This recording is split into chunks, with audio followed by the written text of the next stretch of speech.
मंगल madam join किया।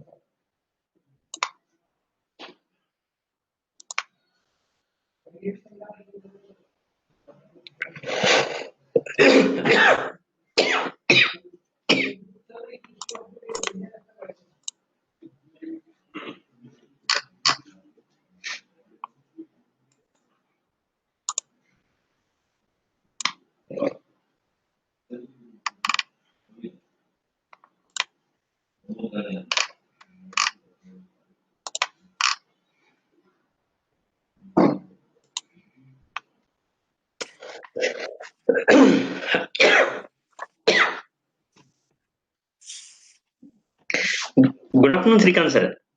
Good afternoon. Good afternoon. हाँ sir, मैं हाँ आपको एक लिंक भेजा सर व्हाट्सएप में।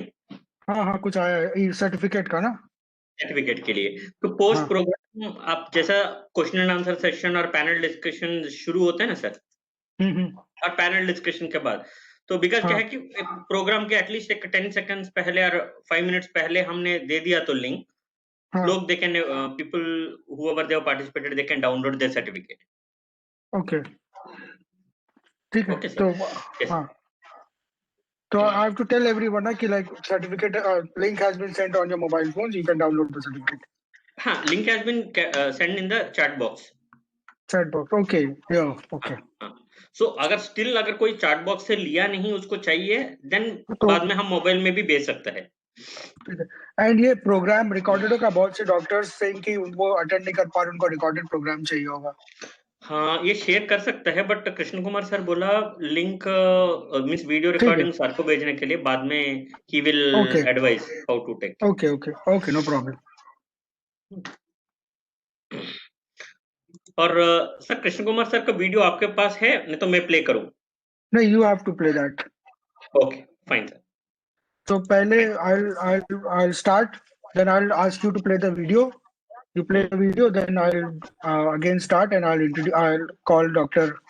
Malhotra and Dr. Krishna Kumar, then program will start. Okay? Okay okay okay okay. And Okay. सीवीस आपके पास है सबका?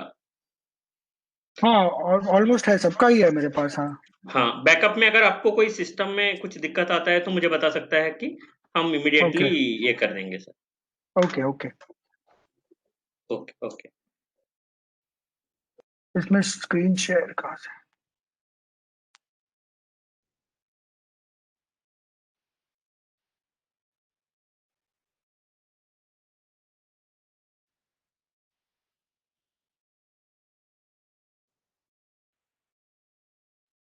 Can present.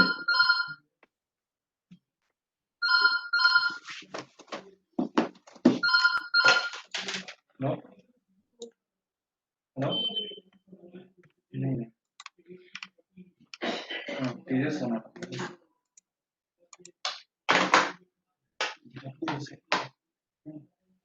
आपका हुआ? अभी नहीं कर रहा हूँ। अब कर लिया तो मैं क्या करता हूँ, आपको भी को होस्ट बनाता हूँ, तो जो पैनल मेंबर्स है सबको प्रेजेंटर ऐसा कर सकता है। मेन फैकल्टी को कर सकता है, उसके बाद पैनल वाला को। उनका जो चेयरपर्सन को ज्यादा देर बोलना ही है, प्रेजेंट तो करना ही नहीं। तो मैं मेरे से करूँ ना? हाँ हाँ हाँ। आप सेम आईडी से करने में भी दूसरा होस्ट बनेगा, कोई इशू नहीं। कर सकता है। हाँ हाँ।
श्रीकांत सर,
चालू किया good afternoon Malhotra sir.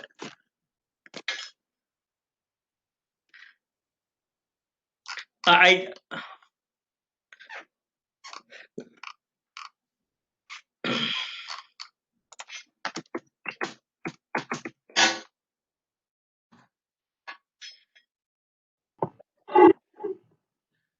Good afternoon, सब ठीक है? All fit? yes sir, yes sir, perfect sir. चलो, कितना 10 मिनट बाद ज्वाइन करता हूँ मैं. Okay sir. ऑन है बाकी लोग सब, ये लोग सब ज्वाइन तो कर लिया. ओके, जॉइन तो कर दिया सर. Yes.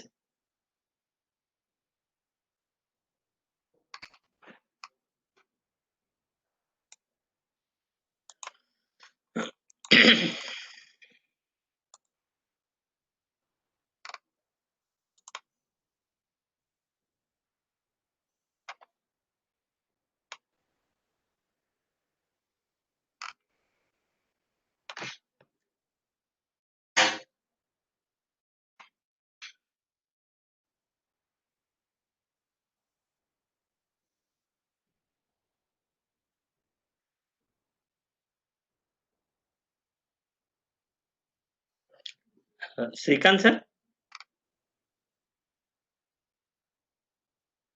Yes. हाँ सर, आप अभी शेयर कर सकते हैं सर. Yeah, मैं okay, I आपको. know. हाँ, ठीक है. I'll share it when I will start. Yes sir, yes sir, yes sir, yes sir.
उधर ही बैठ जाओ हम इधर, मगर वहां फिर वो काला तो यहाँ भी आ रहा है, ये हटा दो सब पर्दे,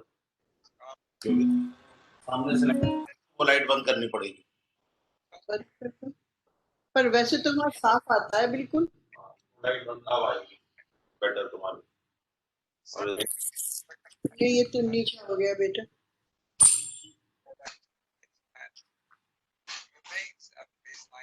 अपने कमरे से मेज उठा देगा? नहीं नहीं, अपने कमरे की मेज, मम्मी के कमरे की मेज वो ऊंची है।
कैसे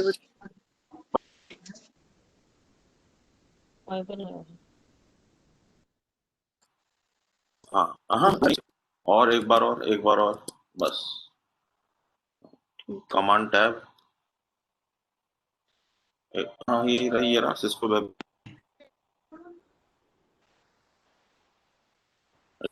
वाला हटा ही देता हूँ। ये क्या मैं ये तो ये एनिमेट कर दूं। ऊपर और हट बेटा अगर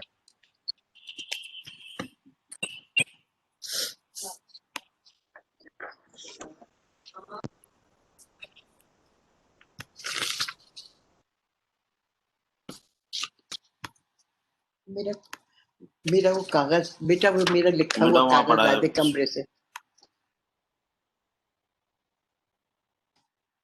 अब तुमको कमांड टैब 3 ही आएंगे, इससे तो कोई लेना देना नहीं है तुम। ठीक है। ये जिसपे कैमरा बना है हाँ। उस पे कैमरा है, और जिसपे ये बना है उस पे कागज है। हाँ। ये कागज है। हाँ ठीक है। और ये कैमरा है, बस आ गया तुम, चल रहा है। बेटा वहां बैठ के देखो। नहीं, नमस्कार डॉक्टर उषा मैडम, नमस्ते।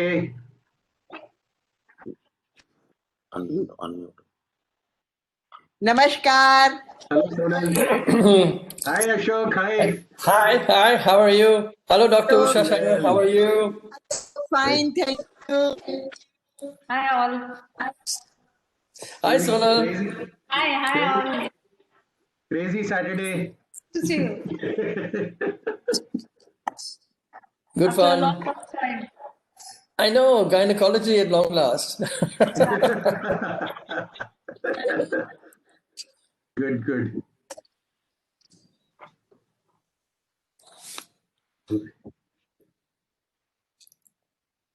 Where is everyone? Sab aa gaye? Vasu, how do I minimize this whole screen? You can't. You can't. When your slides come, then they'll get minimized automatically. Sorry? When the slides come on, it'll get minimized. Bah. You share and check. So the I did. It's coming fine. yeah, okay. Shrikant, kaise ho? How are you? Good afternoon, sir. How are you? I'm good, sir. Good. Hi, Aarti. Usha ma'am. Hello. Unmute him. Aarti, you're muted. Hi sir, good afternoon. Hi. Good to see you.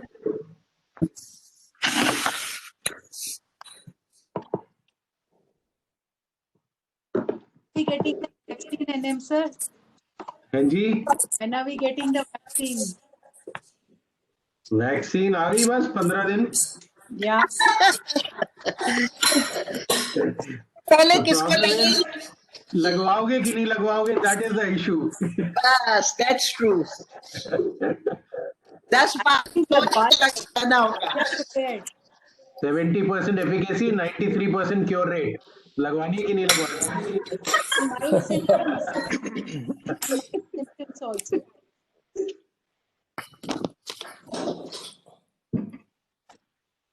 But here it seems to have reduced a little. I don't know, Delhi to abhi bhi it's increasing or I don't know. No, Delhi is peaceful for 3 days now. Last 3 days Agra was also reduced. Yeah. No, Delhi, the good thing is that the deaths finally came down. Yeah. So we have enough wood at the cremation ground. We ran out of wood 5 days ago. I know that was crazy when they showed us. Oh, that was the week before that. That was only 1 or 2 places, but the whole of Delhi was empty 5 days ago.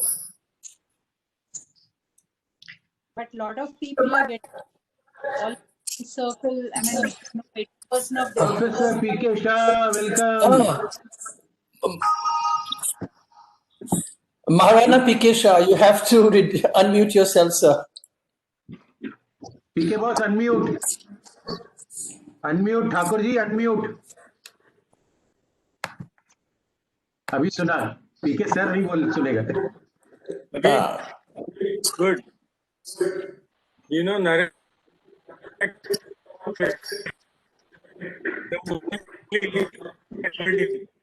साले सुबह से 3 जगह मिल चुके हैं, अभी चौथी जगह एक और मिलेगी अभी.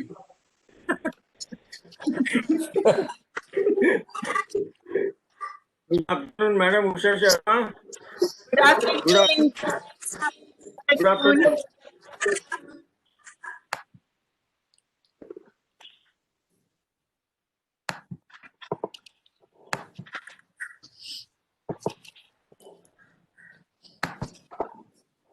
Where is our President IAGE, Krishna Kumar? I hope you got the link.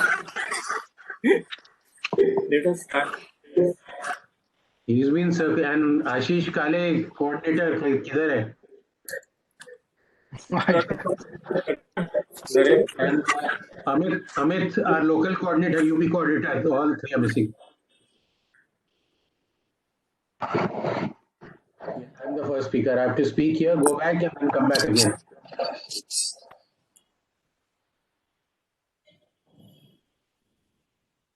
Professor Arun. Yeah, I know. That course is going on very well. Arun Kumar and I've been talking. Let me see what is happening on my mobile.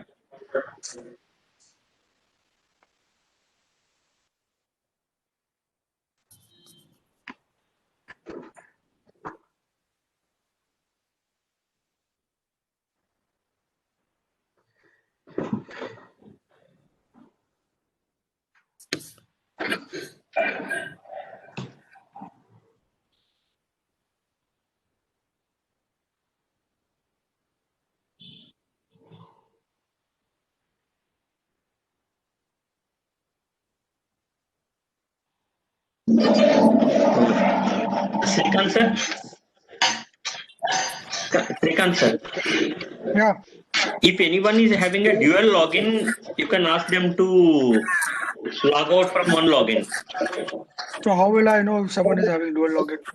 Just you can make an announcement. So if anybody done a dual login, then they will log out from one. Okay, I'll do that. Hello, welcome to IAGE.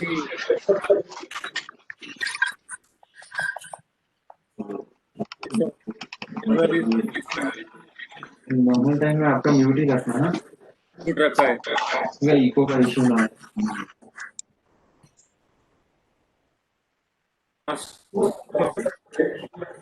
आशीष काले, ceremony आशीष काले, आशीष काले।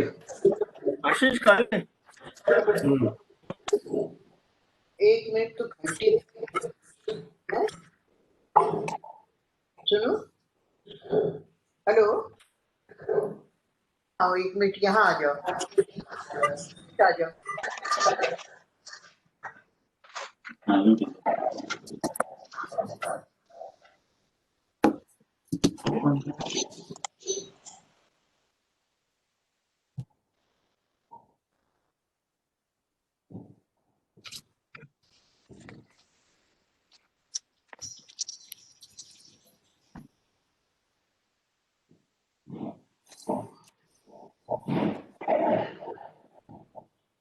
Good afternoon, Dr. Krishna Kumar sir. Good afternoon, everybody. Good afternoon. Thank you. Hello, President. Thank you. Thank you all.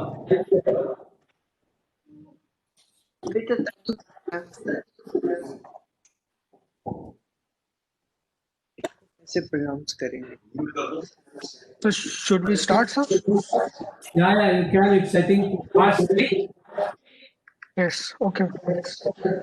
You can start the video. Now you can start, Srikant.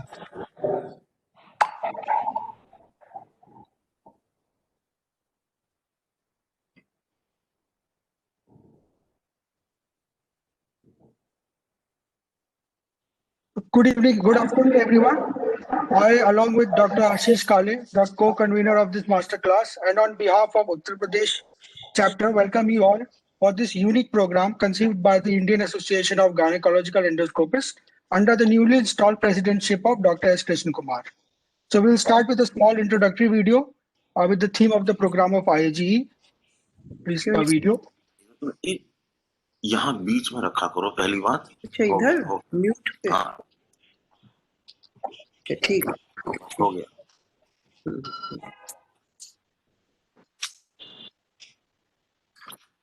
आवाज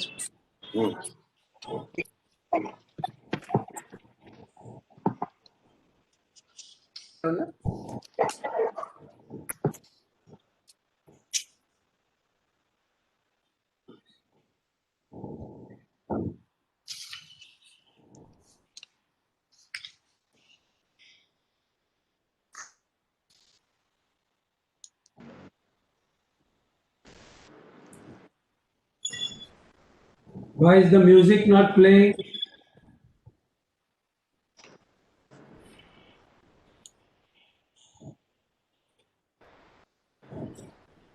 Arey Vasu, why is the music not playing? Mr. Vasu.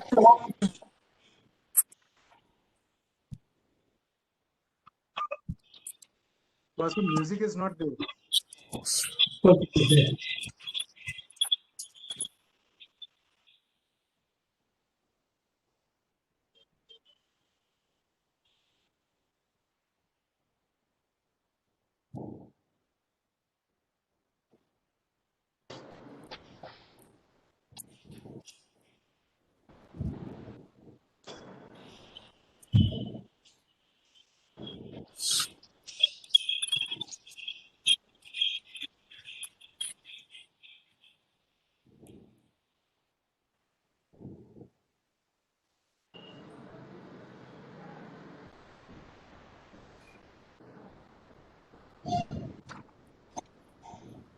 What happened?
और table clean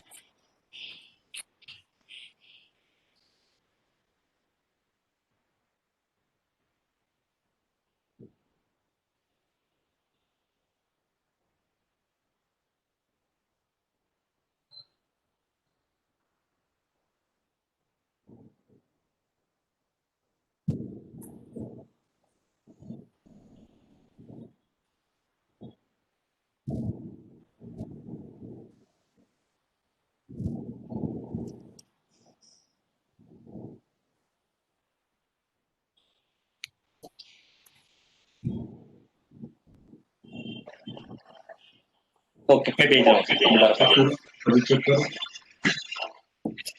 Sir, can you text your email ID, sir? Can you text your email ID once?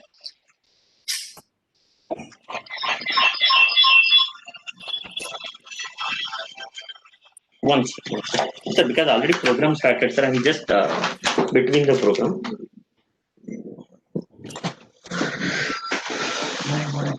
Shrikant, Yes. Mr. Vasu, please unmute yourself. Mute yourself. Everybody to unmute themselves. Lot of disturbance and things don't go well. People are talking. Hello. Ask them to unmute. Lot of noises, artificial noises are coming. Yeah, remain quiet like this. That's good. Okay.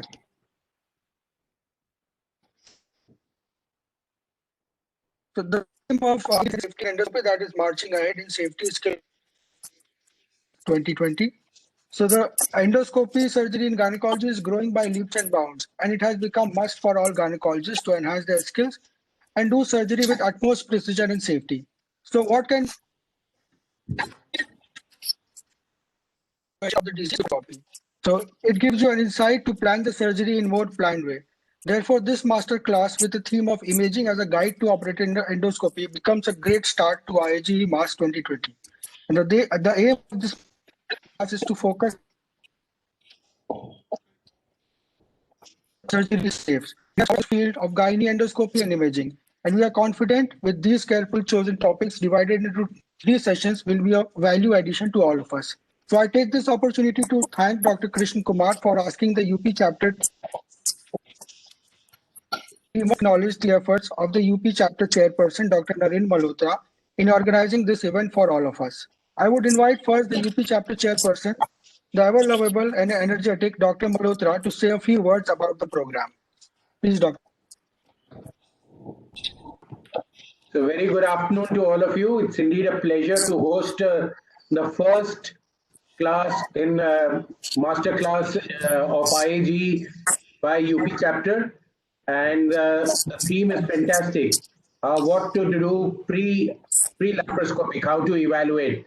So we will be first talking about the uterine evaluation, mapping of fibroids, and things like that. And then we'll end up with a fantastic panel discussion, which all of us will take part in.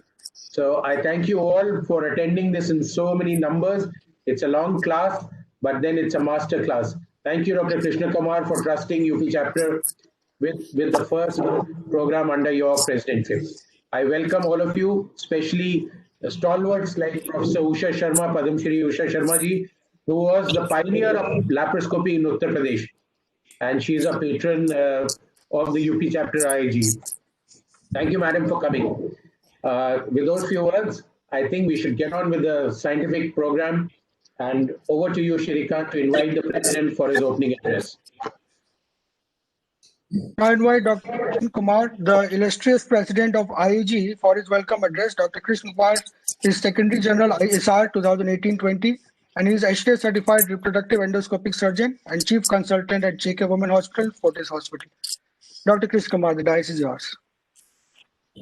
Thank you, respected Dr. Usha Sharma, Padma Shri Usha Sharma, Dr. P.K. Shah, the chairperson of UP chapter, Dr. Narendra Malhotra, and some of the leading faculties in the field of radiology, Dr. Purana, Dr. Chaubal, Dr. Chandra, Dr. Praveen, and all my IAGE colleagues, friends, and the body of the UP chapter. It's indeed a great feeling for me to be here and not only being amongst all the stalwarts, but as Dr. Malhotra said, this is the first program under my term, and as my theme for the year was marching ahead with safety, skill, and knowledge, I conceived this particular webinar on first safety at entry, because entry in laparoscopy itself is little dangerous. But pre-safety entry is something which we all have to really pay attention to. And the way laparoscopic or the microscopic surgery is advanced today, almost everything is covered in gynecological surgery by the endoscopy technique. But to become a master of that, the contribution by imaging which we have is tremendous. And I must really feel blessed that we had somebody like Dr. Narendra Malhotra, who himself is a real pioneer and master in gynec ultrasonography, apart from being a leading ERT specialist. And the moment I informed him that I want you to be the leader in organizing this particular CME, he absolutely, without any hesitation, and agreed. And I knew he will do a wonderful job. So from the list of faculty which we have gathered today and the topics, it's very evident that it is going to be a real master class on pre-entry safety or the imaging modality. And I must really thank him and the UP chapter for taking over this particular program. As I already mentioned, that we endoscopic surgeons are really blessed with the availability of such advanced imaging techniques today.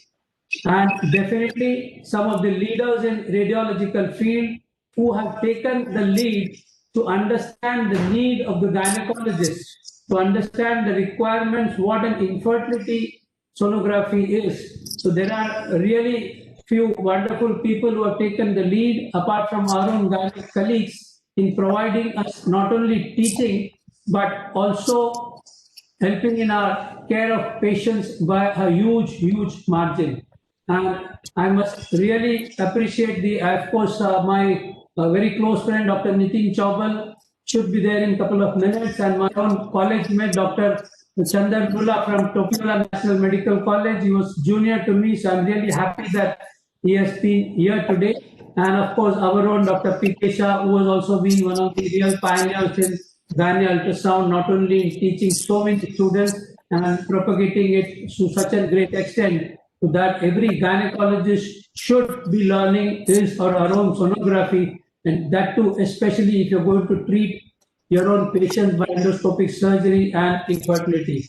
And my year started in a different way, but the way we really have learned a new way to share and connect, I think we all enjoyed the mass conference to a great extent. It was held immaculately, and for the first time, you all must have realized that the surgical relay which we had from 3 cities was seamless in quality and timing. And I must really appreciate all my colleagues and all the other participants who made it a grand success. So for this today's webinar, the selection of topics is something wonderful, but certain aspects we as gynecologists have to accept that we have also a threat from the endoscopic, that part of our earning or part of the surgical aspect is being taken away by the imaging itself. Like the very first talk on the pivotal ultrasound as an investigative tool in infertility, means there is no scope for diagnostic laparoscopy today. Imaging itself will give you complete idea of the knowledge and the requirement as to what we are looking out in an infertile patient. So that itself is going to take away a lot of our laparoscopies, but definitely it is for our patients' advantage, and definitely we are going to really stop doing those unnecessary laparoscopy and hysteroscopy purely from diagnostic point of view, because most of the microscopic features ultrasound can definitely tell us. And we have advanced to do a lot of other myoma surgeries, deep infiltrating endometriosis, where we have Dr. Purana and others really contributing to today's webinar.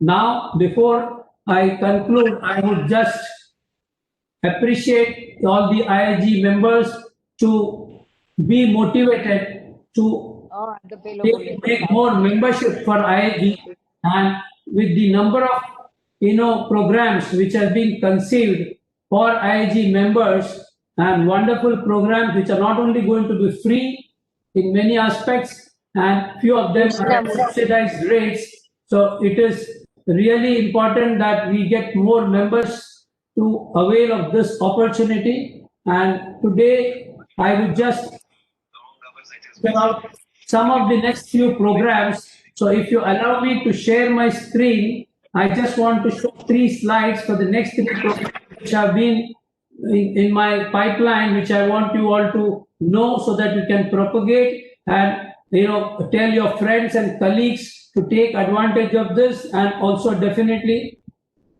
become the IAGE member. So can I share my screen, Mr. Vasu? You can share, sir.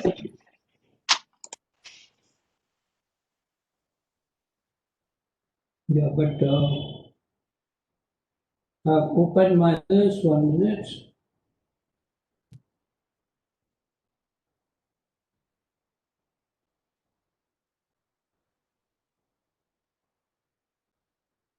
My screen is being seen now. Hello? Yes, sir. Can you see my screen? Yes, sir. It's not visible, sir. Presentation you need to open. The presentation has opened. You see the watching.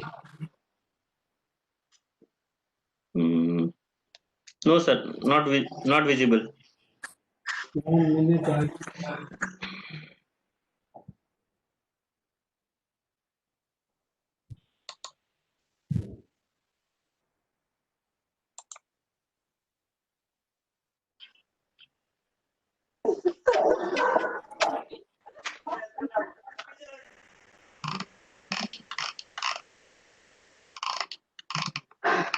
Now? Yes, sir. Yeah. So this is the first master class. Already we have inaugurated it today. But what I'm going to be very happy about is this particular project, which is called as the Pride event, a project. It's not going to be a one show. There are going to be 4 or 5 shows, which is presenting the rising Indian dynamic endoscopist project. It is, or rather projecting the rising Indian dynamic endoscopist. It is for the younger lot of our country, all gynecologists, not necessarily endoscopic surgeon. And we know that the yuva of today Indian gynecology is really coming up in a big way. And to give them special platform, I am going to have 4 such events every quarter. The first one is coming on this 26th and 27th of December, where the first day will be live surgical relay with only all the rising stars are going to present, and the second day is going to be scientific talk. And this, as I said, it's a project going to be continued, and we have Dr. P.C. Mahapatra as the mentor and advisor for them as to how to progress in life. So and this is free for all the IAGE members. There is no registration fee, 2 days of scientific extravaganza. And for the first time, Indian gynecology is going to witness a robotic surgery live program, 1 day live surgery from mostly 3 cities across India, and 1 day scientific session. So this is going to clear a lot of our doubts about the advantages and the disadvantages, the myths and facts of robotic surgery in gynecology, because we keep hearing that robotic surgery is great, but there are at the same time we feel robotic surgery, is it required? So I'm sure no one should miss this particular program on the 16th and 17th of January. It is going to be free for IAGE members. This is one of my GEM course, or the Getting Endoscopy Mastery. For non-IAGE members, it is 2,000 rupees. And this is going to be really icing on the cake, a total master course only on endometriosis, with 1 day live surgery coming across from Europe from morning 12:30 in the afternoon, because they are 3.5 hours behind. It is there 8:30. We are going to start at 12 and go on till 9:30 with Professor Horace Roman from Paris, going to continually about 4 surgery, all difficult surgeries. He is going to demonstrate live from there with intermittent scientific session from Indian stalwarts. And the second day will also see some of the surgery from Indian centers and scientific session. But the other program which is going to come is, we'll keep announcing, but I would request you all to inform all your colleagues to save the dates for these 3 programs, which are really going to be wonderful. And and with this, I would once again thank the UP chapter and Dr. Narendra Malhotra for starting this webinar, and I sincerely thank all those expert radiological colleagues, Dr. Kurana, Dr. Praveen, Dr. Chaubal, Dr. Chandar Lula, and our own Dr. Narendra Malhotra, Dr. Sonal Panchal, and Dr. P.K. Shah, who are going to be here really navigating us through some wonderful program. Thank you, Dr. Shrikant. You can take over. Thank you, Dr. Krishna Kumar, for the insightful address. So now we should start with the sessions. The first session, the chairpersons. First, I'd like to introduce first chairperson, the scientific power of India, persona from UP, and who has always been instrumental in the scientific works. He is the president of India Medal Awardee, Gandhi Priyadarshini Awardee, and Mahila Jyoti Awardee, and late RB Dr. S.N. Malhotra Award, Golden Educationist of India Award, and she has been author and editor of various chapters and books. I'm Dr. Usha Sharma. Our next chairperson is Dr. P.K. Shah, who has been professor and unit head of GS Medical College and KEM Hospital, Parel, Mumbai, and has been past president of various organizations like IAGE, FOXY, IFUMB, MOX, AFPT, KEM Hospital. And he's also been co-editor of many journals, and he's chairman of the Imaging Science Committee, SAFOG 2017-2019. And our next chairperson is Dr. Dinesh Kansal ma'am, who is the president of Delhi Gynae Endoscopy Society and HOD at BL Kapoor Hospital, Delhi. And she has been trained in robotic surgery from Harvard, Boston. And she has also organized many national and international workshops, including AAGL, FOXY, and SAFOG. And she has also published various articles in many books and journals. Ma'am, please, you can introduce the speakers for the session. Over to you, Ma'am Usha Sharma, ma'am.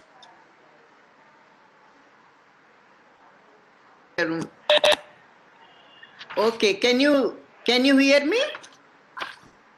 Can you hear me? Yes, ma'am. Yes, ma'am. Okay, thank you.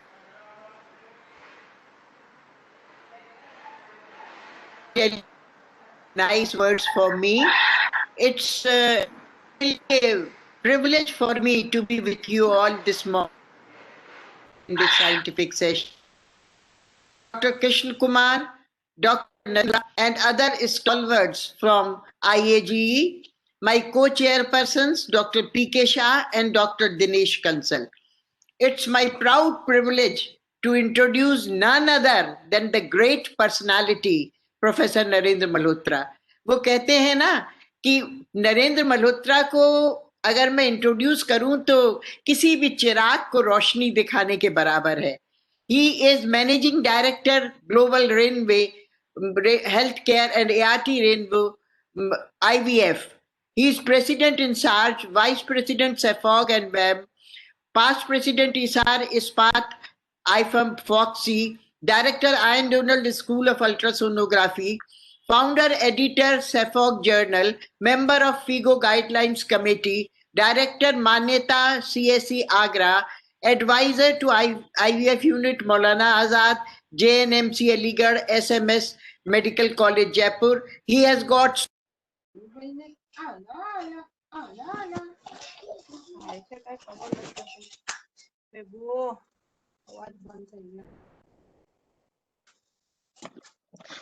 Usha madam आपका आवाज बंद हो गया।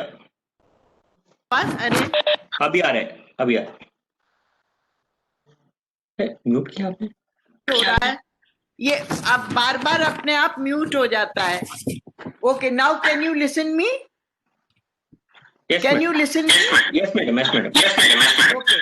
Then he is recipient of honorary FRCOG, recipient of Nepal Saman Man of the Year Award, Best Citizen of India Award, and Achiever India Award, Ticon Fellowship, Indumati Jhaveri Award, Corion Award, and AOFOG Young Gynec Award. You know, you name any award and Narendra has it.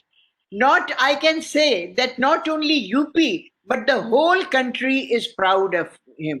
Just now, as Dr. Krishan Kumar said, that Narendra is the master of ultrasound.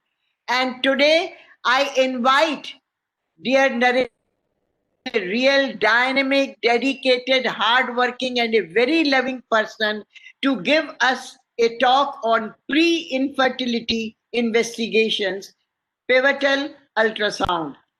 Dr. Narendra, please, you are invited to deliver the talk.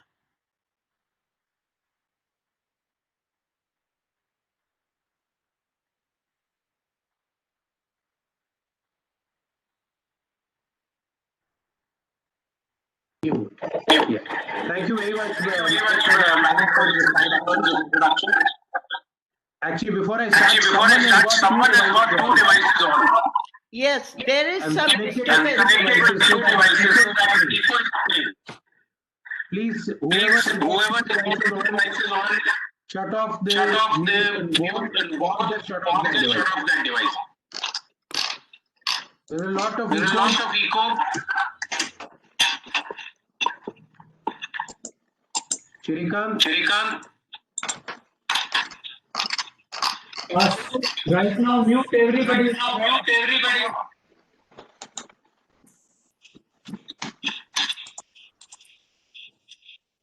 Hello.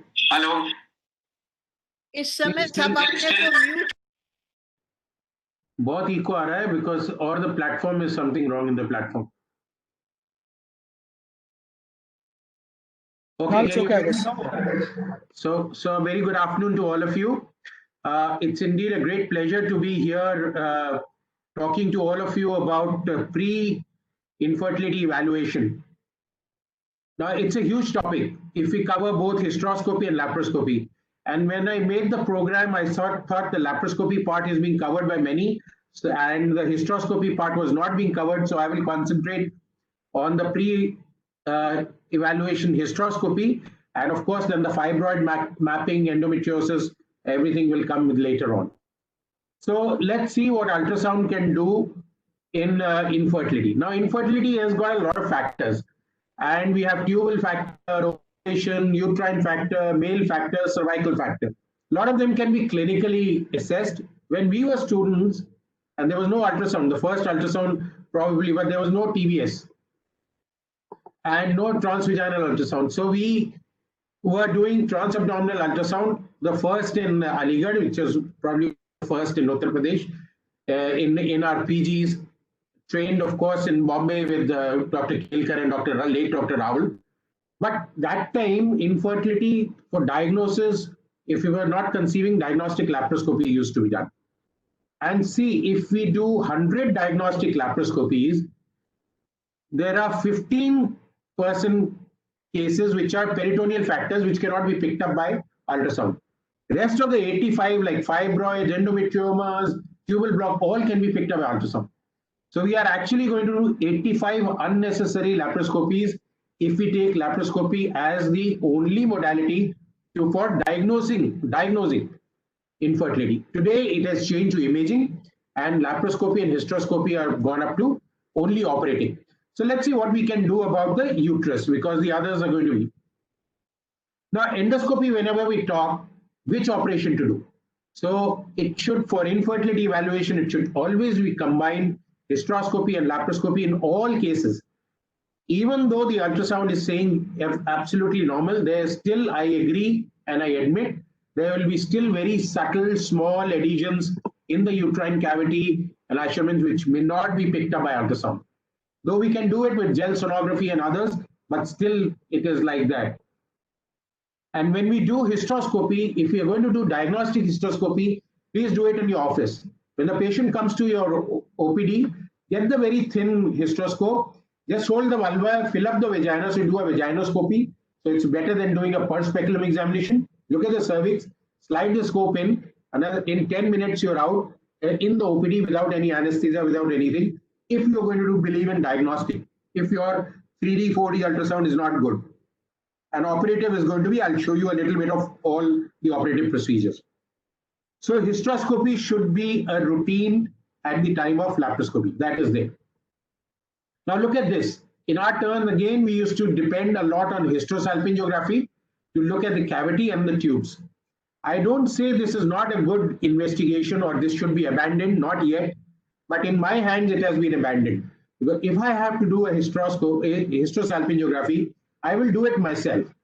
I will not send the patient to a radiology unit, which has got doing all sorts of x-rays. And you see the technicians, it is very dark. And the lady goes there, jaldi se kapde utar do, is table pe leto. In third person comes and pushes a dye. She is very uncomfortable. She is very, very, I believe me, to lie naked on that hard table with 2-3 very body smelling technicians all over and a very busy gynecologist coming and running to do the HSG. No for me. If I have to do HSG, I will do myself. So what do? Is I do ultrasound. And when the patient comes, we do a per speculum or a vaginoscopy. Then we introduce a little bit of Foley's, inject some saline into the cavity, and here you see Asherman's, and here you see a polyp. Just 5 ml, 5 minutes on your visiting, on your examination table, on your machine, and you yourself doing it. Simplest of operations, simplest of investigation to do it yourself. So what I say is that these are two magic tricks in my hand, in the right and the left. So with the transvaginal ultrasound and with the hysteroscope is how I go ahead and manage infertility. So the advantage is over HSG, it still has a little bit of advantage, but the disadvantage is, which I've shown you, plus radiation exposure, plus all. And you can get good pictures like this. But today with 3D ultrasound, with contrast ultrasound, we are getting as good as pictures, which we'll just show you. The advantage of an ultrasound machine is, especially with 3D, that we can see the surface. We can take all the 3 planes, the coronal, sagittal, and the fundal plane. So all and reconstruct the image, and then you can rotate the image, and then you can put color and know how much blood supply. And then you can do inversion mode. You can do a lot of things. So it automatically scans. It is not difficult. It is easier than doing a 2D ultrasound. You just have to keep it in place, and the machine will automatically scan up and down and construct the image. Patient goes home. You make the image later on with the computer. So you should be good in computers and good in pelvic knowledge, what the pelvis has. Plus, you can do a volume. So whichever organ, whether it's a uterus, ovary, or whichever cyst, we can get the volume. So we can do a vocal. And then we can put the power angio and do an angiohistogram, which actually tells you how many blood flows are going into each small area. Very good for malignancy pickup, for endometrial scoring, for receptive endometrium, for follicular pickup, follicular color Doppler and all. So these are all the things which need to be done. But today we are concentrating only on the uterus and assessment of the uterine cavity. So for the uterine cavity, we need the coronal plane. Now we don't get the coronal plane together with the longitudinal and the sagittal, and that is what is the problem with 2D ultrasound. Once you get all the 3 planes and you get a reconstructed image of whatever you outline. So here we have outlined the cavity, and you get a cavity, and you get the volume of the cavity, and you get the shape of the cavity. So acts as it is. See, this is the sagittal and this is the coronal plane. Now this is the plane which will tell us on all the Mullerian anomalies. And if you cannot demonstrate this plane, you will be, that's it. And then of course we can put in saline which is known as sonohistography, and see for any endometrial problems. Here is a polyp, and here is a Asherman syndrome. And then, of course, these can be you can go ahead and treat them. See, this is what we saw by ultrasound, and this is what we saw by this. So I didn't need to diagnose first and then poster for a. And this is what we saw in the Asherman. You see the band here by ultrasound. You see the band here by hysteroscopy. And you see, I'm putting in some bubbles, and the bubbles are going from both the sides. So I know that the band is transverse, and I know that there is fluid. It's going to let the fluid go on the other side. And we just need a scissors and cut this band, and that's it. That's our cure. So you don't need hysteroscopy to diagnose these bands. You can do it with laparoscopy. Oops. Sorry. So sonohistography with contrast, you can put saline, we can put EcoVest, we can put gel sonography, we can put gel in the vagina and gel also in the uterine cavity to see the lining, endometrial, myometrial junctions in endometriomas. And then of course the volume, which I told you. And now if you look at these pictures, thank you Sonal for giving me this picture. See how it is as good as HSG, or probably better than HSG, because you're seeing it in 3D, and the whole tube and the fimbrial end and the spill. And then you can rotate this picture if you are suspecting, and look at that picture from all the sides. So you can rotate in all the axes. That's what imaging can do. When you have Shillot imaging, the endometrial cavity has fluid, and there was a mass, and that fibroid, whether it is indenting, how much it is indenting, whether we can take it out hysteroscopically, or here you will need laparoscopy to do it. That is what we can do. So hysteroscopy has become like a virtual, 3D has become like a virtual hysteroscopy. This is the 3D picture, and that was the hysteroscopic picture. Now, anatomic factors of the uterus do not cause infertility mainly, but they cause recurrent plate failure. So we have to know them. The cavity highlighted and rotated. The fundal contour and the cavity contour, both convex by coronal plane. And we classify not according to this now, we classify according to HLA-ESG, and unicornate uterus suspected in 2D ultrasound, suspected in 2D. I could not see the second cornua, and when we did the 3D, see the 3D picture over this. I drew it first, I'll see something like that, and that was the 3D picture going on one side. And then we went ahead and do the hysteroscopy, and the cavity was almost normal. If the cavity is narrow with unicornate, you can go ahead and do some lateral metroplasty and increase the cavity.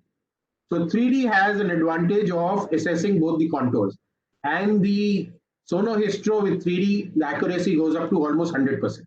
And when we classify them in UCV anomalies, you see the U0, the U1, U2, U3, all of them can be done by 3D. And when you have septum, the big septums we have diagnosed, and then we go ahead. So you don't need operative hysteroscopy only to treat and not only for diagnosis. Even 2D can diagnose septums and muscular septums. And with color, we can tell you that this septum is vascular and is going to bleed or not. Now, there is nothing as arcuate now, so it's either partial septum or a complete septum. And that the 3D will tell us, and how to operate or when to operate. We draw lines here, we measure the depth of the septum on the 3D. More than 1 centimeter, then we go ahead and cut it by scissors, by current, by bipolar, whatever. If it is less, then it is. If the cavity, leave it alone. If the cavity, you can improve the cavity by doing fundal metroplasty and lateral metroplasty. So here we are cutting by scissors, and there we are cutting by.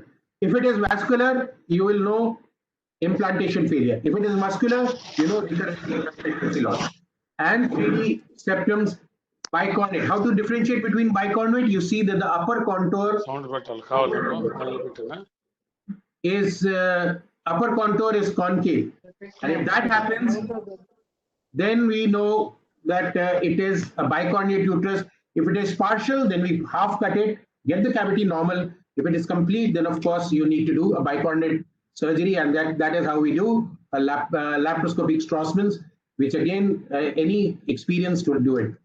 What about T-shaped uterus? T-shaped uterus is now being seen very often. A very narrow mid-cavity constriction, and you can go ahead and cut it with the scissors, the sides or cut it with a bipolar Collins knife, as we are doing here. And we can see this is a vaginoscopy, and then we enter and then we cut it. So now we are not even holding and dilating the cervical os for entry. So T-shaped uterus are managed, diagnosed by ultrasound and managed by operative hysteroscopy by gently cutting on the side so that the cavity improves. And then of course we can put them on estrogen therapy or put in an IUCD or whatever you believe for the adhesions to recur or not to recur, which is again a big debate there.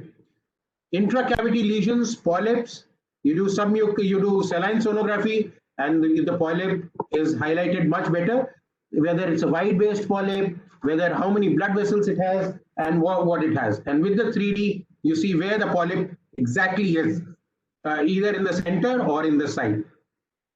And whether it's very big and big base or whether it's a fibroid or just an endometrial polyp. We can also do the niche mode to just slice the uterus and see where the polyp is arising from. So endometrial polyps with 3D cine mode, like here, as you can see here, and with here, exact size, location can be made out very, very nicely with 3D ultrasound and also with 2D ultrasound. Now see how this is what we saw by 3D picture, and this is when I took it out. Look at it. Look at the accuracy of diagnosis of it.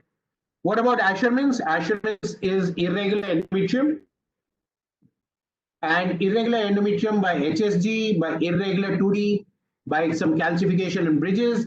And when we put saline in it, and I showed you in this case before, when I put saline, I saw the single bridge, and when I did a hysteroscopy, I saw single bridge in the here and 2-3 small bridges behind. That is what the Asher. And then we went ahead and used the scissors or the current to cut it. So Asherman's diagnosis again, which was thought that ultrasound will not be able to do it, Asherman can be diagnosed by ultrasound. By ultrasound by injecting saline in it. Here, like here, like here, like here. And that's a saline, that's a thick adhesion. And that's a thick adhesion you can see, which needs to be cut. And that's a thick adhesion you see, single adhesion by ultrasound. We picked it up, single adhesion, and then we go ahead and cut it and use our scissors or the current to cut that. So Asherman, that's how we go ahead and cut the cavity. This cavity, half of it was fused. So with the scissors, slowly you can see the fibrous. We're going ahead and cutting it.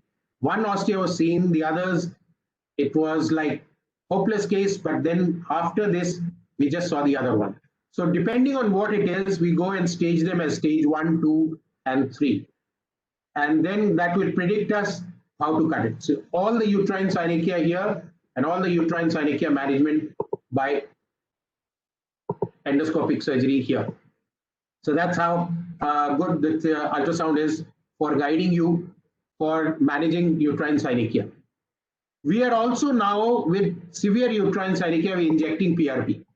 So we get PRP prepared about 4 ml and take the ovum piccum needle and inject it subendometrially. Previously, we were putting it in the cavity and coming out, but used to leak it. See, subendometrially, the bleb is formed here on 4 or 5 places. And then we put in a Foley's, inflate the bulb, and inject some more with the hysteroscope ahead of the Foley's bulb, so it does not come out. So on the surface also. So this is what we have started, and we're getting pretty good results with the endometrial growth which is occurring.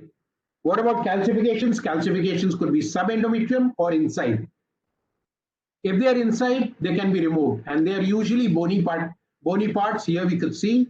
Unfortunately, India mid-trimester abortions are still common, and you see bones, trabecular bones, long bones, all coming out in this case. And we are still running into about 1 case every 10 days of these bony pieces in the cavity. This is not metaplasia. This is incomplete mid-trimester abortions. You see the skull bone, and very patiently you have to take out. You can say that why don't you do suction here? Suction, if you do, it will get thinned out and it will break. And then if it breaks, it will go inside the tube and block it. Fibroid mapping was going to be discussed, but hysteroscopically we need to map the fibroid into 1, 2, 3, 4 and decide whether we're going to do only hysteroscopy or we are going to do hysteroscopy for laparoscopy, depending on T0, T1, T2 classification. But what classification by ESG is the best is the 0, 1, 2, and then size 0, 1, 2, and topography 0, 1, 2. And then they are scored. And if you get a score 0 to 4, then it is low complexity hysteroscopic myomectomy.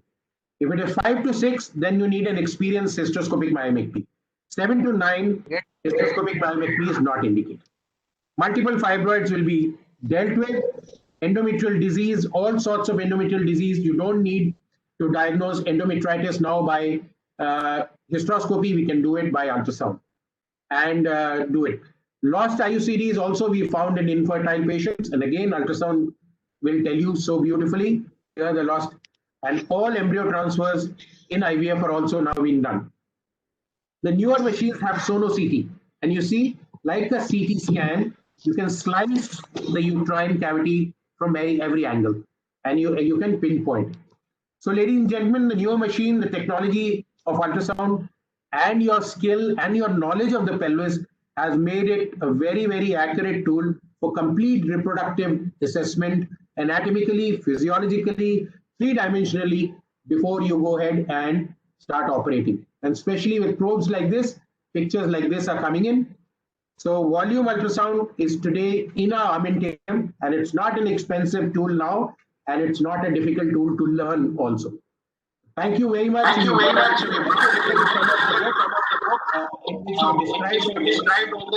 Epoxy ultrasound, the operative OBGYN, and also we have edited the Jeffcott, where a full new chapter on operative endoscopy has, and our step-by-step series in English, in Spanish, and even in Chinese. If you don't understand English, you can read them in Chinese also. Thank you very much. I bring greetings from City of Taj and from our Global Rainbow Healthcare Center.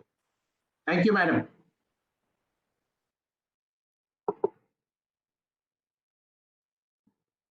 Ma'am, please unmute yourself.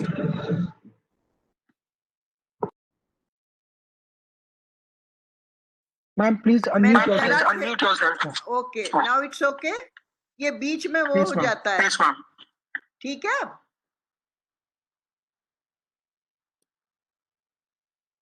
Can you listen me? Can you listen me? Yes, ma'am. Oh, thank you very much, Narendra, for a very, very nice, illustrative and informative talk. And all of us can certainly endorse that ultrasound is an adjunct to laparoscopy before surgery in infertile patients. We know, as Narendra always says, that ultrasound is now considered as a gynecologist's third eye. A complete picture of uterus, endometrium, pouch of Douglas can be obtained with good transvaginal ultrasonography. Now, as he said, that addition of 3D and 4D ultrasonography has now substituted almost diagnostic laparoscopy. He also narrated that mapping of fibroids, diagnosis, depth and thickness of uterine septum can be seen. Sonosalpingography can tell us about the site of tubal blockade.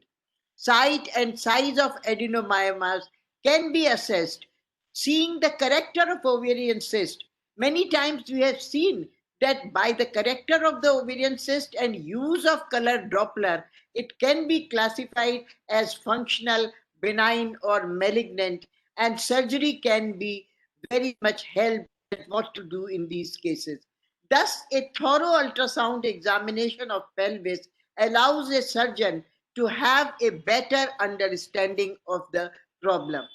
And as we know that ultrasound is an indispensable tool to improve the result, and it is indispensable as well as it is non-invasive, it is extremely safe. So it is a thing which we can always use to improve the result of laparoscopy and hysteroscopy. So you have really told so nicely everything. We can see the adhesions, we can see the arcuate uterus, and this will really help us in the diagnosis and management. Thank you very much, Dr. Narendra, for telling us everything so nicely that I think everybody will understand that ultrasound is the greatest tool in present day gynecology. Thank you very much. Thank you.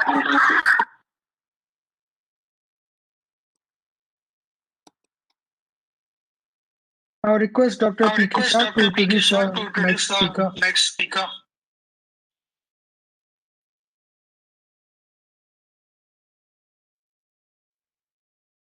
So please unmute yourself.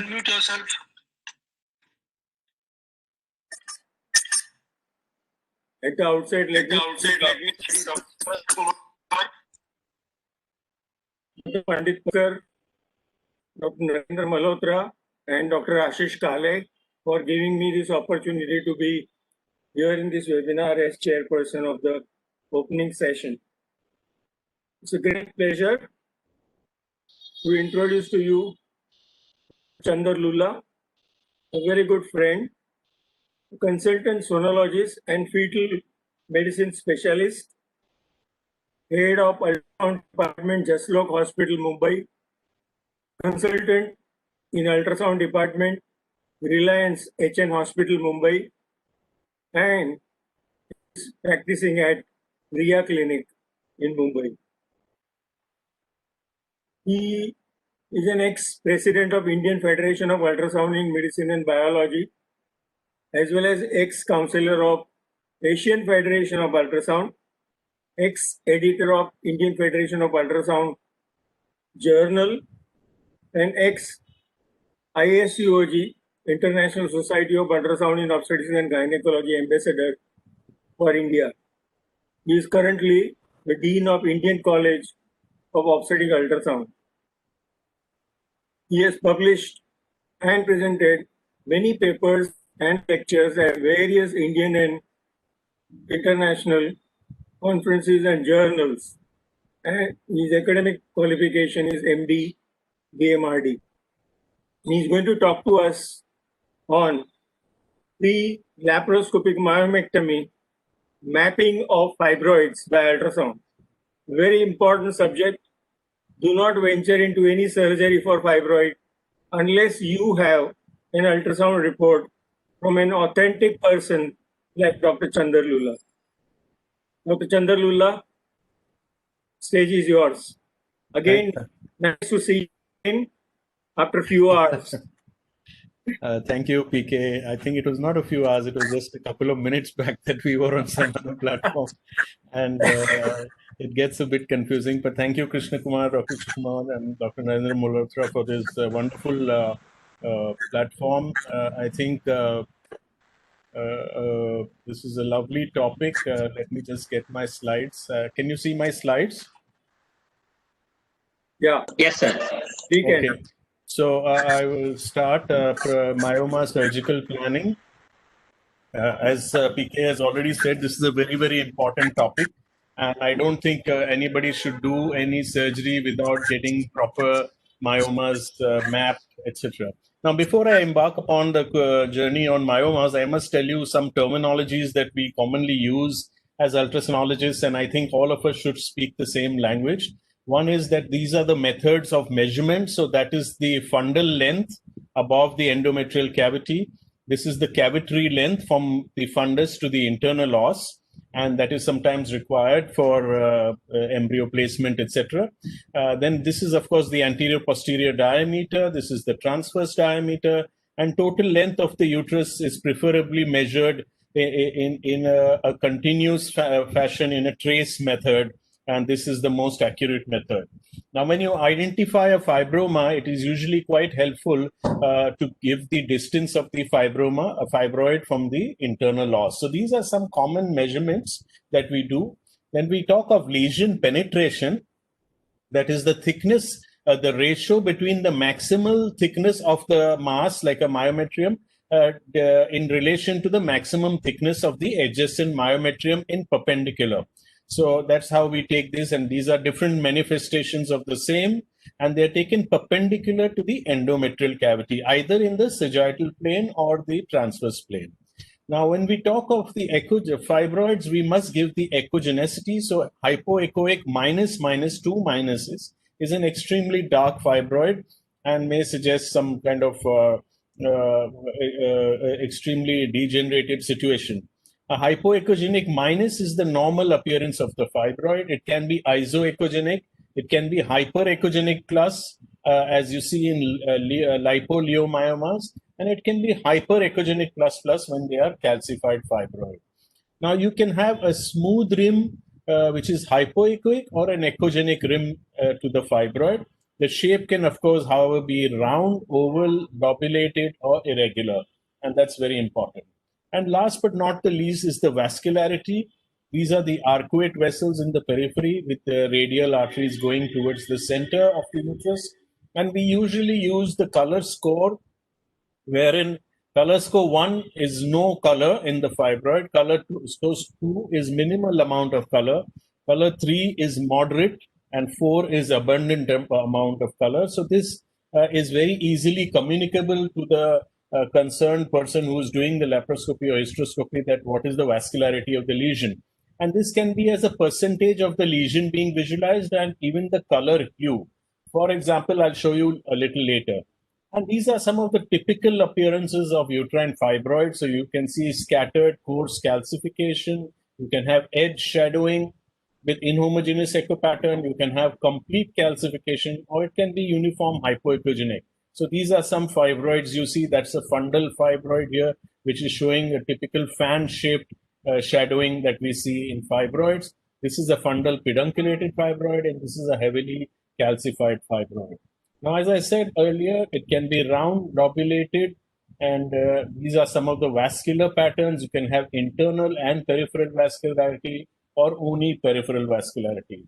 Now, if you see here, this is a uterus with a large mass in the posterior wall with fluid in the fundal endometrial cavity, and also in the transabdominal view, that's transvaginal. This is a 3D picture. But look at the vascularity. This is what we talk about as color 4, extensive vascularity. This is neoplastic vascularity. This is a sarcoma developing in a fibroid. And that's the extensive vascularity that you see. Of course, when we are in any fertility situation, in most of the times we are interested in localizing whether we have a submucosal myoma, and this may be the cause in 5 to 10% of abnormal uterine bleeding and pain and subfertility and infertility. So how do we classify fibroids, and what is the importance is that we should be able to classify the fibroids so that the surgeon has a roadmap, and also he can have two groups in his mind, whether this is a complete myomectomy is possible in this fibroid, or it will be incomplete and may happen in stages. And this allows the surgeon to better prepare for the surgery, to inform the patient about the surgery, whether it is to be done in one sitting, whether it's laparoscopic, hysteroscopic combination. So all this can be counseled to the patient. And of course, also for teaching purposes. So we need a perfect, accurate preoperative staging to identify also which patient should be given the GnRH analog to reduce intraoperative complications.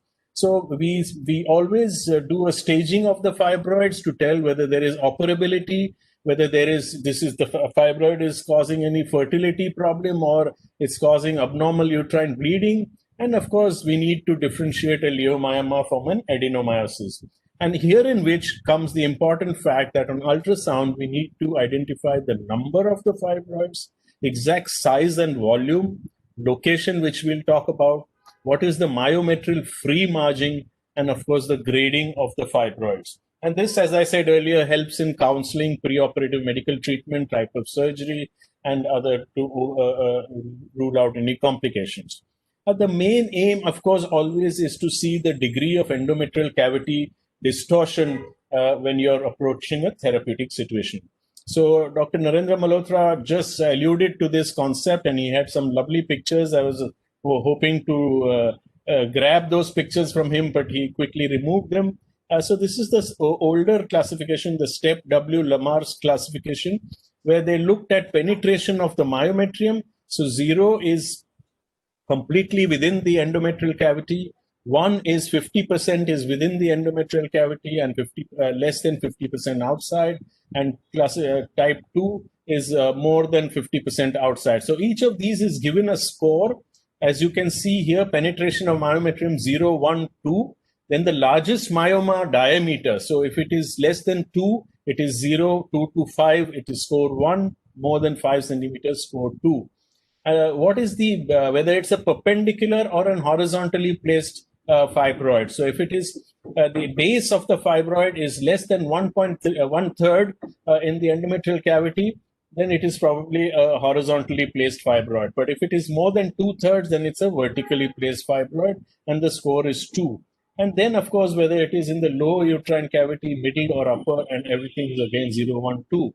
And as he alluded to, 0 to 4 score can be done, is of low complex nature and easily resectable by the hysteroscope myomectomy. 5 to 6 is the second group, which requires a 2-step hysteroscopic myomectomy. But I suppose we'll have a lot of discussion on this, and you may consider GnRH use here. And 7 to 9, that means if it is a very high fibroid, if it is placed vertically, if it is extending more into the myometrium and it is larger than 5 centimeters, then you need to consider alternatives to hysteroscopic resection. And I prefer this kind of, that is of course a more complex classification, and but this is a much easier FIGO classification that we are all used to, and I will show it to you graphically. 0 is of course a pedunculated, completely cavitary fibroid, and similarly, class 1 is more than 50% is within the cavity, less than 50% outside. And I will show you how to do the mapping. Class 2 is more than, these three are submucosal fibroids. Class 2 is more than 50% intramural. Class 3 is intramural, just touching. Class 4 is completely intramural. Class 5 is subserosal with more than 50% intramural. Class 6 is subserosal with more than 50% extramural. And 7 is, of course, pedunculated fibroid. And there is another category here called 2 to 5, where the fibroid extends from the endometrial surface, that is a type 2 type, and extends up to the serosa type 5. And this is the one that is a difficult one to do hysteroscopic myomectomy. So here again, the same thing, type 0, 1, and 2. And we'll look at some examples. So this is, of course, a large type 2 to 5 fibroid, where that is the endometrial cavity. So it is extending less than 50% inside the endometrial cavity and more than 50% outside, and also extending up to the serosal surface. So it's very, very important that when you classify fibroids, you give the FIGO classification and don't just say that it's a fundal fibroid. Now, what are the diagnostic methods? As Narendra has already shown, you have a huge armamentarium. You can use transvaginal ultrasound, saline infusion sonography, 3D ultrasound, sonohysterography, hysterosalpingography, of course, we don't use as much, magnetic resonance imaging in difficult cases, and sometimes diagnostic hysteroscopy. 2D ultrasound by transvaginal is now very good because we have very high resolution 6 to 12 megahertz transducers and 5 to 9 megahertz transducers. And you can see the relationship with the endometrial cavity very easily. You can also see the relation with the serosa, and almost near sensitivity and specificity as compared to hysteroscopy. Of course, it is very operator dependent, and you can avoid hysteroscopy with ultrasound today, of course, as we know, the diagnosis hysteroscopy. Now, when we look at submucosal fibroids, this is very, very important that you look at the angle that it is making with the surrounding endometrium. And the type 0 is usually a pedunculated fibroid with less than 50 degrees angle, is usually 20 to 30 degrees with the endometrium. And this is the method how you do it. You take the myoma where it is touching the endometrium, and that line is extended, and then you trace the other line along the endometrium.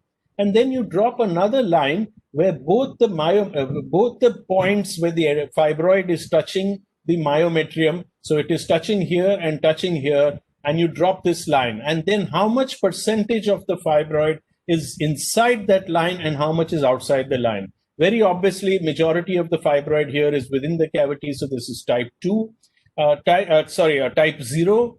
Type 1, about more than 50% is within the cavity, and this forms an angle of less than 90 degrees with the endometrium.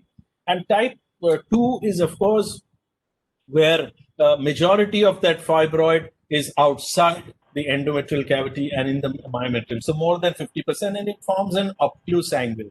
Now, this can be done either with 3D ultrasound, sonohystrography, or even sometimes plain ultrasound. So we need strict methodology for this for this technique. If you have anterior fundal, anterior posterior or fundal fibroids, we use the sagittal image. If you have lateral fibroids, then we use the transverse ultrasound image, either transvaginally or transabdominally, but preferably transvaginal. So that's a fundal anterior fibroid, that's the endometrial cavity, and that's a sagittal image. This is the right lateral fibroid, so we have used a transverse image. So this is very, very important. And again, like I told you, you have to drop the line of the myoma endometrial junction very carefully. So this tells us, of course, we can eyeball it, but this makes it more objective. So this is the myoma endometrial junction here. That's the myoma endometrial junction. You drop a line, and how much is within? It's less than 50%. More is outside. So this is a type 2 kind of fibroid. So these are the three types. And here, of course, we have instilled saline. So this makes it easier because you see the entire fibroid within the cavity. And I will show you just in another couple of minutes. So this is here a thickened endometrium. We are seeing some mass there. Now, whether this is a polyp or a fibroid is the issue. 3D is showing it. It's along the left lateral wall here, but it is of similar density here. So it's not very well outlined. Here you can see a vascular pedicle here. And again, you need to know. So this becomes very easy. You just inject saline here, and then you can outline that it looks like a fibroid polyp here. It's hypoechoic, similar density as the surrounding myometrium. And you have a pedicle here, and you can see it here. And you drop a line here to here, endometrial, wherever the endometrial myometrial junction is. And that tells you that it majority is within the cavity, and this is the fluid in the cavity. So this is a type O pedunculated submucosal fibroid.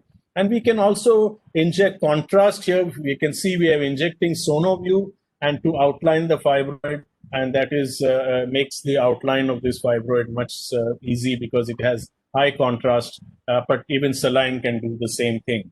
The advantage of this technique is that at the same time, you're also injecting saline and watching the patency of the tube. So this becomes a very good technique and very easy technique.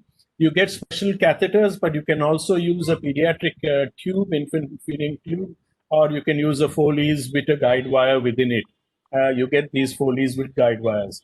And that is, this technique is very good for polyps, etc., as Narendra has also shown you. That's a very, very tiny polyp, and you can see, you can localize that polyp here very easily with saline histography. And that's the Foley's bulb here, which can be inflated. You can also see the vascularity of the lesion, and that's again a fibroid polyp with the large vascular pedicle coming from the right side here.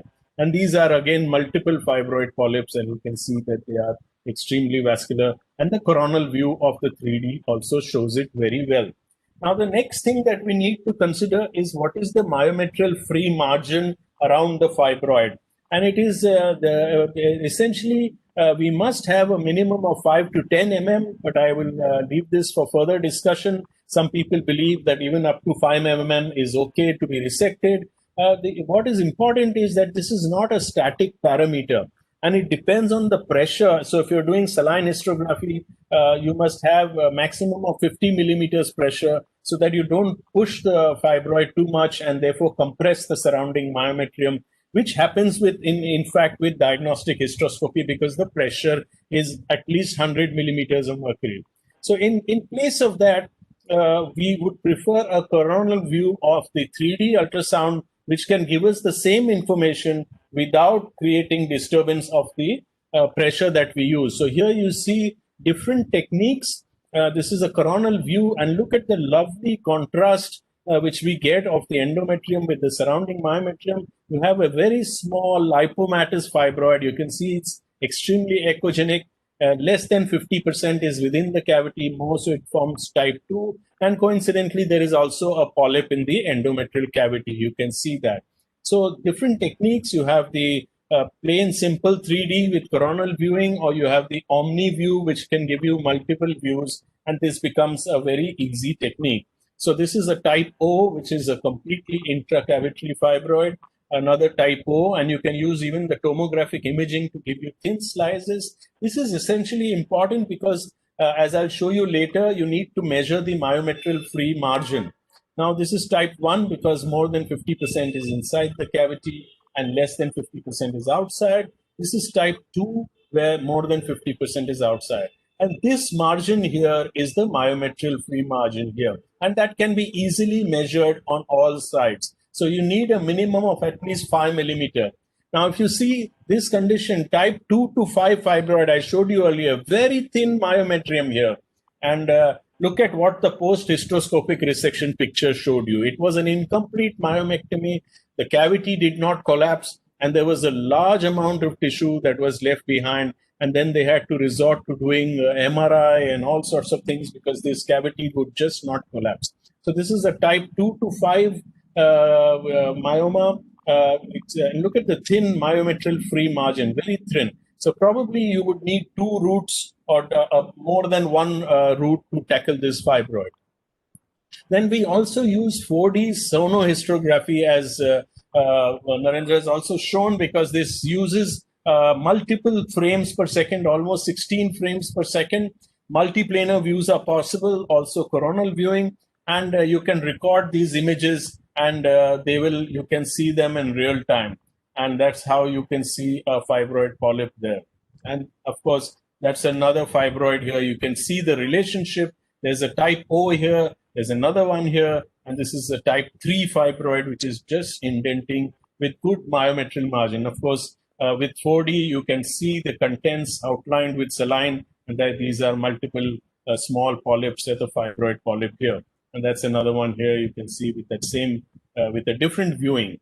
Now, this is interesting. This is virtual hysteroscopy. We fill saline in the cavity and move the volume transducer inside, and you get images very similar to your hysteroscopic images. So as we enter the cavity, you will see that there is a mass lesion there, and this is outlined there on that side here. So almost similar to a hysteroscopy, and there is probably another mass sitting out there. So this is easily achievable. You first fill in saline and then move your transducer, volume transducer, in the 4D mode from the internal os upwards. And then you can also rotate in any direction and you can see the cavity very well. So this is quite exciting. And here you see Asherman's, of course, as Narendra has already shown you, but it's a coronal 3D here. And these are some polyps. I'll quickly go through this. Now, the final aspect I want to show you is the differentiation between fibroids versus adenomyosis. And here we use contrast material, that is SonoView. SonoView, which is used, or Definity. This is we inject the micro bubble contrast, and you can see it homogeneously enhances the myometrium except the endometrial cavity. Now here you see a large mass in the fundus here. You're not sure whether this is a fibroid or an adenomyoma. Of course, I don't have the vascular pictures here for some reason, but this is an elastography picture which shows that there are multiple small soft areas in this region, suggesting that this could be an adenomyoma. This is the endometrial cavity here. You can see with elastography, the endometrial cavity appears bright and the mass is appearing dark with multiple soft areas all over the place. And the same picture is obtainable with the MRI. But look what happens with injection of SonoView. You get a basket-like, a web-like enhancement of the entire lesion, and this is typical of an adenomyoma vis-a-vis a fibroid. And I'll just show you how a fibroid looks like. And so this, you see the basket type or web type of enhancement, and these are the small blood pools which are not enhancing, which is the similar thing what we saw earlier on the elastography picture. So that's a frozen image here, and that's the vascularity here. You can see in this fibroid, and that's the MRI picture, a T2 image showing the same kind of appearance. The endometrial cavity is bright, and you can see the non-enhancing blood pool areas which are highlighted as bright in the MRI picture. This is vis-a-vis a fibroid. If a fibroid, you will see no enhancement in the fibroid. So you will see a kind of black hole in the fibroid, and that is very different from what we would see compared to an adenomyoma.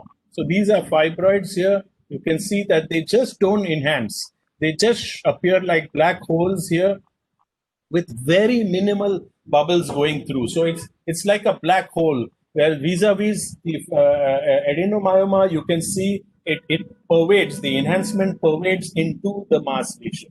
So this is the major difference. And here I've shown both the pictures together.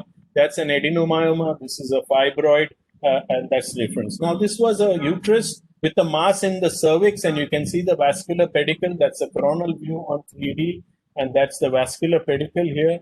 And these are coronal views again. You can see the vascular pedicle. That's a fibroid polyp in the cervix. And again, just to show you that on contrast enhancement, you can enhance the pedicle here, but the fibroid will not enhance. It will appear like a black hole. And the periphery will enhance, and you will see that it essentially is a black hole there. That's the fibroid there. So that's a typical appearance of a, and so you can use this technique to differentiate an adenomyoma versus a fibroid. MRI is a very costly technique compared with vaginal ultrasound and histosonography and hysteroscopy. It provides better imaging, 100% sensitivity and 91% specificity. It is superior to transvaginal ultrasound and SIS, but the results are very similar to 3D imaging. So these are some MRI pictures. You can see this is a large submucosal fibroid here. This is another a type 2 to 5 fibroid. Of course, if the uterus is very large, as I've shown here, with multiple fibroids, then MRI gives a good roadmap in a single shot image as to what you're dealing with. So this is another almost type 1 submucosal fibroid that we are seeing here. So in conclusion, now, there are no good reasons to undertake a surgical procedure without a correct ultrasound myoma classification. And therefore, one must always do a very, very careful ultrasound, use all the techniques possible to grade the fibroid, to highlight the number, the size, whether this is a submucosal fibroid. You use the Figo's classification. Look at the myometrium, which is surrounding the fibroid. That can be dynamic, as you know. Even I'm sure the surgeons will also tell us, even when they are resecting the fibroid, the myometrial free margin actually increases because of collapse of the cavity. But it's better to use 3D imaging to see the peripheral myometrium because there is less pressure used in a 3D technique. And I thank you for a very, very patient hearing. And if there are any questions, I would love to answer that. Thank you, Chanda, for very lucid presentation and telling all of us, the gynecologists, what is the importance of types of ultrasonography before we take up the patient for myomectomy, whether it is hysteroscopic or laparoscopic. What is important is that we've done a lot of work on elastography and dye-enhanced, contrast-enhanced ultrasonography. It showed us beautiful pictures of 3D ultrasonography and fibroid. I'm sure henceforth people will keep in mind that ultrasonography really guides you in management of myomas. Rather than taking the patient up hurriedly for either hysteroscopic or laparoscopic myomectomy, you should plan out properly. There is no emergency as far as myomectomy is concerned. And thank you very much for your excellent presentation. I don't know whether you have any questions in the chat box. I can't see the chat box. Thank you, Chandar. I think you have one more talk or what? No. Oh, you look very tensed up. I'm in the midst of my work, so as usual, patients always. Twice in virtual meeting in a day. And I can see even Sonal Panchal smiling. Hi, Sonal. Thank you. Hi, sir. These are all the high-flowing radiologists who don't work on Saturday, the common laborers like us who work on Saturday. So you can see Ashok Khurana, who doesn't work on Fridays also. But what is surprising is that this is a endoscopy committee, Indian Association of Gynecological Endoscopists, and almost all speakers are sonologists. That is the best part of it, right from Naren, Chandar, yourself, Sonal, Ashok, TLN Praveen, Jyoti Mishra, and Nitin Chauhan. Can we not further go into this discussion? So nice. Yeah. Dr. Shah, it shows a strong relationship between a sonologist and an endoscopist. That's a very positive statement. Agreed, madam. Very good friends. Yes. It would be my pleasure to introduce the next speaker. Just please mute themselves. Madam, your voice is speaking. Yeah. Everybody would have to mute.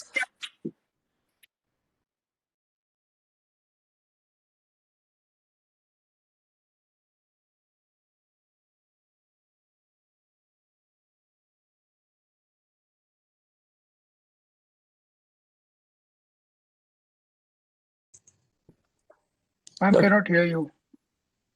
You have to unmute yourself, Dr. Kansal.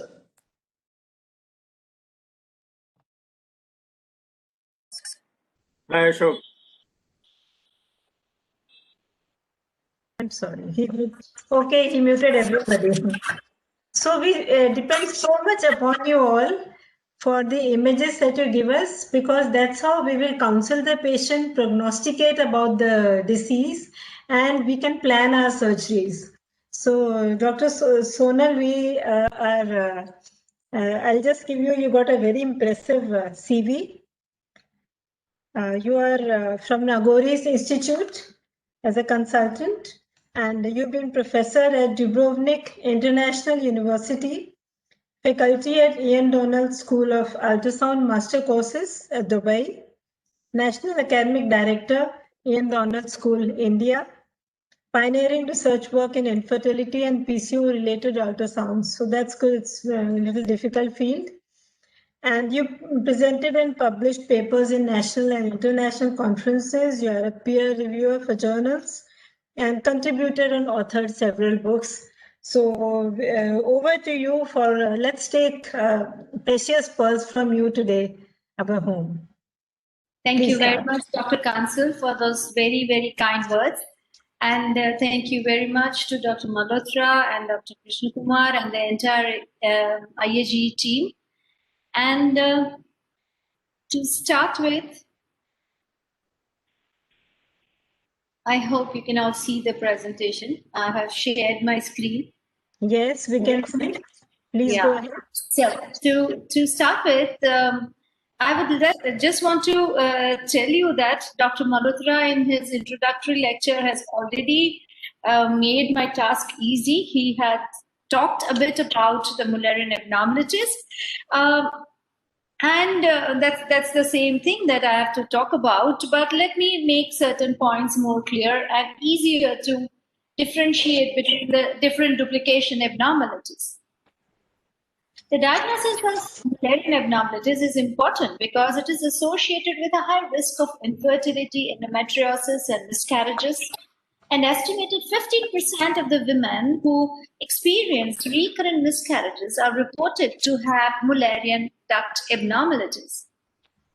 Complications of the fertility and pregnancy are maximum with the septate uterus, and therefore it is essential to confidently differentiate other duplication abnormalities from the septate uterus. And it's also important because the line of treatment is absolutely different for different duplication abnormalities.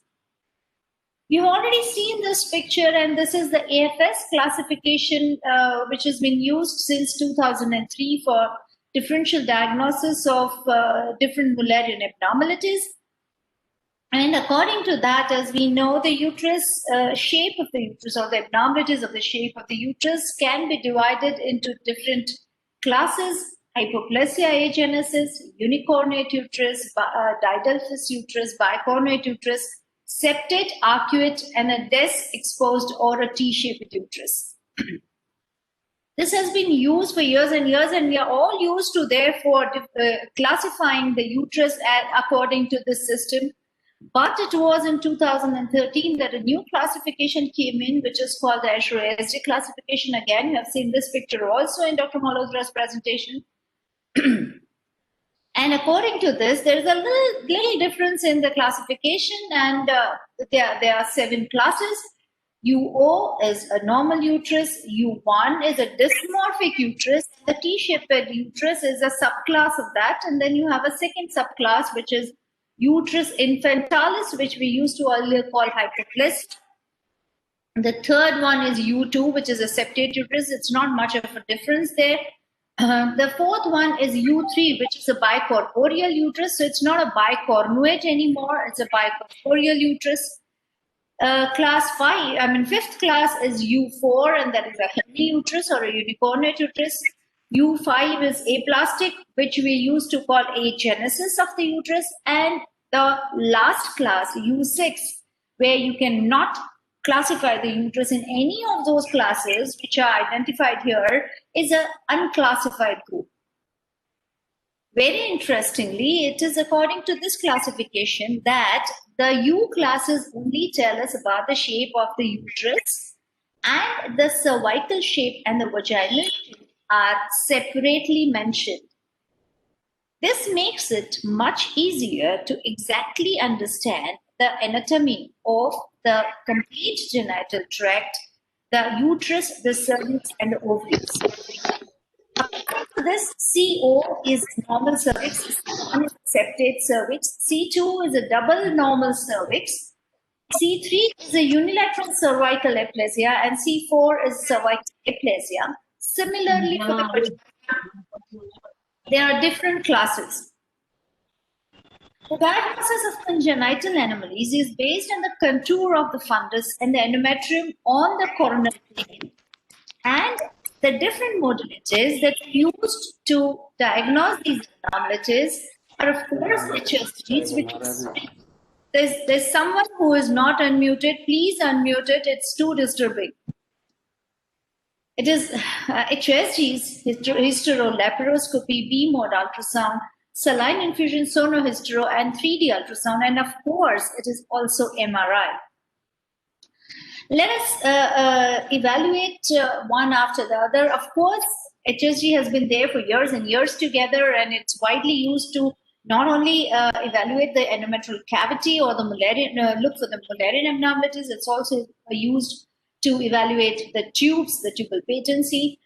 The disadvantage of HSG is that you can see the endometrial contour, but you cannot see the external contour. Of course, if you're talking about the hysterolaparoscopy, that used to be a gold standard always, because when you combine the two, you can see the endometrial cavity from inside, you can see the external contour with your laparoscopy, and therefore it can give you an exact diagnosis. Talking about the 2D ultrasound, which we talked about, the B-mode ultrasound, this is not a right modality to confirm the type of a duplication abnormality or a type of the Mullerian duct abnormality, because you are not seeing the uterus in the coronal plane, and that is very important.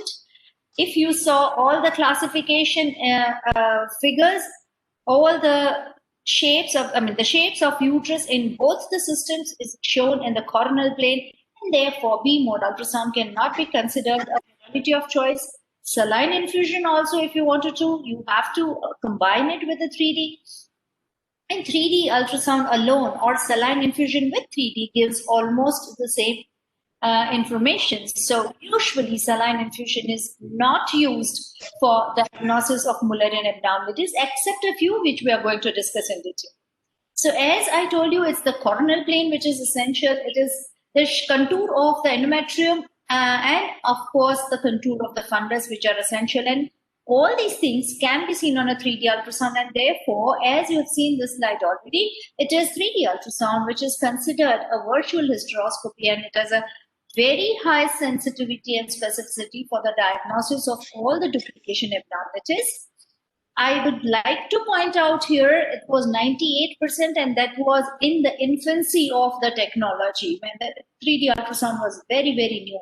With the advanced techniques now, it's almost 100% for both the sonohystro with 3D as well as the 3D alone. So if we are talking two different classification, what is the basis of the two classifications? Why are they different? Is because when we are talking of AFS classification, we usually draw an intercorneal line and measure the distance from this line to the highest point on the fundus, and we measure that distance. We may also, in some other cases, draw an intercorneal line and draw the distance from this line to the deepest point between the two endometrial cavities, or we may measure an angle between the two endometrial cavities. So the absolute measurements that we are using. We are not using, we are not using any uterus's own measurement as a standard. These are all absolute measurements.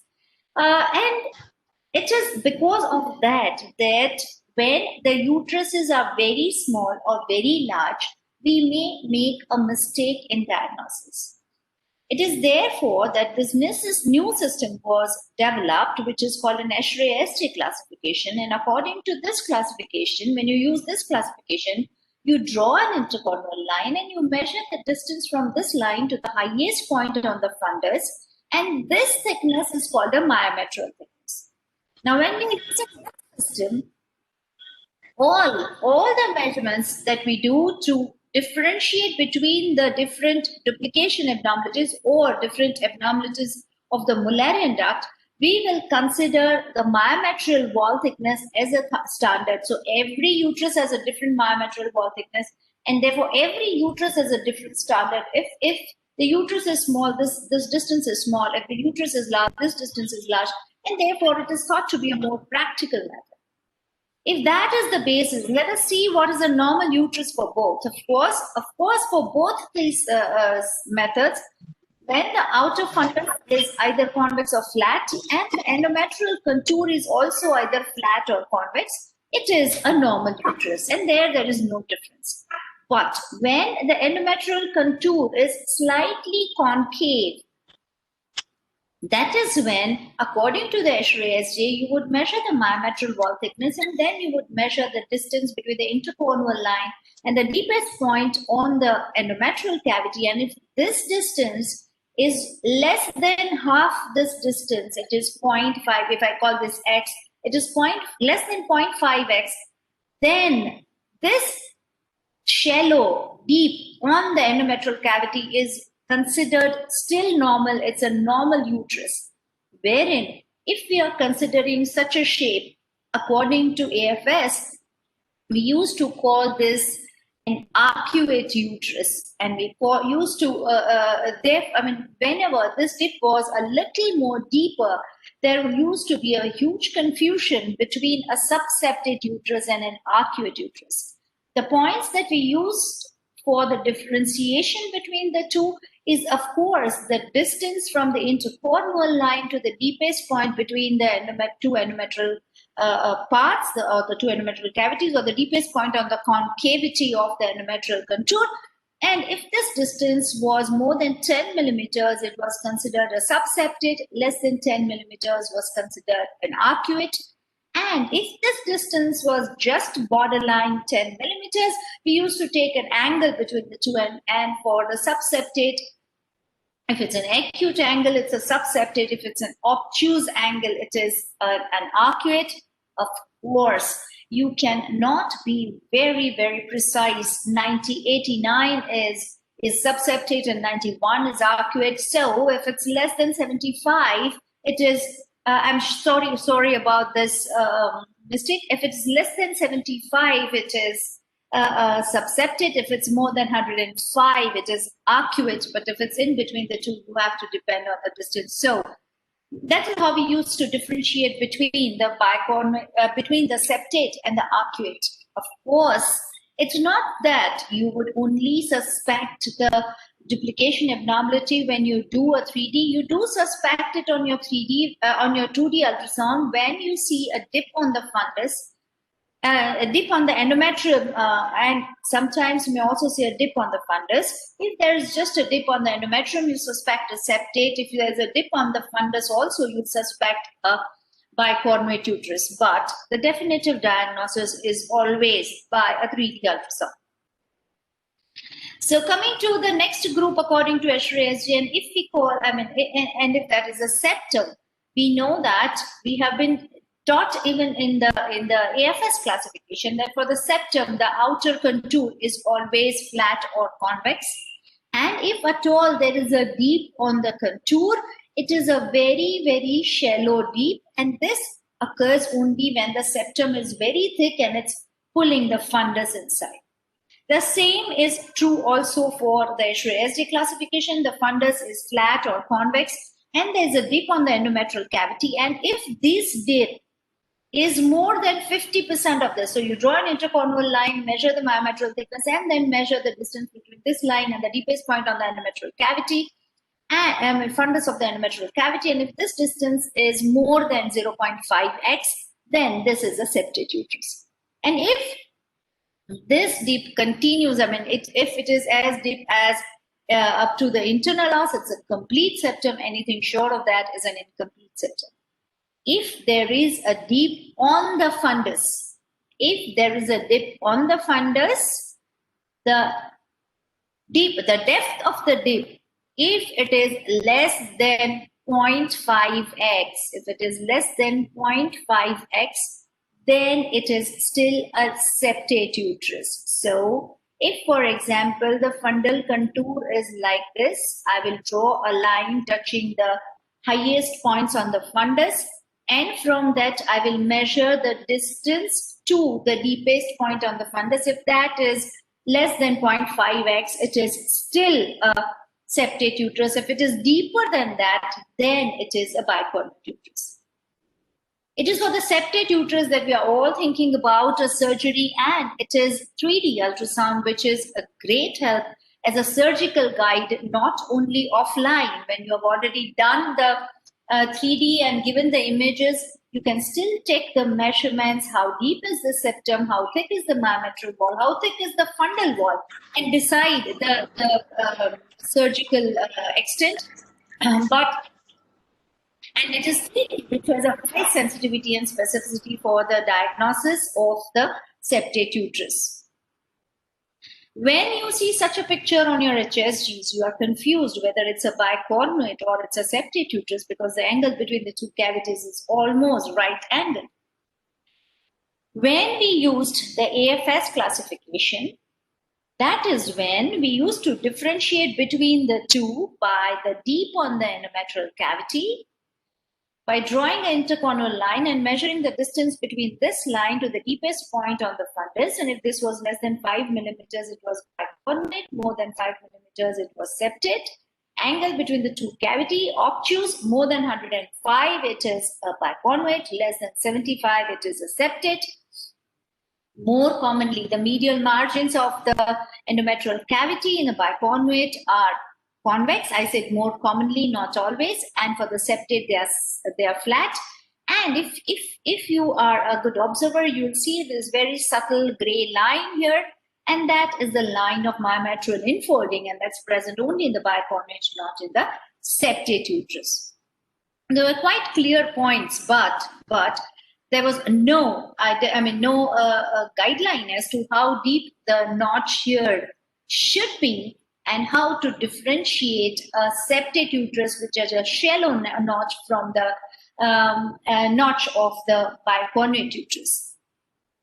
Of course, when we are still using AFS, when there is a bicornuate uterus, which is identified by the notch on the fundus, if it had a cervix which had a thick muscular wall in between and the two cavities, we used to call it a bicornuate bicollis uterus. Whereas if the cervix was single and normal, we used to call it a bicornuate unicollis uterus.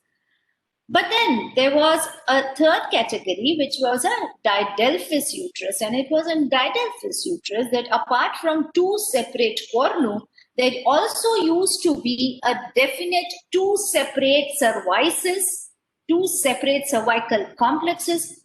And it was essential, and it is still essential, to show the shape of the cervix to give the correct classification. This, if you are using Escher SJ classification and you want to differentiate a septate from a bicorporeal uterus, it's called a bicorporeal, whether it's a didelphys or it's a bicornuate unicollis or a bicollis uterus. And we know that the bicorporeal is identified by the notch on the fundus. This notch on the fundus, if its depth is more than 0.5x, then it is a bicorporeal uterus. And that notch may extend right up to the internal os, and when it extends up to the internal os, it is a complete bicorporeal. If it is a short of that, it is incomplete bicorporeal. And of course, then you have to write the shape of the cervix separate, whether it is CO, C1 septate cervix, or C2 double normal cervix. According to this classification, the didelphys doesn't exist. So that means when it's a complete bicorporeal with C2, it's equivalent to the didelphys uterus. And the information that you get from HSG is definitely inadequate because you're not seeing the fundal contour, but the images that you get of MRI are very similar to what you get from your 3D ultrasound. So 3D ultrasound can now be considered at par with MRI for differential diagnosis of Mullerian abnormalities. And again, 3D has proved to be highly sensitive and specific for the diagnosis of even bicorporeal uterus. If the notch on the fundus is just 50%, so it's not more than, it's not less than that. If it was more than that, it was bicorporeal, less than that was septate. But if it is just 50%, and there's a thick muscular wall between the two endometrial cavities, as you can see here, how do you differentiate it's a septate or a bicorporeal? And this confusion has been given a name. And then if the distance between the notch here and the notch there is more than 1.5 times the myometrial wall thickness, it is a bicorporeal septate uterus. So that is one extra category that we have, and that probably sorts out the confusion. It's a bicorporeal septate. There is one important thing which is about the vascularity, and then when you are considering bicorporeal or a septate uterus, remember the vascular pattern in the bicorporeal or a bicornuate uterus is a Y or a V contour, whereas in the septate there is no definite arrangement of the blood vessels. And it has been proved that when there are more blood vessels, it is a more muscular septum, it has less connective tissue, so less chances of decidulization. More muscular tissue so also leads to more chaotic contractions, and it therefore has a higher chance of abortions and implantation. So more vascular septum is considered to be worse. There are a few pictures which compare the hysteroscopy and the laparoscopy pictures along with the 3D pictures to show you that 3D gives you the same, almost similar information as what you get from your hystero and laparoscopy. Unicornate uterus pictures have been shown by Dr. Malhotra. I'll not waste much time on that, but it's very important that 3D is absolutely essential to confirm that it's a unicornate uterus. On 2D, if you rotate the probe and you see the two cornu as you are seeing there, you may you do rule out the possibility of unicornate, but the confirmation of unicornate is always by 3D. It is this unicornate uterus which is often associated with rudimentary horn, which may be functional or non-functional, seen as an isoechoic pear-shaped structure very close to the opposite ovary. Because it is isoechoic, if it is not functional, if it does not show the central hyperechoic line, it's very difficult to diagnose on ultrasound, and the confirmation of that is where MRI is essential. So MRI is essential when you want to diagnose rudimentary horn, whether it is with a unicornate uterus or it is with a bilateral rudimentary horn, where you call uterus infantilis or severe hypoplasia or agenesis of the uterus. But when you diagnose a unicornate uterus, even on a 3D ultrasound, it's very essential that you rotate your image and confirm that it's truly many a times when the uterus is deviated, it also twisted a bit, and therefore even on your rendering, it may look like unicornuate as you have seen there. When you rotate, you confirm that it is a normal uterus. The last and the very important thing is the dysmorphic uterus, and I specifically want to emphasize on differentiating between a T-shaped and a hypoplastic uterus. T-shaped uterus right now is highly over-diagnosed. The uterus is called T-shaped only when there is a thickened lateral wall. And thickened lateral wall, there's a narrow cavity with a thickened lateral wall. The rule in a T-shaped uterus, uterus-cervical ratio is normal. So any small cavity is not a T-shaped uterus. You measure the myometrial wall thickness, you draw a line from the internal os to the cornu. On this line, you draw perpendicular from the deepest point on the endometrial lateral wall. And this perpendicular is divided into two by this line, which joins os to the cornu. And if the lateral part is 1.4 times the myometrial wall thickness, only then it is a T-shaped uterus. Whereas hypoplastic does not have more thicker lateral wall, and it always has an altered uterus-cervical ratio. So this is very, very important. I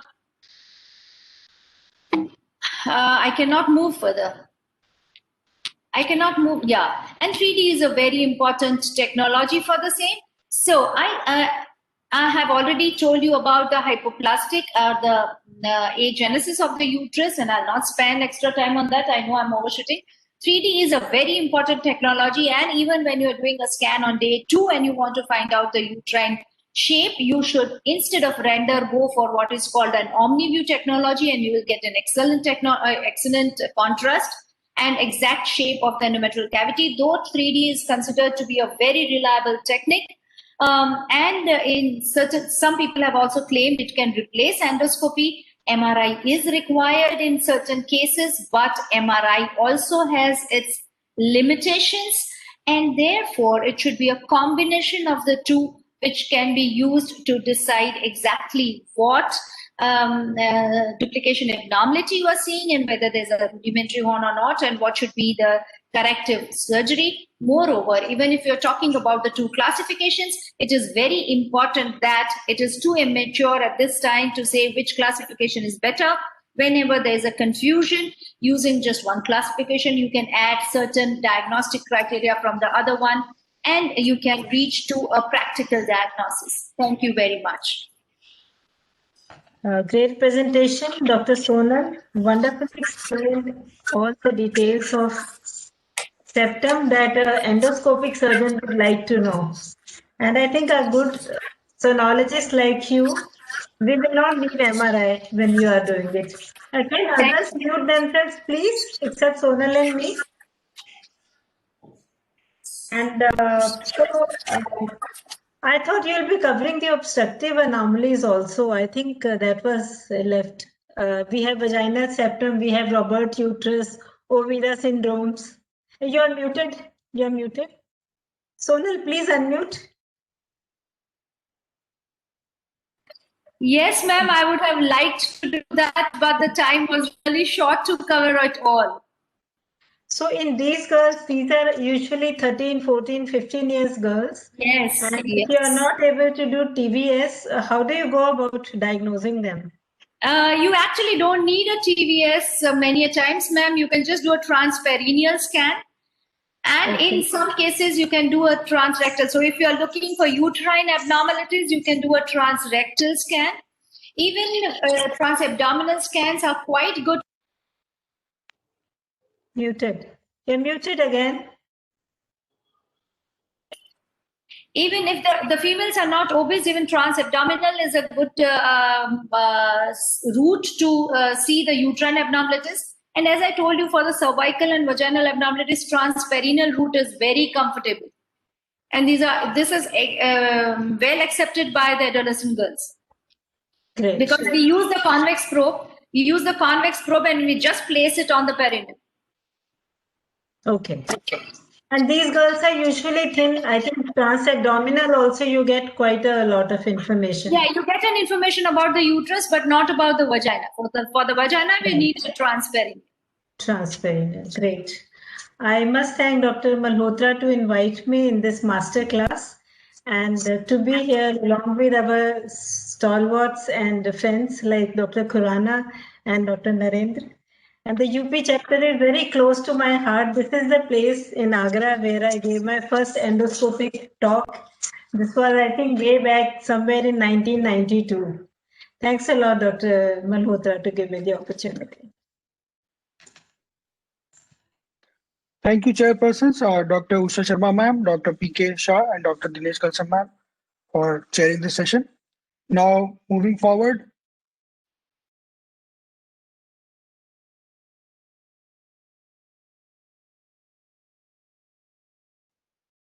for the chairpersons for the next session, Dr. Surita Karim.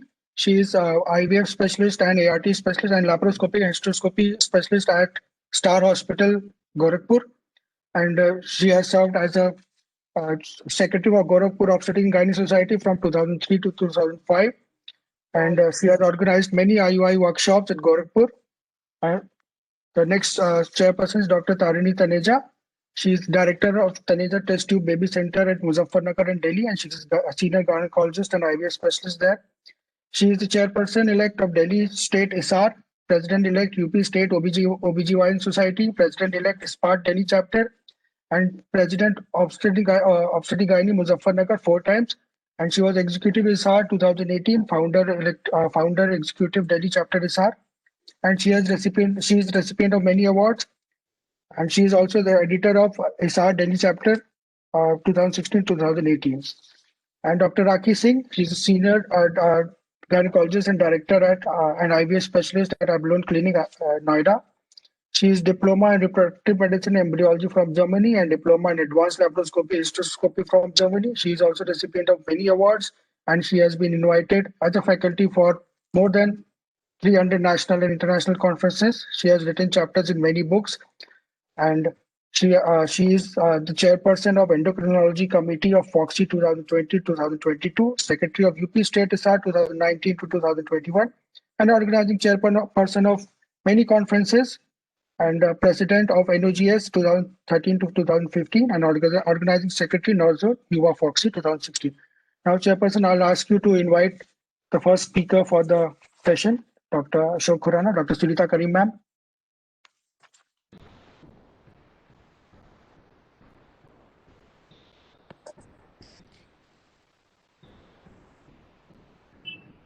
Hello everybody. Needs no introduction, I think. Everybody knows he's the stalwart of imaging, at least in North India. And I would not like to take much more time and would like to ask him to start his lecture.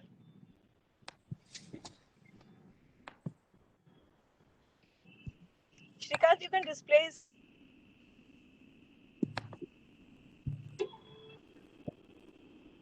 Thank you. I myself have undergone many trainings under him. So I can say that for a fact. He's a wonderful teacher as well as a wonderful imaging specialist. Yeah. Thank you. Thank you very much, Dr. Srita. And I'd also like to take this chance. Is my screen well seen and am I heard well? I presume it's all in order. Yes. Yeah, thank you. So I'd like to take this chance to thank Dr. Krishna Kumar and Dr. Malhotra for putting together this fantastic event where we're all on the same page, not merely to show off what we do in our working areas, but truly to share what we can do for our patients so that we give them the best outcome.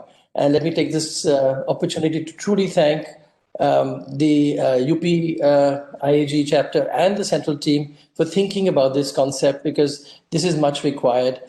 We have to make sure that we give each one the best outcome. And I know Dr. Narendra Malhotra has always been the catalyst for that. It's been 3 decades as he's been working to bring us all together. And thank you, Narendra, for always being there for putting such things together.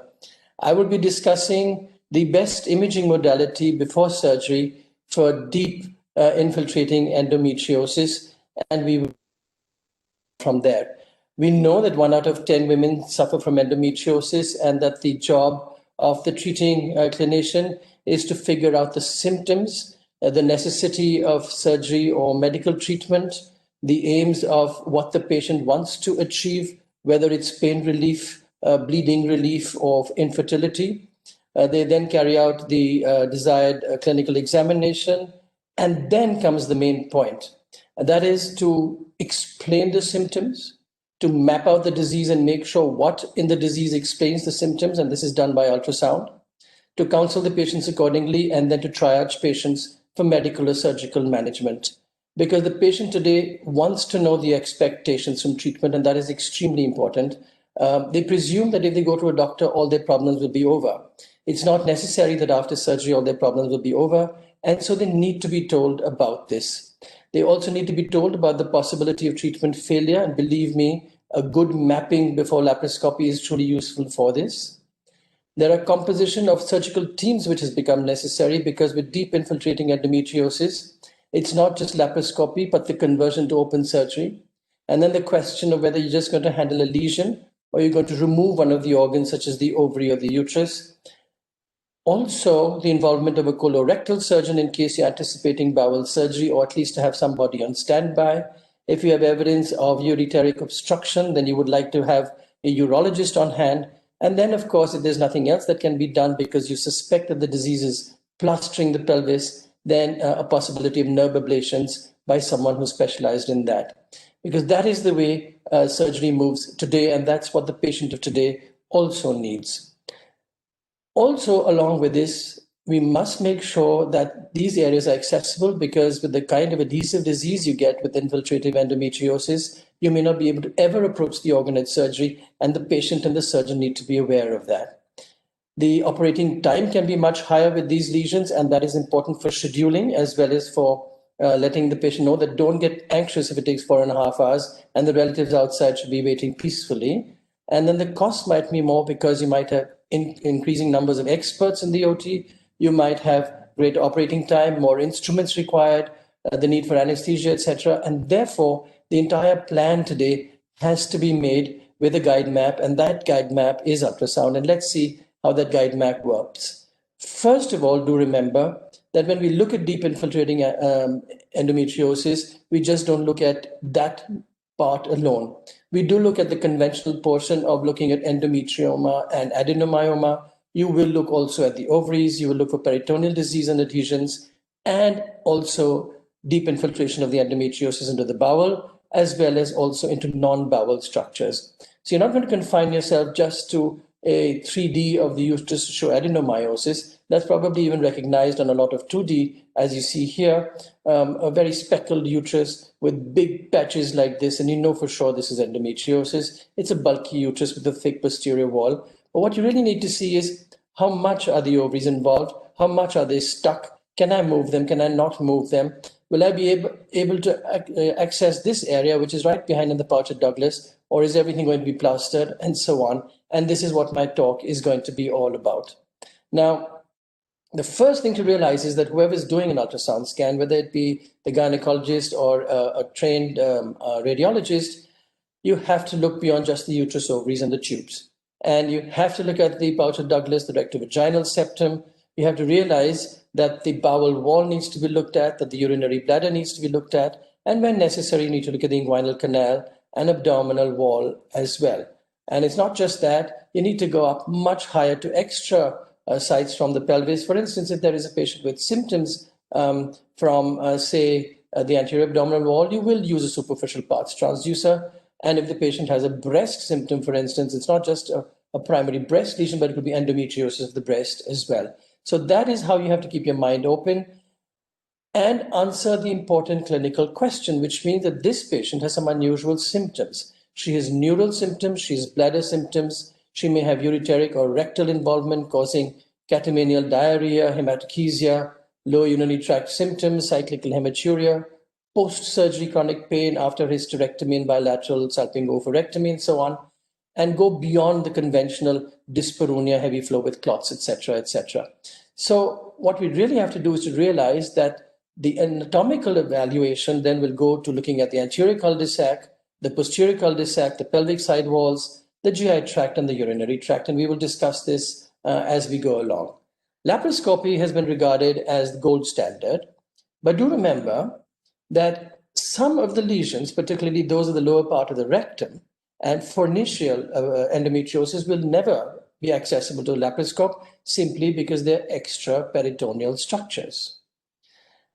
Ultrasound is often accused of not picking up peritoneal disease. Of course, if you don't do it carefully, it may not even pick up deep infiltrating endometriosis. But the question is, it's the first investigation that you always use, and then you need to extend a routine ultrasound to an expert ultrasound to make sure that you map the disease exactly and answer the clinical question. The other modality for diagnosis is MRI, and its current status is that of a problem-solving modality, and it's good for detecting an iron signal in case you have a doubt about the differential diagnosis. Is this tuberculosis? Is this tumor? It's used also for looking at anatomic areas where you suspect disease, but ultrasound has shown nothing. And we will discuss this also in the next 10-15 minutes. But do remember that when we talk about techniques, we don't talk just about transvaginal ultrasound. We talk about dynamic ultrasound, which means you push and you see. You move and you look while you're moving and see what happens to pelvic anatomy. You substantiate a lot of findings with 3D and power Doppler. We rarely use things like a gel vaginal sonography, but they could be useful. We do use transrectal and endorectal. MRI we will discuss. CT just happens to be a way in which sometimes endometriosis is found. It's not really in the diagnostic armamentarium. And don't forget that a transabdominal survey might show up disease in the kidneys and bladder, and of course, wherever necessary, extend it to the rest of the abdomen as well. The transducers we see are better if they're of a slightly heavier resolution, which means that you use a higher frequency, as high as 12 megahertz. And then, like I've shown here, not just look at a lesion for what it looks like, push it and see if fluid moves, push it and see if the organs move, and then that gives you good detail. In addition, the high frequency will give you better color maps, and the high frequency will give you better textural detail, and that's useful. For instance, look at the swirling of fluid in this. You know there is liquid in that lesion. Remember that the integral portion of this study is not just 2D, but the pushing as well as power Doppler, because every cystic space needs to be assessed for whether it's vascular or it's fluid, because that is what you're going to encounter in surgery. For instance, you find a huge amount of telangiectasia when you open up, and then you remember that, yes, the ultrasound had described that there were hypoechoic loculi sitting behind that telangiectasia. I have to access that. I have to get rid of this. I have to burn out that telangiectasia and get to my lesion and give this patient relief. Otherwise, my surgery will be incomplete. Guide map. Similarly, we might not just use transvaginal, but use transabdominal as well, because they offer a panoramic view. And look at this. You have not just these two lesions, one in either ovary, right and left, but lesions extending way beyond, and also between the ovaries and the uterus and deep down in the pelvis. And that panoramic view might be useful with the transabdominal study. When we do a 3D reconstruction, it's very useful to look at the wall from the inside. Of course, you can't tell whether it's a tube or whether it's the bowel, and that can only come by observing for peristalsis on 2D. But what you can tell is that, yes, there is this lesion, which is a mural lesion, and will need to be addressed when I have to treat this patient. Also, 3D helps you tremendously for orientation. So if I find this bunch of cystic and solid lesions in the adnexa, I will be on a 3D able to see how much is ovary, how much is tube, and more importantly, what the rest of the garbage there is. And when I see stuff like this, I know if it doesn't move, that this is going to be endometriosis in the peritoneum, and this is going to be endometriosis in the bowel. And that's how I start looking for it further. So it's a guide map again. Remember that this is not just a random chance, but something that you can see, and you can see lesions not only inside the lumen, but you can see lesions on the surface as well. And here you see lesions on the surface of the tube, and the rest of it is bowel, which is plastered to the adnexa in this particular situation. What else can you do with 3D? You can actually demonstrate things more convincingly so that you can see not only just a lesion like this, but the ragged, jagged pattern that tells you, yes, indeed, this is endometriosis. You can measure that, like this lesion around a ureter, the dilated ureter, and then this lesion. And then with treatment, say you opt for a conservative treatment, you can see whether it has resolved or not by measuring it over a period of time.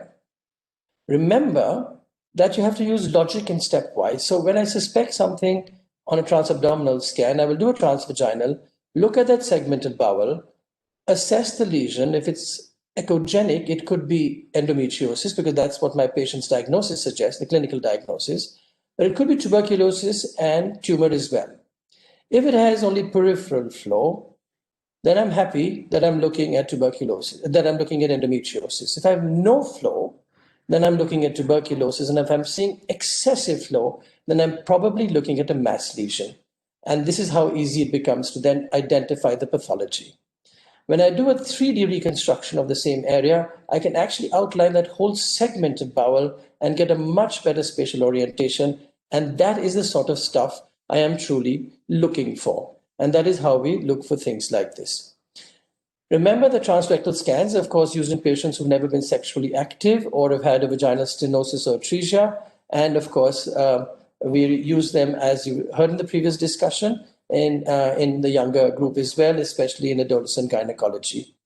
Remember that sometimes peritoneal lesions are better seen with the transrectal scan, but for deep infiltrating endometriosis, you may not be able to see as well with the transrectal scan because it's difficult to actually angulate the transducer so easily in the regions that you want information for. There are some new exotic techniques such as rectal endoscopic sonography. That means you do an endoscopy and it has ultrasound built in and you try and look for it. You also have bowel enemas before ultrasound or vaginal gel in the posterior fornix. None of these have actually stood the test of time. And although they are fantastic, spectacular images on the internet that you see on this, and we've done them ourselves several years ago, we still depend first on a simple 2D vaginal scan done meticulously, and then move on to the rest of the techniques. And we're almost always able to see disease between the bladder and the uterus. We're able to see fornicial disease. We're able to see lymph nodes separate from endometriotic lesions. And of course, we're able to see bowel disease, the peritoneal component of bowel disease, as well as the wall component of the deep infiltrating endometriosis. For MRI, we have very set sequences, and I've shown one here. That won't be of too much interest to you, except that you have to choose people properly, because just as you choose somebody doing a good ultrasound or you develop your own technique, you need experience, you need equipment, and you need time. If you don't have these, then you will never get the answer. You won't get the answer on ultrasound, and you won't get the answer on MRI. So then what's the point? I'm not looking for articles like this that tell me you can see all this on MRI. I know you can. What I'm looking for is to say that, yes, here, few serosal loculi. I know that already. Over here, one ureter is medial to the ovary, one is lateral to the ovary. My urology surgeon is ready for that because I've shown him hydronephrosis and I've shown him hydroureter. I'm not interested in seeing fluid levels. No. What I need to see on MRI is to answer questions. Is there a periureteric disease? And that is well seen on MRI because I find it difficult to see on ultrasound. If I have a doubt about the texture of a lesion, is it truly tumor, or is it dermoid, or is it tuberculosis? Then I look for an iron signal, which is present in the hemosiderin that is present within endometriotic lesions, and I spot that. And of course, diseases in the round ligaments, better demonstrated, although we're now beginning to see it at the level of the cervix on a well organized 2D ultrasound as well. So those are the things I look for in an MRI, not a routine scan that will tell me what I'm supposed to be doing. Now, one area where MRI is definitely required is when you're working with a laparoscopic colorectal surgeon. The laparoscopic colorectal surgeon needs mapping because he has to decide, depending on the size of the lesion, he or she have to decide on the size of these lesions, the location of the plaques, and the degree of involvement and the length of involvement on what type of laparoscopic procedure is required. So in that situation, if you have to involve a colorectal surgeon, you will ask for an MRI. But again, the MRI to be done by someone who's dedicated, experienced, has the right amount of, has the right equipment. So moving on from there, remember that one of the first things that we have learned is that now there is a technique to ultrasound which is dynamic, and this is what I will cover in the next 5 minutes.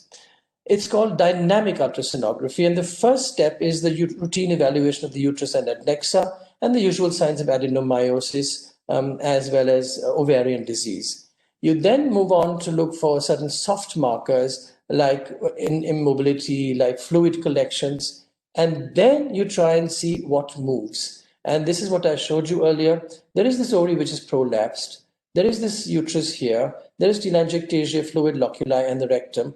And irrespective of how much I'm pushing, I'm not able to move the rectum and the uterus separately from each other. That is my major sign that I have deep infiltrating endometriosis into the rectum, or at least into the rectovaginal septum, depending on where it's located.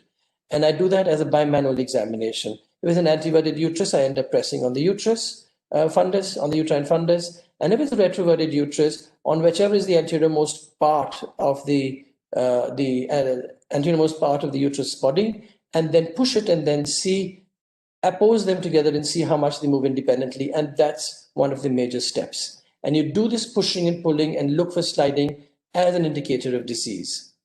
These are some images from a poster we prepared when the IDEA guidelines came out. And this is a very useful article from a group which looks for infiltrating endometriosis and how we look for it. It was published in the White Journal in 2016 and is about a systematic approach to the ultrasound evaluation of the pelvis in women with endometriosis as well as deep infiltrating endometriosis. And it starts with the anterior compartment, which says that disease could be at the bladder base, as you see here and here, or disease could be in the dome of the bladder, as you see on this lesion here on 3D. Of course, you could have remote endometriosis, which could then be on the anterior wall, but that's not deep infiltrating endometriosis. It goes on to tell us that, yes, there is the posterior compartment, and one of the components of that compartment is the rectovaginal septum. You define it as a space that is there between the rectum and the posterior wall of the vagina. On ultrasound, you draw one line at the lower margin of the cervix, and below that is the rectovaginal septum, and just above that is the fornix, often outlined with free fluid depending on the phase of the cycle. And then you assess whether a nodule is only in the septum, in part of the vaginal wall, in part of the rectal wall, or does it span across completely? And here you see something, complete obliteration, thickening of the wall here, obliteration of the posterior vaginal wall, and these white areas here, which are a dead giveaway that this is deep infiltrating endometriosis in the rectovaginal septum. You can find lesions in the posterior vaginal fornix, and this is in that little margin where the reflection of the peritoneum ends, and above the level of the rectovaginal septum. And that is where you can find this little nodule, and often they are variably echoic and often hyperechoic. And again, when you push them, the patient will say, "This is my pain." That's the greatest advantage of ultrasound. It is dynamic, and the patient tells you, "This is my pain." You can sometimes have a nodule that extends not so much in the intervening area, but a lot in the fornix and a lot more in the bowel. And these are known as diabolos, like a dumbbell shape. And you find, again, hypoechoic, you find that stringy portion, and you find the white area. And the lesion itself is hypoechoic. Classical endometriosis, you can't go wrong. You know you have to handle this. You know you need the help of a colorectal surgeon if you're not familiar with this, and that the surgery might take long. Also that the patient should be ready for complications of surgery. There is, of course, excellent ways of looking at the uterosacral ligaments, and you do them by looking at the level of the cervix laterally, and you look at it on the left side and the right side and see how nicely you can actually make out thickening of that round ligament here. And then, of course, in the rectum and sigmoid, where we actually define the rectum in the portion that is extraperitoneal. That's the lower anterior rectum. The upper anterior rectum, which is just behind the lower part of the uterus and behind the cervix. You have the rectosigmoid portion of the bowel, which is at the level of the fundus, and then, of course, the sigmoid above that. And depending on that, you then identify the lesion, and you try and see how much is the wall component and how you have to then handle it, and with whom you have to handle it, and who should be on the team, and so on. The mural lesions in the bowel can have very exotic appearances, and they've got exotic names, especially this one that looks like the great feathered hat of the red Indian, but it could have a mushroom shape, a ragged, jagged shape. But this ragged, jagged shape is, like I said, a dead giveaway. Remember that there are certain important measurements, that every lesion should be measured along its transverse axis as well as two planes in the sagittal axis, which are the orthogonal planes. And that is how you have to see them. And this is how you see it here. And of course, the entire length of the involved bowel segment. And then your study will be complete. So to conclude, I want you to take this message home, that a meticulously performed dynamic transvaginal scan with 2D, 3D, and powered Doppler will map the pelvis and answer most of the clinical questions. MRI is useful to confirm an iron signal where the pathology is in doubt and differentiate it from neoplastic and tubercular lesions. It's useful for answering clinical questions where ultrasound is not given an answer and for guiding the laparoscopic colorectal surgeon.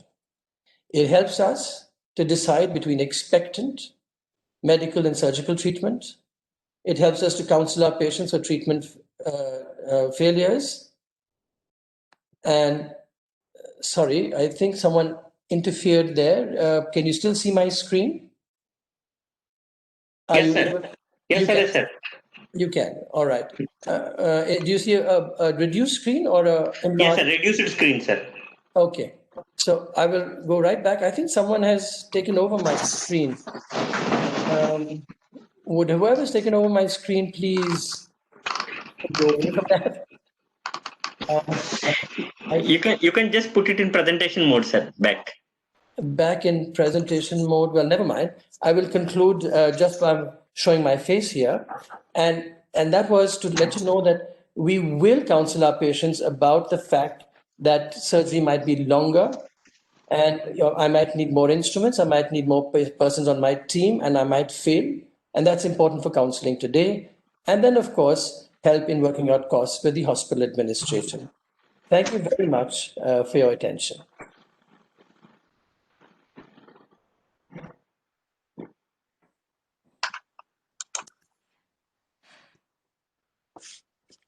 We're quite open to questions now. Are you able to hear me? Dr. Karim, your remarks, please.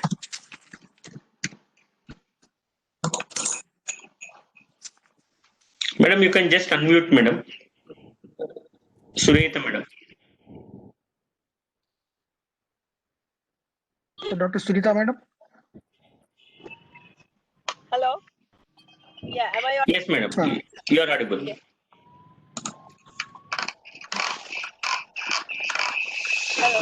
Yeah, thank you very much, Dr. Farana, for that enlightening talk. And of course, as we all know that without proper treatment, with surgery on endometriosis is a very, very difficult task. So I'm also grateful to the UP chapter IAGE for organizing this and reorienting ourselves to all the new modalities that are available. And of course, we all now are using MRI quite a bit, and it does help to delineate the lesion, and we have a proper idea of what to do when we go in for the surgery. So thank you very much, Dr. Farana, for that. Thank you.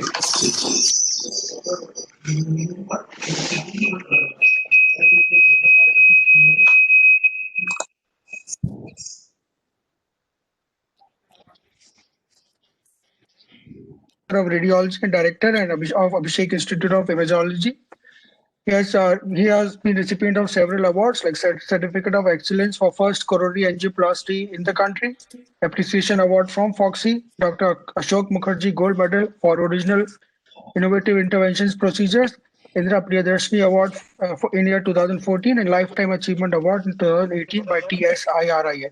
He is also Vice President of National IRIA, Past President IFUMB, and President-elect Society of Fetal Medicine. Please, sir, dice is yours for the lecture. Yeah. Can I share my screen?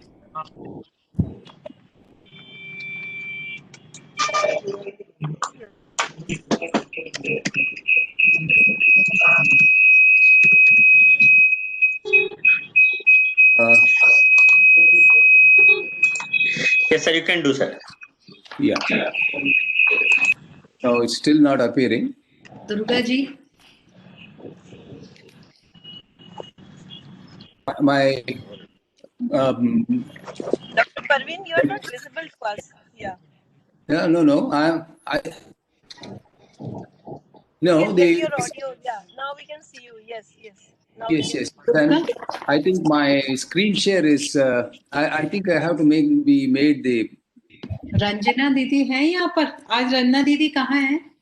Ranjana दीदी है?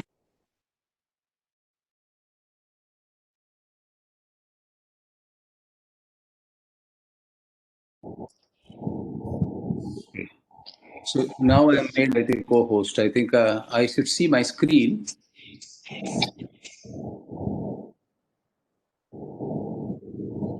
No, my screen is not seen to share. No, you will have to first open up your presentation, minimize My presentation is open. My presentation is open. Minimize it again.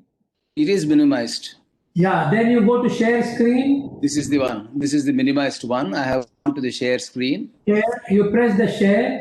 Yes. You see your screen and your presentation. Now it has come. Yes. Thank you. Thank you.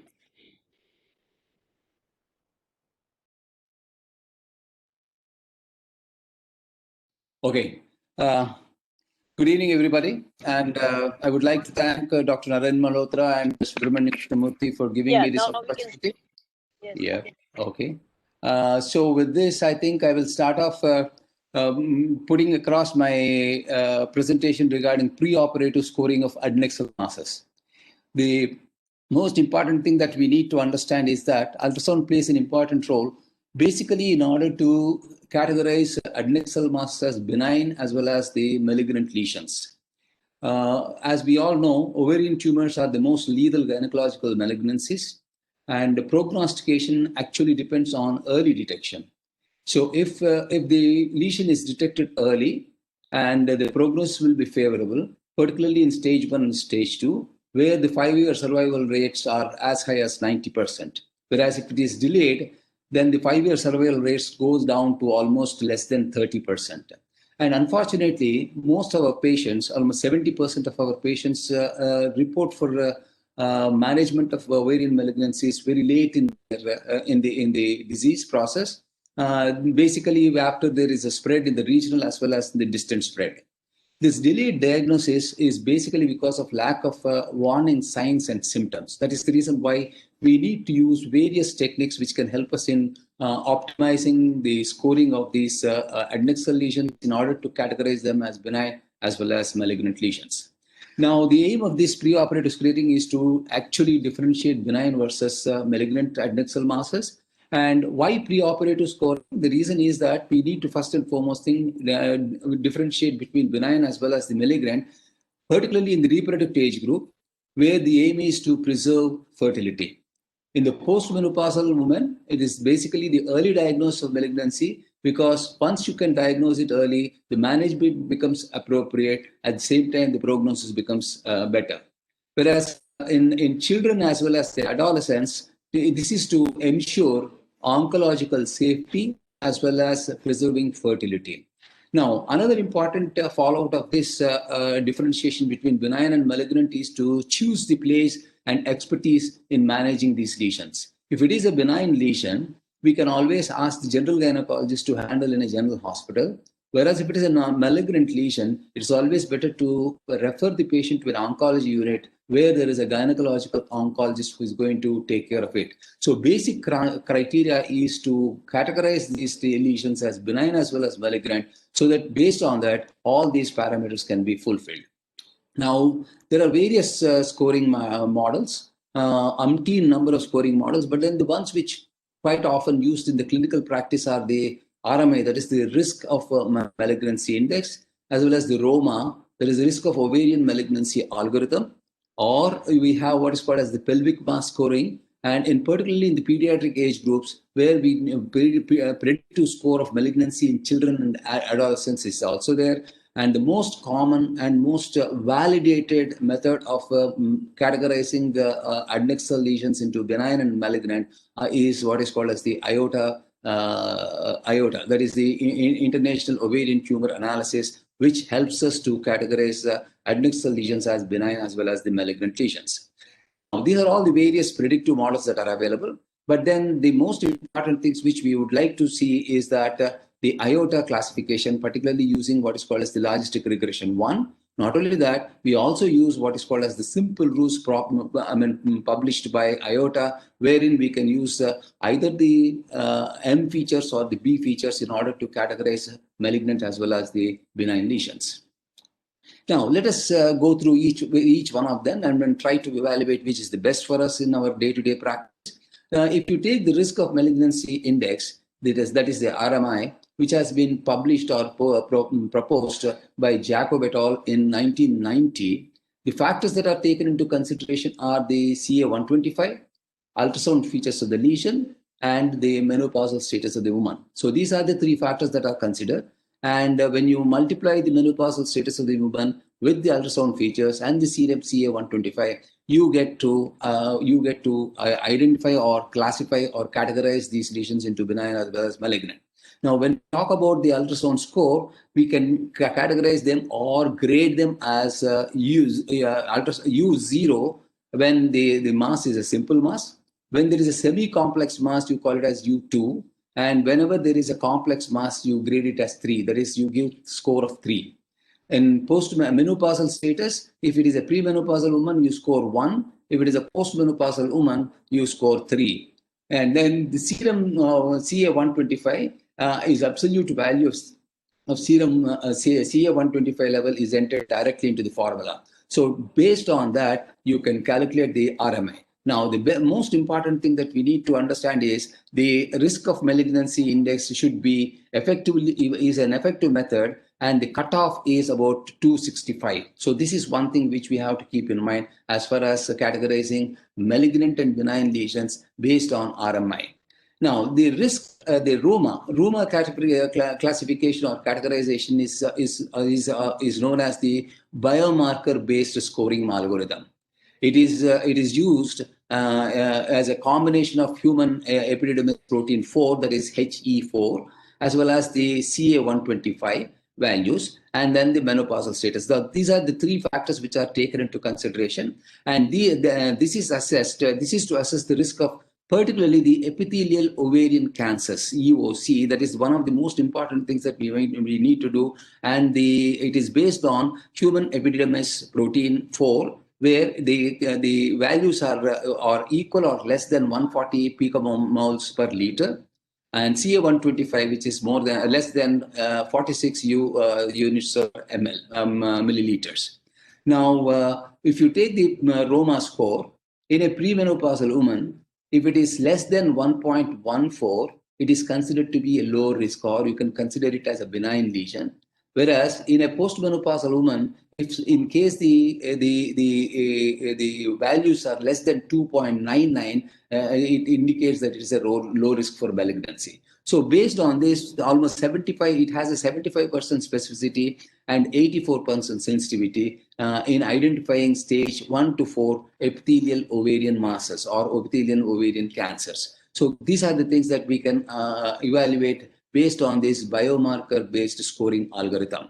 Now, the next one, which is the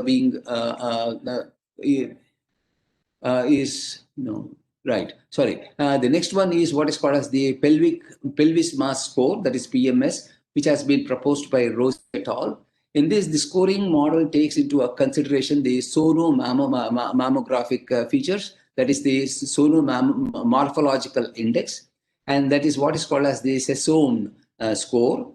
Then we also take into consideration the logistic values of CA125 and the type of vascularity that is there in the lesion, menopausal status of the woman, and the resistive index in the color Doppler of the adnexal mass. So these are the factors which are considered, and the formula of PMS, that is the pelvis mass score, is SSAC, that is the Sesson score, into logistic regression of CA125, vascularity of the lesion, and then the menopausal status, and divided by the RI of the adnexal mass. So when you talk about the Sesson score, these are the various factors which you take into consideration. That is the sonomorphological index, where you consider the inner wall structure, wall thickness, presence or absence of the septa, thickness of the septa, and then we have the echogenicity of the lesion, whether it is a low echogenicity with echogenic score, mixed echogenicity, high echogenicity. So these are all the things. And when we score more than 9, it indicates malignancy. So this is how we are going to go about using this particular method or a model in evaluating adnexal lesions. Then based on this, as I said, this is SSC is nothing but the numerical value of Sesson score. Then we have the logistic application of CA 125. Type of vascularization. If there is only peripheral vascularization, you score it as 1. If there is central vascularization, you score it as 2. And then the menopausal status, pre-menopause, 1 score, post-menopause is 2. And the RI of the numerical value, that is resistive index of the adnexal mass, is taken, and the cutoff is 69. So once you get this 69, as far as the PMS is concerned, we know that we are dealing with a malignant lesion. So this is how, these are the various methods by which you can categorize these adnexal masses. Now, the most often used and very much validated approach in evaluating or categorizing adnexal lesions into benign and malignant are basically proposed by IOTA. In this IOTA approach, they go by certain factors such as pattern recognition or easy descriptors. That is, the morphology of the lesion is taken into consideration in order to identify whether the lesion is a benign lesion or a malignant lesion. Not only that, we try to evaluate the lesion description. Once the lesion description is taken into consideration, we talk about the constitution of the lesion as well as the content of the cyst. That is, the cyst content is also taken into consideration.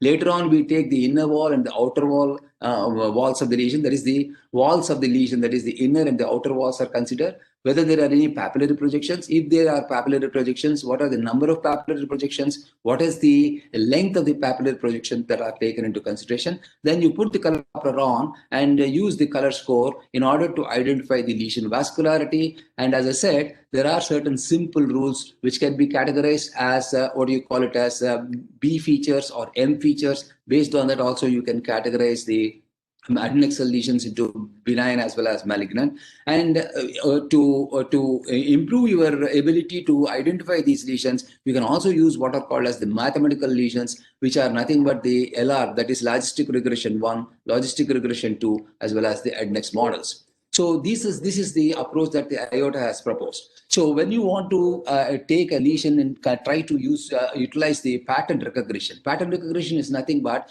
once you see a lesion, describe the lesion, and the specific morphological features of the lesions are the ones which will give you a diagnostic yield. So for example, as you can see, this is a very well circumscribed cystic area with ground glass appearance. Not only that, if you take the same lesion, as Dr. Ashok Khurana has already shown us, that using the transducer, when you want to push or make the sliding sign, we know the sliding sign will be negative, particularly when the lesion is adherent to the uterus. So these are the features which are very, very classical of an endometriomas. Now coming to this sort of a lesion, where there is a well circumscribed, it is almost similar looking, but there are ground glass appearance. But in addition to it, we have linear echoes as well as a hyperechoic area with acoustic shadowing, which is very, very classical of a dermoid. Whereas here, we have a very clear-cut, well-defined cystic area with absolute anechoic region. So it is very typical of a simple cyst. Whereas in this particular one, we have a cystic area with a solid looking lesion within it. But when you are trying to use the transducer and pushing that one, you can see that this particular solid looking structure is wobbling. No, I'm not able to hear when I put on my desktop. I'm not able to get audio of the speaker right now. Pardon me? Hello? Hello? I don't know whether it's meant for me or someone else. Hello? We can hear you. We can hear you clearly. Yeah, right, because there was some interruption in between.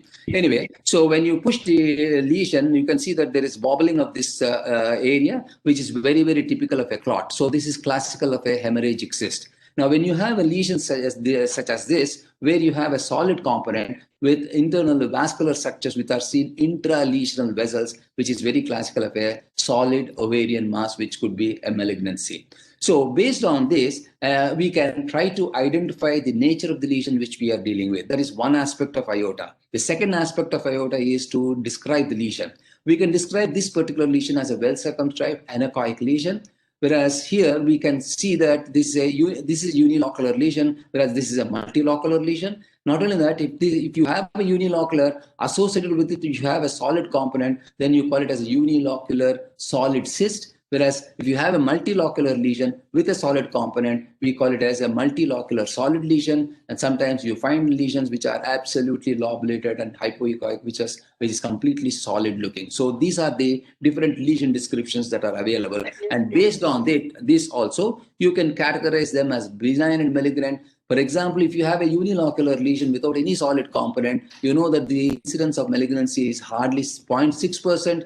Whereas if you have a unilocular with solid, the incidence of malignancy is almost about 37%. Multilocular lesions, it is 10%. So basically, you need to understand this. Wherever we have a solid component, the incidence of malignancy is going up. So unilocular solid is 37, multilocular solid is 43, solid lesions is 65. So based on this, that is the lesion description, one can also categorize them as benign or malignant lesions. Now, the other thing is, as I said, cyst content. The cyst content may be completely anechoic when you have a clear fluid, which is usually seen in a benign cyst or a simple cyst of the ovary. Whereas if you can sometimes see this sort of a ground glass appearance, which is very typical of a endometriotic cyst. Sometimes, as I've shown you before, you can see some calcific areas with acoustic shading, which is absolutely a mixed echoic. And in this case, it could be dermoid. Sometimes you have multiple septations, which is basically because of the hemorrhage. So the content of the cyst also dictates the possibility of differentiating between a benign and malignant lesion. Now, again, another important thing is whether there is an internal wall, how the internal wall looks like. If the internal wall is regular and smooth, we are dealing with a benign lesion. But whereas if you are dealing with a lesion which has papillary projections like this with solid component and irregular margins, positively you are dealing with a malignant lesion. So internal wall has also contributed to differentiate benign as well as the malignant lesions. Now, coming to the external wall. So we have taken into consideration the lesion description, we have taken into consideration the cyst content, we have taken into consideration internal wall architecture, and then the external wall architecture, where if it is a well circumscribed one, as you can see here, it is usually a benign one, whereas if you see a lobulated areas like this, then you know that you are dealing with a malignant lesion. Now, coming to the papillary projections, the papillary projections can also be made out. Once you see the papillary projections, you need to measure the depth or measure the length of these papillary projections. If it is less than 7 millimeters, you know that you are dealing with a benign lesion. If it is more than 7 millimeters, you know that you are dealing with a malignant lesion. Not only that, you need to count the number of papillae that are projecting. If it is anything more than 4 papillae, we have to consider the possibility of a malignant lesion. Now, in association with this, we have certain additional features which are extremely important in differentiating a benign and a malignant lesion. So you have a lesion which is a borderline malignant or borderline lesion. In that situation, if you look for the additional features like collection in the Douglas pouch as well as the collection in the Morrison's pouch, you know that definitely you are dealing with a malignant lesion.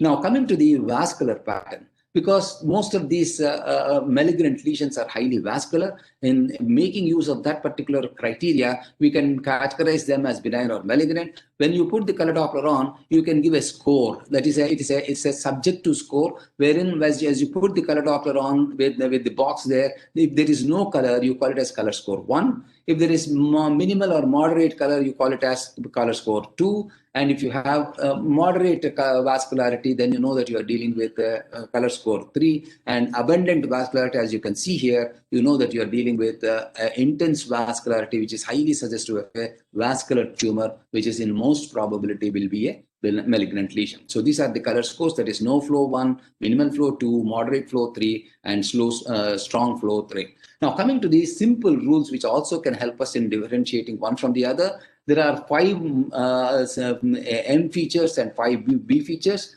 The benign tumor, that is the features of the benign tumor, which are called as the B features. If you have only a unilocular lesion, it is B1. if you have a solid component within it with the largest diameter, which is more than 7 millimeters, as I said, the polyp is less than 7 millimeters, then you are dealing with a B feature 2 and presence of acoustic shadowing. Once you see a calcification, it is a very good sign of a benign lesion, and it is labeled as B3, and smooth multilocular tumor where the diameter is less than 10 centimeters, it is B4. When there is no blood flow, as you can see in color score 1, you know that you are dealing with a B5, that is the benign feature 5. So these are the typical examples for each of them. You have a unilocular one, which is B1. And when you have a solid component, which is less than 7 millimeters, then you know that you are dealing with B2. When you have acoustic shadowing, it is definitely B3. And when you have a loculated cyst, but the size of the cyst is less than 10 centimeters, you know it is again a B4. And whenever you have no color, you know that it is a B5. Now, coming to the malignant features, that is the ultrasound features of malignant tumor, where you have M1, where there is an irregular solid mass. M2 is presence of ascites, that is the additional feature. Whenever you have at least 4 papillary projections, and if you have irregular multilocular solid tumor of more than 10 centimeters and intense blood flow, that is color score 4, you know that you are dealing with malignant lesions. So these are the typical examples where you have irregular solid mass, which is M1. You have additional feature of ascites, you have papillary projections, which are definitely more than 4, and you have a multilocular solid lesion, which is definitely M4, and we have intense vascularity, as you can see here, which is definitely showing that it is a color score 4, which is a M feature. Now, based on this, we can, to some extent, categorize these lesions. So for example, if you don't have any M features, but you have more than 2 B features, the possibility of a risk of malignancy is very, very low. But whereas if you have no M features but 2 B features, not more than 2 but only 2 B features, the possibility is low risk. If you have no M features but you have a feature B1 only, that is only one B feature, then also it is low risk. But whenever you have no M features but also you have one B feature present except the B1, then you have to think in terms of a possibility of intermediate risk. So B1 is an absolute indication of a benign lesion, as you can see in the acoustic lesions, that is the calcific areas within the cyst. Now, coming to the other features, whenever you have either a B or a no features, or when you have equal number of M and B features, then you need to think in terms of a elevated risk. So this is very, very important. And whenever you have more M features, that is no B features, you are positively dealing with a very high risk. So based on these simple rules, one can categorize these lesions to a very great extent into high risk and low risk, whether it's high risk for malignancy and possible benign lesions. Now, coming to the mathematical models, these are the ones which can improve or enhance our ability to diagnose these lesions. These mathematical models are available in mobile apps. You can download onto your mobile, and you can make use of them. And I mean, it is free downloads. And these mathematical models can be used as LR1, that is logistic regression 1, where we use 12 variables, whereas LR2 is the one where we use 6 variables. Now, initially, they started with providing what is called as logistic regression 1, where they have used 12 variables. In these 12 variables, the contents are that you take the age of the patient, you take the primary history of the ovarian cancer, whether there was an incidence or possibility of ovarian cancer previously, and the largest diameter of the lesion is taken into consideration, large diameter of the largest solid component is taken into consideration, presence or absence of ascites, yes or no, number of flow of in the papillary projections, yes or no, and then the irregular internal wall, purely solid tumor, color score, and then the acoustic shadowing, current hormonal therapy, pain during examination. All these factors, 12 factors, are taken into consideration to categorize these lesions. But whereas that was very, very exhaustive, so that is the reason why they have developed what is called as LR2 variables. There are 6 variables in which age of the patient is taken, presence or absence of ascites, presence of blood flow within the solid papillary projection,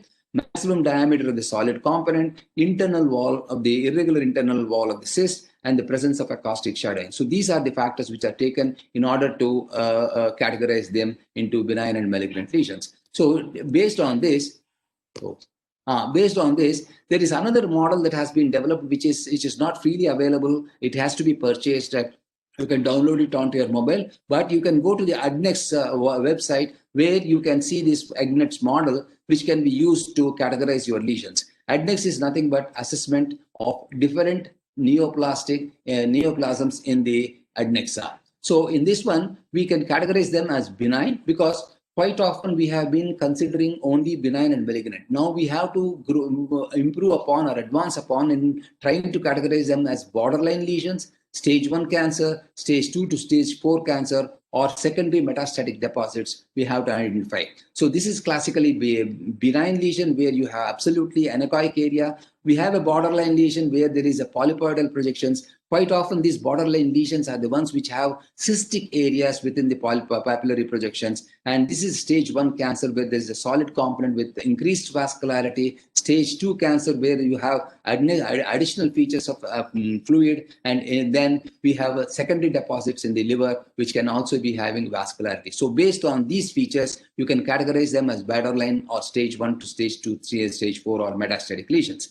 Now in this Adnex app, what we can do is we can take into consideration there are 3 clinical variants and 6 ultrasound variables. So we need to fill them up in this Adnex model so that you can get the answer. You can ask for calculation and that gives you the amount of risk for malignant lesions, amount of risk for benign lesions, amount of risk for borderline tumors. So in this, what we take into consideration is the age of the patient. We take CA 125 levels as well as the type of the center which has referred. That is it an oncological center or a general hospital?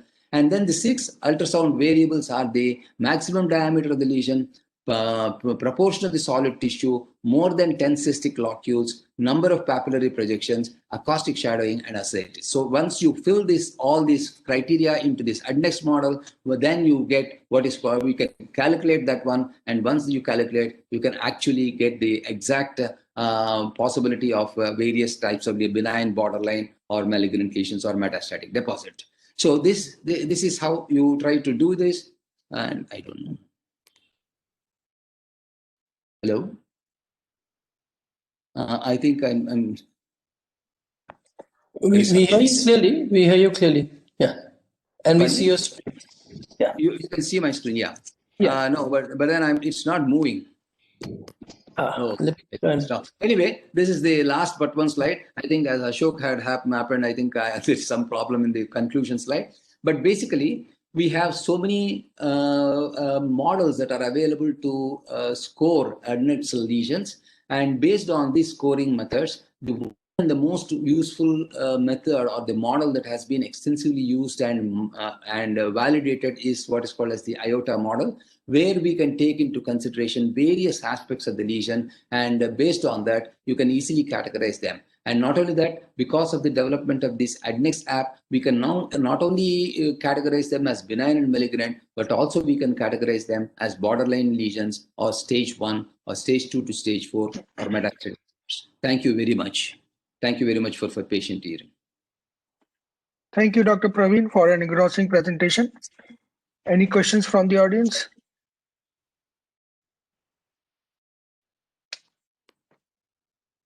Thank you, Dr. Praveen. Thank you.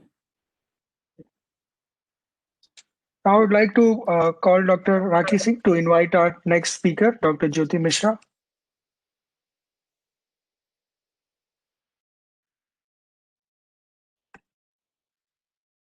Srikant sir, yes sir. Can you take the next session so that Jyoti Mishra madam is having some technical issue, so she will be joining little late, so you can take the next session prior. So, Dr. Nitin Chaubal available?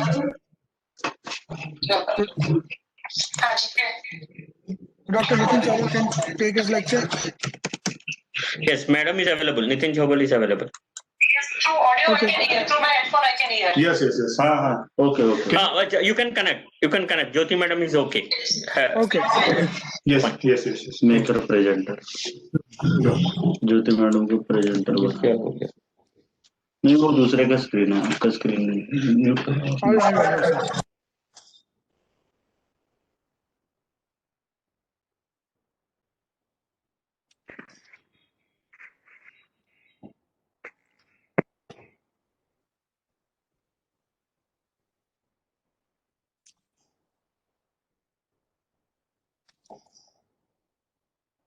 Am I audible to everybody?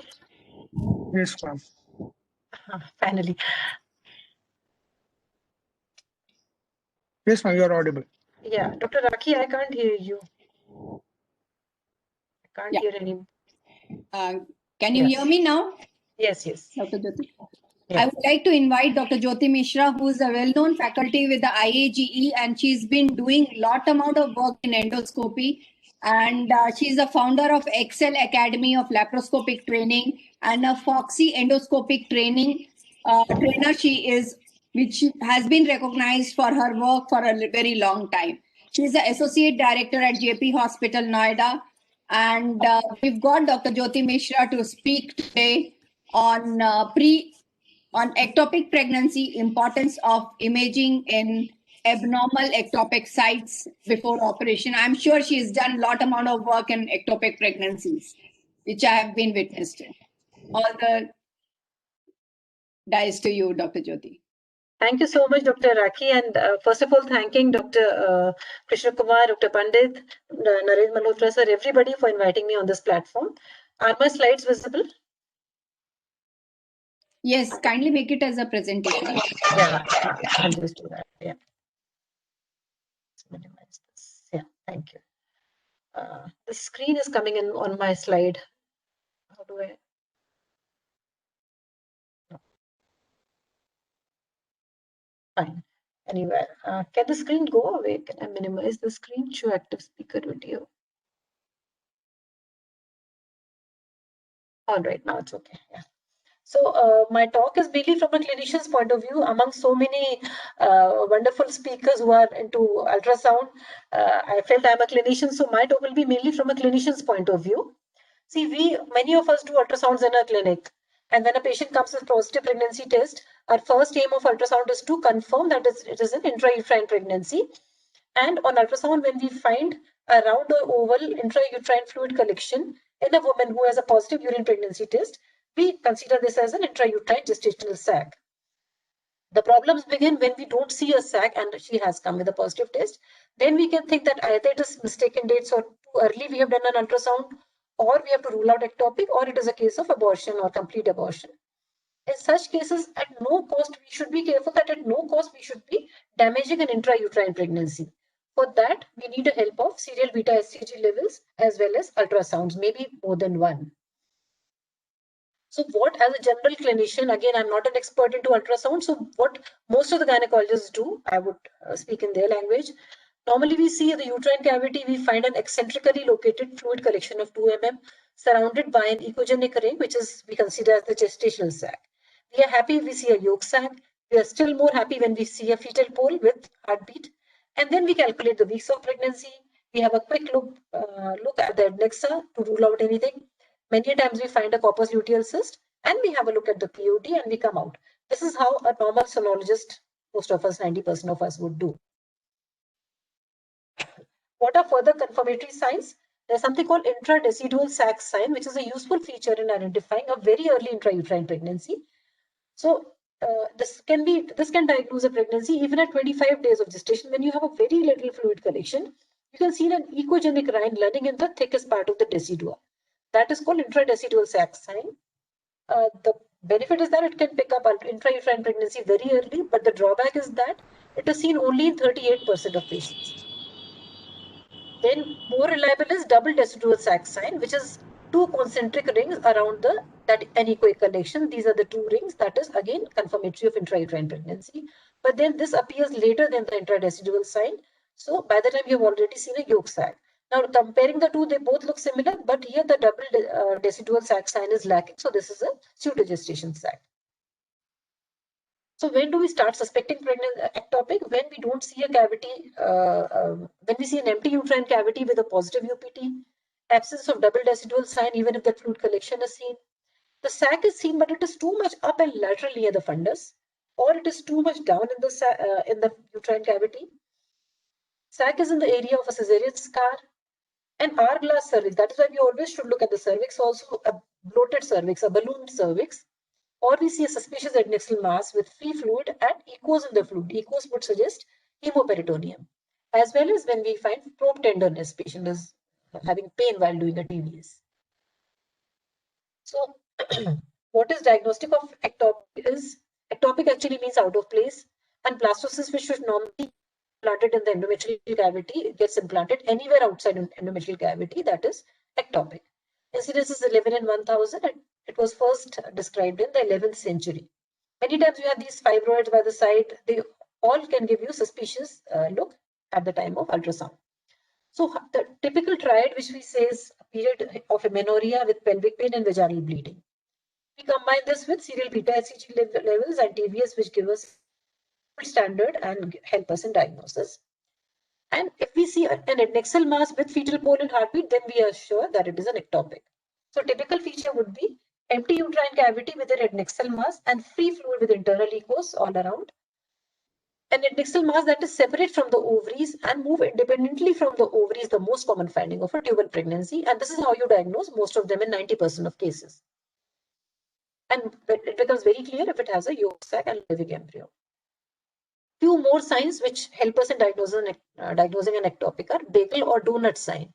This is like a donut, like an empty donut where there's a ring in the center. Because this is a gestational sac which has got anechoic fluid and which lacks double decidual sign. So you just find a thick rim of echogenic surrounding area. Then ring of fire sign, high viscolarity with low resistance.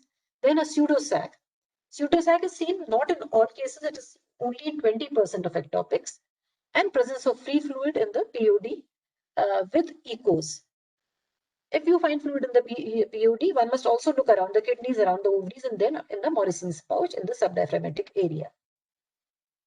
Now, we as gynecologists are not experts in ectopic diagnosis. So what are the things which can confuse us? In the adnexal region, it could be a corpus luteal cyst, or it could be a loop of bowel looking like a collection of blood. Those echoes are there. Or free fluid could be an artifact also. So corpus luteal cyst, both ectopic and corpus luteal cyst will have ring of fire, high viscolarity. When you do probe movement, that is visceral sliding sign, you will find that a corpus luteal cyst will move with the ovary, whereas this movement will be lacking in an ectopic. Ectopic sac is more echogenic than the surrounding ovarian parenchyma, as well as more echogenic than the endometrium. And of course, in corpus luteum, most of the time it will be negative beta HCG. And if you are seeing a cyst which is thick-walled and in the ovary, it is corpus luteum. If it is outside the ovary, it is ectopic pregnancy. Except in rare cases of less than 1% ovarian pregnancy, where it can again be confused with corpus luteal cyst. A loop of bowel will always have little throw shadow loop of bowel, and when you press with your probe, then with probe pressure, the loop of bowel will collapse. Free fluid, or it is an artifact, so free fluid will have echoes, and if you push them with the probe, you may find some movement, that is spinning of fluid will be seen. A very important role of beta HCG is there, and we should know what is discriminatory beta HCG level. This was introduced in 1985. What should be the cutoff of beta HCG when one should attempt doing an ultrasound to diagnose a pregnancy, whether intrauterine or extrauterine? With transabdominal scan, the absence of an intrauterine sac at beta HCG more than 6,500, that means there's a high suspicion of ectopic. Whereas with TVS, it is low, it is 1,500 to 2,000 retinal units per liter. The yolk sac, so when do we see the yolk sac? When the diameter, the mean sac diameter is more than 10 millimeter, then, or it is around 5 weeks, 5 days, then you should definitely see a yolk sac. Similarly, if the MSD, that is mean sac diameter, is more than 18 millimeters, you should see the embryo and heartbeat almost appear together at 5.5 to 6 weeks, almost 6 weeks. So single level of beta HCG is of no use. We must do 2 levels at 48 hours apart, where you should find a rise of 66%, but even 50% is acceptable. Any beta HCG which is plateauing, declining, or abnormally rising, that is highly suggestive of ectopic or abortion, a failing pregnancy. Does progesterone help us in diagnosing an ectopic? Normal intrauterine pregnancy will have a progesterone level of 25 nanograms or more. If the level is less than 5 nanogram, then there's a 99% chance it is it's a non-viable pregnancy. So a combination of all these three can help us. There's something called pregnancy of unknown location. The patient's test is positive, but you don't see any pregnancy anywhere. So in such cases, we need to wait and call her again after a few days. Now, how many days later should we call her? Ultrasound can pick up and TVS can pick up a gestational sac or a fluid collection of 2 millimeters. And we know that the gestation sac grows at a rate of 0.8 millimeters per day. So if you do a TVS after 2 to 3 days, at least 2 millimeter size would have reached. And eventually you will find all those patients who have pregnancy of unknown location, 7 to 20% will be coming up with ectopic. Am I audible? Dr. Raki? Yes, ma'am. Yeah, because I'm not looking at, the screen is on. Yes, you are very well audible. Thank you. So what are the sites of ectopic dilation? Most common is ampullary, that is mid portion of the tube. Then comes ischemic portion, the fembrile, and finally, then we come to the topic, what we are going to talk about is unusual sites. This means the interstitial, the cornual, abdominal, ovarian, cervical, and previous scar. And the frequency is in the same range, the incidence. This is a chart. How are they different? The diagnosis is usually late in these pregnancies because these pregnancies present themselves later, and they're always not in our mind. And your mind sees what your eye see what your mind knows. So therefore, the risk of maternal morbidity and mortality is also higher because they are diagnosed late. Starting with interstitial pregnancies, the pregnancies which are happening in the intramural part of the tube, this part, so the part which is inside the uterus, they are about 2 to 4%. They occur when the gestational sac implants in the intramyometrial segment of the fallopian tube, because this part can distend a lot. So these pregnancy can grow almost up to 16th week, like up to 4 months also.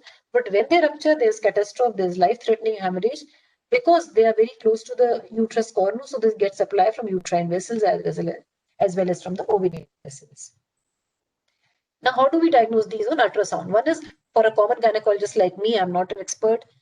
If I see a sac too much lateral and high up near the fundus, I should start thinking that something is wrong. There's a sign called interstitial line sign.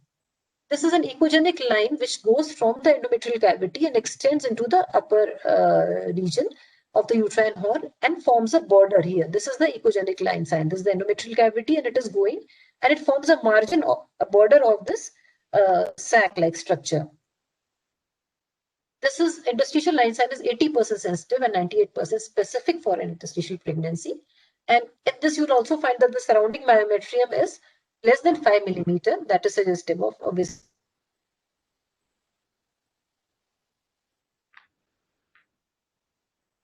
Previously, they were used as synonyms. That is the same. But now we all know that cornual is into the cornu and interstitial is in this part. If you see the intramural part, so the cornual word should be used only for patients with women with biconvex or septate uterus.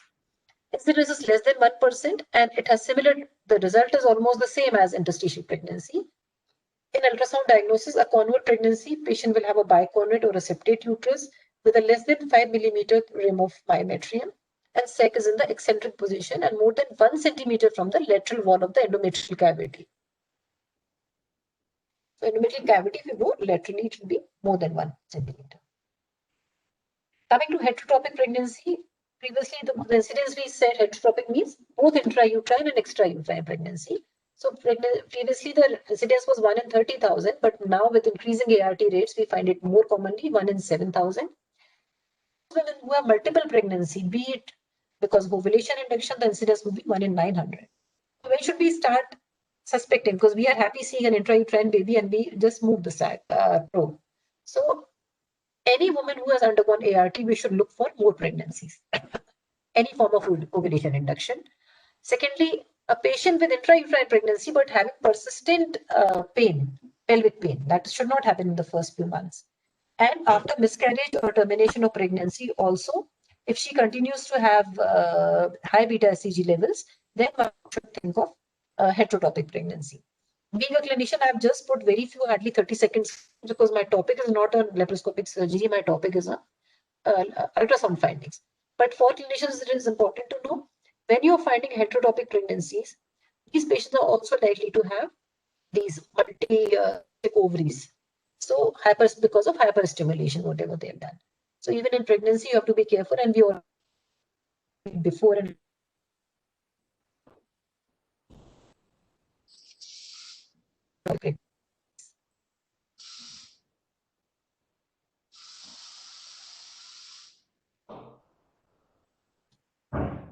pregnancy means pregnancy would always be either the cervical canal or below the level of internal loss, and since it's 1 in 18,000.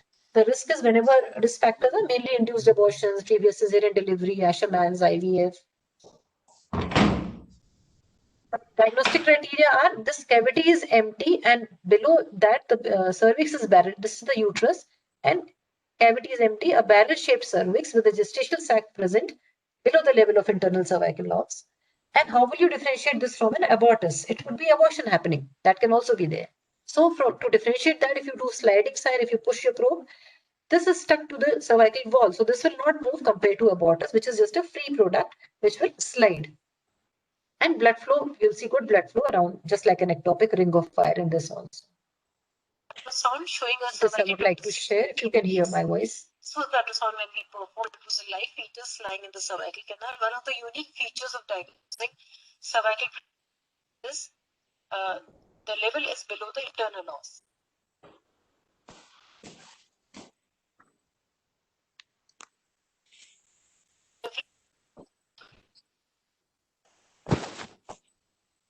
And this was a picture which we saw 30 weeks live fetus lying in the back with heavy vaginal bleeding. Again, we were ready with all our armamentarium, and on hysteroscopy, we found that the uterus was like, again, it was an hourglass kind of a thing, that you entered a barrel-shaped cervix. Even after 1 month, it was so much distended. And then one could enter through a small hole, one could enter. This was the small hole, one could. So this was just it was an interesting case. I mean, but this is not the platform to discuss that. So abortus we differentiate by doing the sliding side. Sometimes the large lambothian cyst can also look like that, but with a positive pregnancy test and presence of yolk sac, the diagnosis of cervical pregnancy is almost certain. Coming to ovarian pregnancy, this is one of the very, very rare pregnancies, 1 in 40,000. The presence of gestational sac, villi, or atypical cyst with a hyperechoic ring within the ovary, along with the normal fallopian tubes, is suggestive of ovarian pregnancy. But this is a very difficult diagnosis. Most of the time, this is diagnosed on the OT table. So why is it difficult? The fact that pregnancy, normally when we diagnose ectopic, we take uterus as one landmark and ovary as one, and we look for any abnormal structure between the uterus and the ovary. But here, our landmark is also involved. So the fact that pregnancy develops an intimacy of ovarian parenchyma, losing the reference point which we were using, that makes it more and more difficult. This was an ectopic pregnancy which we did. So I'll just play the video. Due to difficulty of confirming the diagnosis non-invisibly, most of the time it is made during intraoperative period. On laparoscopy, we find that the ipsilateral tube is intact and separate from the sac. Madam आपका presentation नहीं दिख रहा है, दूसरा दिख रहा है. अच्छा, आपका डेस्कटॉप दिख रहा है madam. You can close reshare. Now you can reshare. For how much time? Like last, when was it visible? Just it is a hardly half a minute. Just now. Okay, fine. I'll just come back. Can you see it now? No, I'll just share it. Share. Yeah.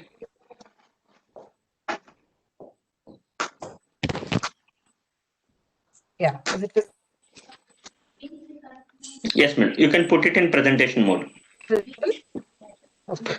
Put it in presentation mode. Full screen. Full screen. Slideshow. Is it presented only? Yeah, it is full screen. Slideshow mode. Yes, ma'am. Perfect. Okay. I'll open the video. I think some video could be a.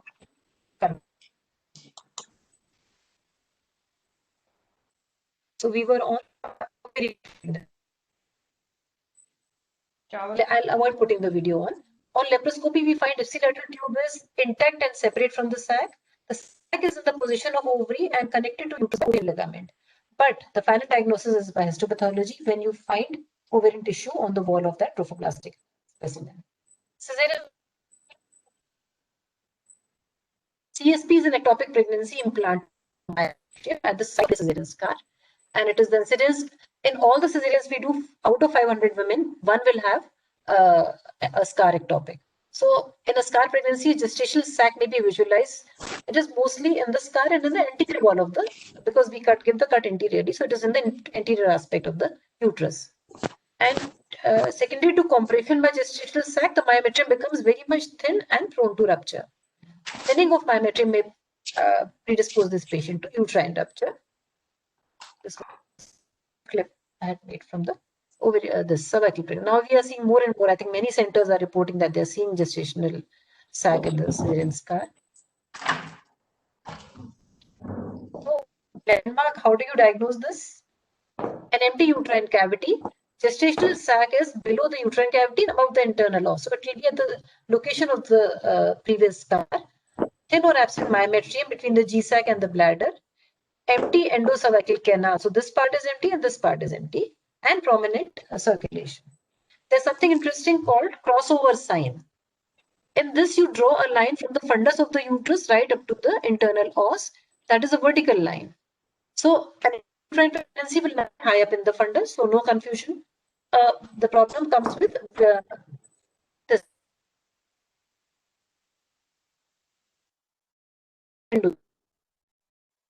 2/3 of the sac is lying anterior. This line is drawn if the sac is anterior to that. It is an exogenous type, likely to grow towards the bladder with thinning of myometrium and with rupture. So these are the patients one should be more aggressive in treatment compared to those where the more than 2/3 is below the line. So these are likely to go towards the cavity. And there's a high probability of adherent, morbidly adherent placenta in these cases. And the lining is more than 5 mm only. This patient, if really keen, then you can keep her under observation and follow her and plan for you should be prepared for placenta accreta and plan for cesarean hysterectomy whenever. I mean, all those things should be explained to her if a patient is really keen. So this is how ultrasound is helping, giving us the thickness of myometrium and everything. Intra-abdominal pregnancy is again very rare, but it is associated with 7 times morbidity of the patient. Some unusual findings. So normally we see the baby, we are not looking at the myometrium. So some unusual findings do not draw the examiner's attention to the diagnosis of abdominal pregnancy as we are focusing more on the fetal details. So in such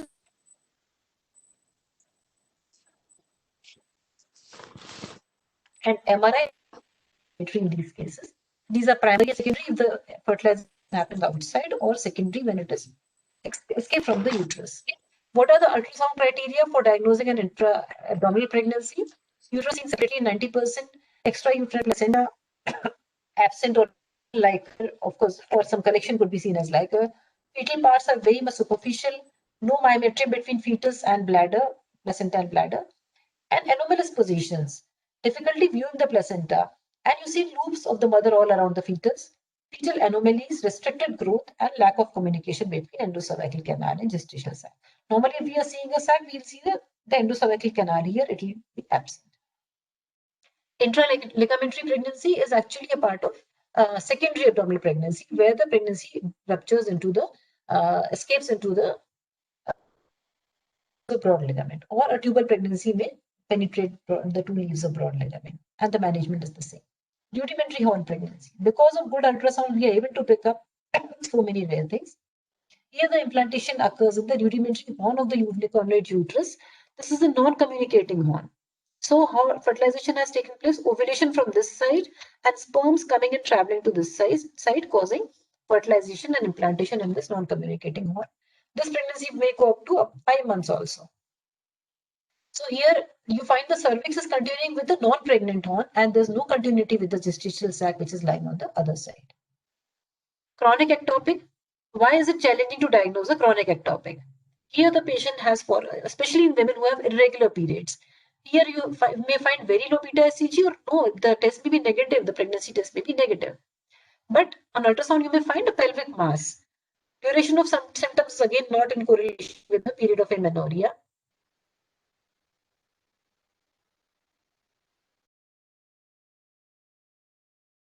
Plastic tissue and peritoneal cavity, I mean everything together, stuck to the uterus, then one should start thinking in terms of chronic ectopic. Accurate diagnosis may be difficult to make. High incidence of negative pregnancy test as a consequence of very few these patients are absent and poor. I mean, there are no specific signs on ultrasound.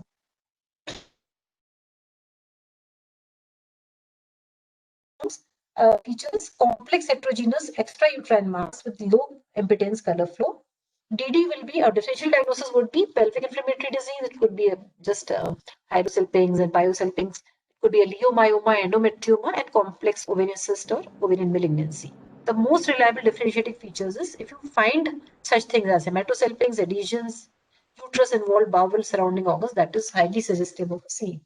So to summarize, coming to an end of my presentation, ultrasound helps us not only diagnose different types of pregnancies, but also in deciding between medical and surgical treatment. The medical management criteria are no significant pain and unruptured. So that will be confirmed only on ultrasound when you see an ectopic with an adnexal mass which is smaller than 3.5 centimeters, no levels less than 1500, and free fluid is minimal. So these are the two criteria where ultrasound comes in, helping us in making a decision. Ultrasound in the treatment of ectopic pregnancy, now there's a lot of role of this injection, potassium chloride or methotrexate. Methotrexate we can't give systematically in a woman who is having heterotopic pregnancy. But in gestational sac, you can inject methotrexate or potassium chloride in the intracardiac injection under ultrasound guidance in these patients. That will help us in preventing her uterus for future. So this is again a summary of. To conclude, I would say non-tubal pregnancy is a challenge because it's not in our minds. We don't see it in routine. But this should always be kept in mind, and early diagnosis by ultrasound is essential for a minimally invasive treatment. Thank you all for a very kind hearing.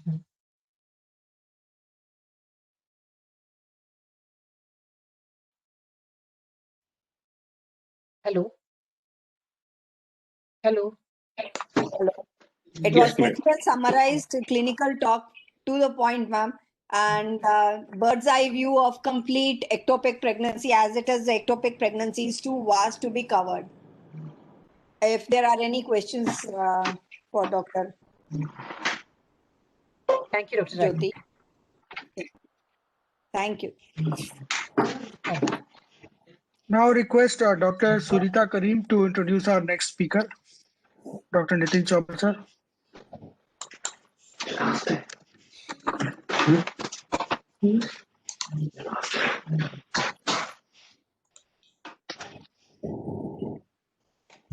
Dr. Surita, ma'am.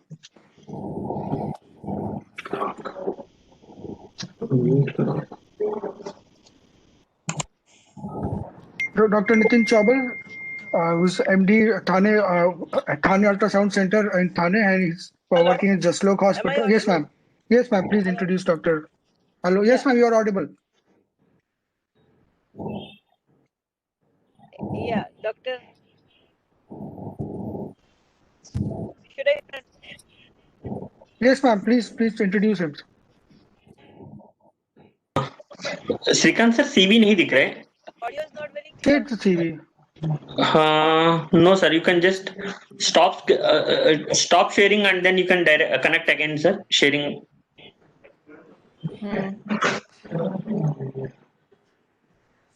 No. So we now invite Dr. बस नाम बता दो. Can you see now? ये तुम्हारे में उसको मुख्तियार को किस किस को डिस्टर्ब कर देता है और क्या क्या है? न्यूरोकाइन एलसी है अभी तो ये है. Yes, ma'am. Second, sir, you can put it in full screen. Yes. Visible now? Perfect, sir. Dr. Surita Karim, ma'am, please introduce Dr. Chaubal.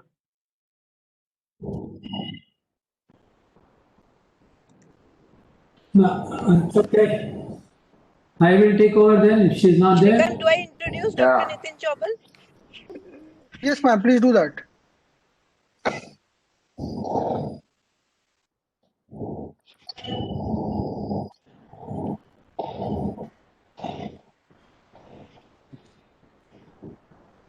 I think she has some connectivity problem. Dr. Krishna Kumar, please introduce Dr. Chaubal. Yes, I welcome here my great friend from our own city, Dr. Nitin Chaubal, who is running a very special sonography clinic, Thane, named Thane Ultrasound Clinic, and attached to the District Hospital, and is a professor at D.Y. Patil University. But more than that, is a very friendly and a very, very lovable person. So over to you, Dr. Chauba. A very important topic of application of imaging technologies as a therapeutic strategies in gynecology. Over to you, Dr. Chauba. Yeah, thank you.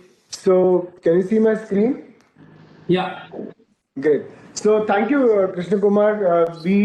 Krishna Kumar, PK have almost grown together, and I congratulate you for taking up this presidency post. And I wish you Sorry to best disturb. in the. Srikanth sir, you can stop share the screening. I've stopped it. Okay. Fine, sir. Sorry. So, as I said, wish you the best, Krishna Kumar, for this presidentship, and we hope to see more academic programs together during this year. Sure, thank you. So basically, if you look at the OT list in 75s, there were a lot of explorations. People just explored to see things. Then in 20s, we started doing diagnostic things. Today, if you look at your OT list, it is very specific. You know, like we are doing typically before you enter the OT, you have decided whether it's a laparoscopic myomectomy, hysteroscopic myomectomy, whether it's going to be a polypectomy, etc. And you are very sure of what you're going to do, and you plan it properly because of imaging technologies. Thanks to imaging technologies, you're sure of what you're going to do. And especially in ultrasound, there have been tremendous advances. In CT/MR, there have been tremendous advances. In ultrasound, we have now got volumetric imaging, we have got elastography, we have got contrast. And in fact, some things like contrast are playing a major role in accurate diagnosis. And if you want to know about contrast, we have written a chapter in this leading gynec ultrasound book by Arthur Fleischer, which is a very popular one. So in the last few hours, you have seen how ultrasound helps accurately in fibroid mapping. And therefore, before you go in, you know exactly the relationship of fibroid to the cavity. We might do saline sonography and 3D. And therefore, you are very sure of what you are going to do before you enter the OT, which is a very big thing for the patient. Similarly, Sonal talked about accurate analysis of uterine anomalies, and that also helps you in planning before you do any intervention. So here, for example, I'll show you one example. This is a lady who is 60 years old. She has spotting. So someone said this is a thick cystic endometrium. And then someone was planning to do a diagnostic DNC. But when she came to us, we had some doubts, and we put in saline, and we can see that it's a large polyp actually with cystic changes. We did contrast, it was very benign, and they did a simple polypectomy. So your approach would change. You would no longer do a diagnostic DNC. You would no longer do maybe an hysterectomy for such a simple thing. So this has become possible because imaging can give you accurate diagnosis. For example, 3D Synecdoche. Before you have gone in, your histoscope or your resectoscope or whatever you have is quite ready because you know what you are going to do. We no longer do HSGs. SSGs are gone. And what we do is, of course, saline sonographies and 3D hycosis. So with contrast, we see the uterine cavity and the fallopian tubes. It's totally non-invasive and without any side effects. So coming directly to invasive procedures, one of the things which you people are more familiar with is, of course, follicular aspiration, which you have been doing for ages. So ultrasound is very good in doing interventional procedures because it's a real-time technique. Because it is real-time, we see the needle through and through the procedure, and we can be sure that we are not going elsewhere. It's very fast, and you can be sure that you have finished the procedure because you can see the entire cyst, for example, being aspirated totally. But we do it in proper OT room. We have proper aseptic precautions, whether you're doing transabdominal or transvaginal. That is very, very important. Now, there are two ways of doing ultrasound guided procedures. One is by using guides, which can be used on any probe. On the other is a freeway technique. Now, when you use guides, you have a predetermined path on the machine, and we actually go exactly in that area. So there is no chance of going wrong. However, your flexibility of the needle is poor, and therefore people who are experts would like to do a freehand technique, except for, of course, transvaginal, where guide is essential. But what is important is whenever you do any invasive procedure, we have to see the needle through and through, right from the entry into the skin till we reach the entry. And there are some ways of improving the needle visualization. We can do a proper alignment. We can do a subtle jiggling movement of the needle. And of course, we can use color Doppler. Because color Doppler, there is some air in the needle and it moves, color Doppler picks up the tip of the needle. And that's a good trick to pick up the needle if you're not seeing your needles too well. So typically, nowadays, it's a very fast procedure. We might just give a short local anesthesia, and then of course, we can monitor needle throughout the procedure as it goes from the skin inside, and then do a complete therapeutic procedure as such. So nowadays we also have newer techniques like, for example, instrument tracking and navigation system, which is a GPS based system. So on your ultrasound machine, we have a GPS machine. And what we do is we fuse our CT and MR images into the ultrasound images, and we can accurately hit the target to a fraction of millimeters without missing it. So this is of course costly, but this can be done and it's available. So typically, most commonly what is done is, of course, ovarian cyst aspiration. Typically, if you have a postmenopausal patient who has got a simple cyst, you might just aspirate that. This can be done transabdominally or, of course, transvaginally, as I said. This is again a postmenopausal patient who had a simple cyst, and we just aspirated it out, both from diagnostic and therapeutic point of view. This is a pregnant lady again. She had intermittent torsion, pain, so we didn't want to do any scopy or anything surgery for her. A simple way of tackling this was just aspirating out this simple ovarian cyst. So even if you have septae nowadays, there is no issue. We can easily go through the septae or break the septae as we go through, as long as you're seeing the needle tip well. So for simple things like para-ovarian cysts or peritoneal inclusion cysts, they can be done very easily. Typically, we get references to aspirate the cysts before the stimulation. Very often there's a confusion between para-ovarian cysts and ovarian cysts, but whenever there is a doubt, we can always aspirate, and then you can stimulate these patients. Peritoneal inclusion cysts following surgery are very common. They can be symptomatic to the patients, and again, this can be aspirated before you go in for your inductions. This is just an old slide history. Don't take it seriously. As I said, PK Krishnamurthy, Krishna Kumar and all, we have grown together. I used to go to KEM 15-20 years back. And those days for ovarian cysts, which were recurrent, what we used to do is aspirate and then inject alcohol. And we used to do it for ovarian cysts, we used to do it for renal cysts, and we used to get good results. So don't take it, this is not done nowadays. Similarly, endometriotic cysts, earlier days, what we used to do is inject some saline into the endometric cyst, make it more liquidy, and then aspirate it. Again, this is not done nowadays at all. So the important thing is that when you do something under ultrasound guidance, we see the needle through and through the procedure, right from the word till we are in the cavity. And here we can see an abscess. There are a lot of internal echoes. This was just drained out with a large port needle, which was almost 16 centimeters, 16 gauge needle. Sometimes if the abscess is recurrent, we might have to put a pigtail, which can be done again under ultrasound guidance. So that's a pigtail which is being inserted into a pelvic abscess. This abscess was following a surgery, which was very difficult, sort of a myomectomy, which was extremely difficult for the patient. So primarily, anything which you can see under ultrasound guidance, you can hit it with ultrasound guidance because it's a real-time technology. So except for aortic aneurysms, probably we do put needles everywhere. Dr. Jyoti has given us a brief view of ectopics, but let me talk about our experience of managing ectopic pregnancies, and especially the non-tubal ectopics are managed very well under ultrasound guidance. So she has talked about the various sites. I will not go into that. What all of us are worried about in ectopics is, of course, the rupture and the hemoperitoneum, which all of us don't want to see. We have various ways of managing things. We have a surgical way of managing. We have non-surgical ways, medical, expectant. Expectant is, of course, sitting on a volcano. So we have guidelines. We have the NICE guidelines, which tell us when one should go in, when one should conserve or give a systemic methotrexate, and when there can be an overlap between the two and what should be best done. But as I said, what I'm going to talk about is how we manage these pregnancies under ultrasound guidance with methotrexate, with or without KCL. And as I said, that non-tubal pregnancies probably nowadays are best treated with this treatment. It is very simple and can be done within a matter of 1 minute. But we have also done tubal ectopics in the past, and we continue to do that also. So one of the diagnostic feature of a tubal ectopic is when you press with your probe, the ectopic pregnancy does not move. It moves away from the ovary, and typically, of course, you get a blood flow around the sac, which is again very diagnostic of an ectopic pregnancy. So we have done. Unfortunately, I don't know what happened to the videos. They were running just now. Sorry. Oh.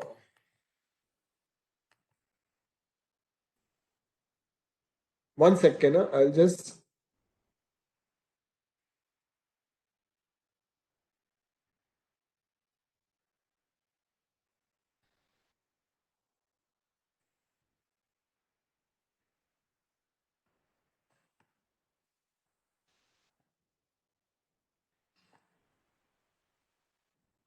I think something is wrong with the videos anyway. So what we do in tubal ectopics also go inside the lesion and of course inject KCL or methotrexate alone depending upon the situation. I hope the videos run, otherwise it's going to be no fun. Just give me 1 second, I'll just try it again.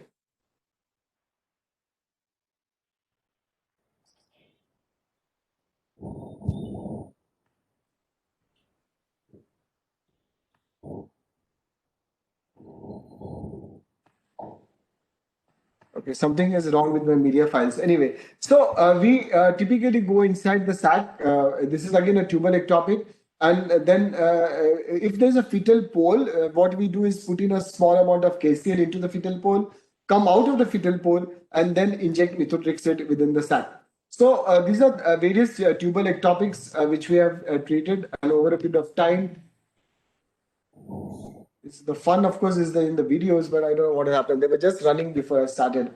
Then, of course, Jyoti talked about interstitial pregnancies, and she talked about the interstitial line sign. That means that helps us in identifying this as an interstitial pregnancies. Now, for the interstitial pregnancies, this is again very difficult to treat, even with laparoscopy, because some of them can be really difficult.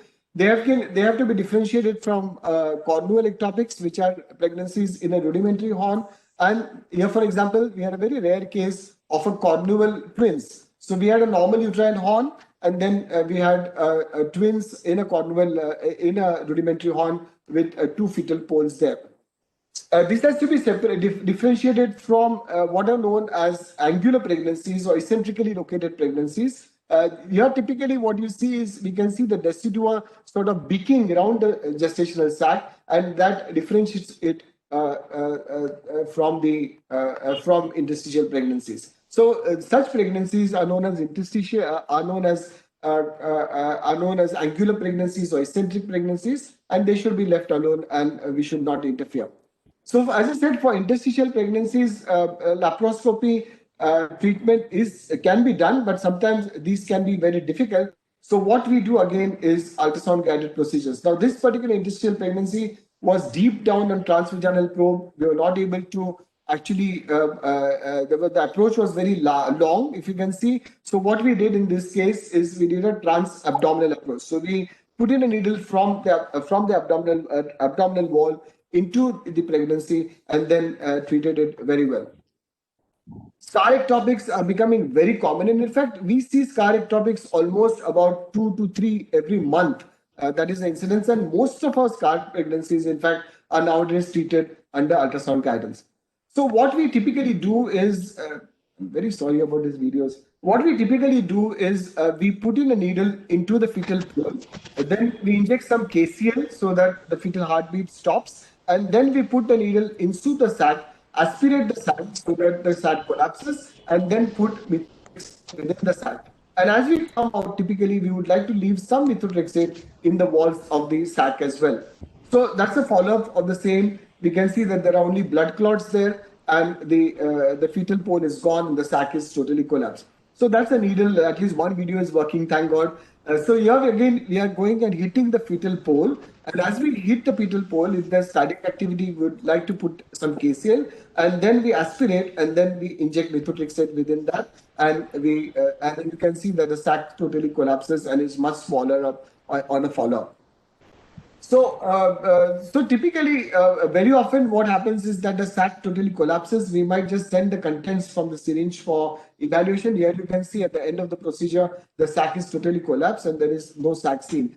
And as far as scar pregnancies are concerned, we have got excellent results. There has been no failure at all, at least so far, as far as scar pregnancies are concerned. So, and it's very easy. Within a matter of 1 minute, the entire procedure is over. That means you put the needle, you hit the pole, we inject a KCL within the fetal pole, then we withdraw, put in methotrexate, and the needle is out within less than 1 minute or at the most 2 minutes. So here's what happens after that is we follow it up, of course, with beta HCG as well as with ultrasound. Very often we see the trophoblastic tissue and the very often we see the blood flow around the sac for quite some time, but that is not worrisome. I think someone's mic is open because as long as the beta acids are falling, there is no worry at all. So this is what happens. At times you see the trophoblastic tissue for some time. At times you see the blood flow around the sac for some time, but with time all this disappears. Now this is a very difficult patient we did this week. In fact, this Monday. What we have here is a patient had a scissor scar, and there's almost a dehiscence of the scissor scar. And what we see is an ectopic gestation, which is actually outside the uterus, between the uterus and the urinary bladder. So this would be difficult as far as surgery is concerned. So what we did, and it's a very early pregnancy, is we went in with a needle, we aspirated this fluid, there was no fetal pole, and we injected methotrexate, and we are just following up this patient. This is just about 2 or 3 days back that we have done. She mentioned about cervical ectopics. Again, we see them very often, but not as often as scar pregnancies. And again, these can be treated with the help of methotrexate as well. So here is one such pregnancy, which is quite within the cervix. The differentiating point, as you said, is there is no sliding and there is a lot of vascularity around that. If you have a abortus process which is going down, then you will not see so much of vascularity. And post-treatment, you can see that there is no sac remaining, and this patient did very well.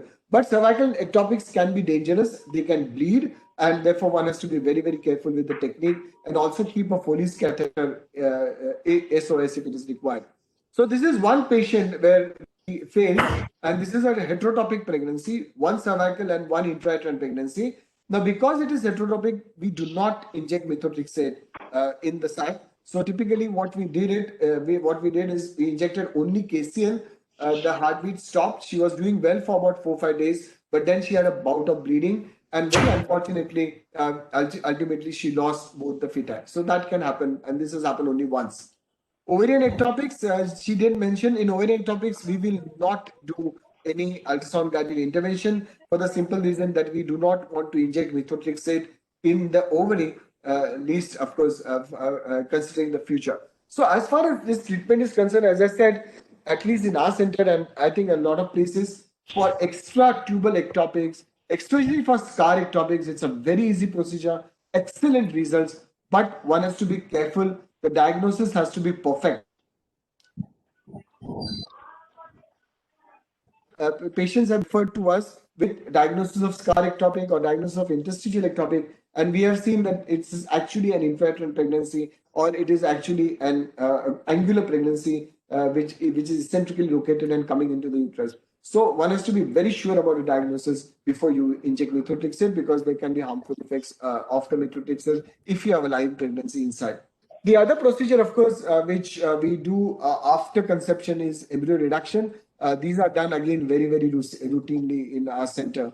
So this is done for two reasons. Of course, one is crowding. When there are multiple feti, typically like triplets, quadruplets, or quintuplets, one would like to reduce the number. We have maximum 7 pregnancies. We had reduced 5 of them and kept behind 2. The other common indication is, of course, when one of the fetus is anomalous in twins or in triplets. So here we had triplets, and one of the fetus had anencephaly. So of course, obviously, we reduced that.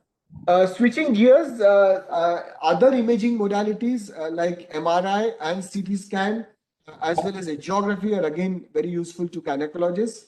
We can offer non-operative sort of intervention in these situations.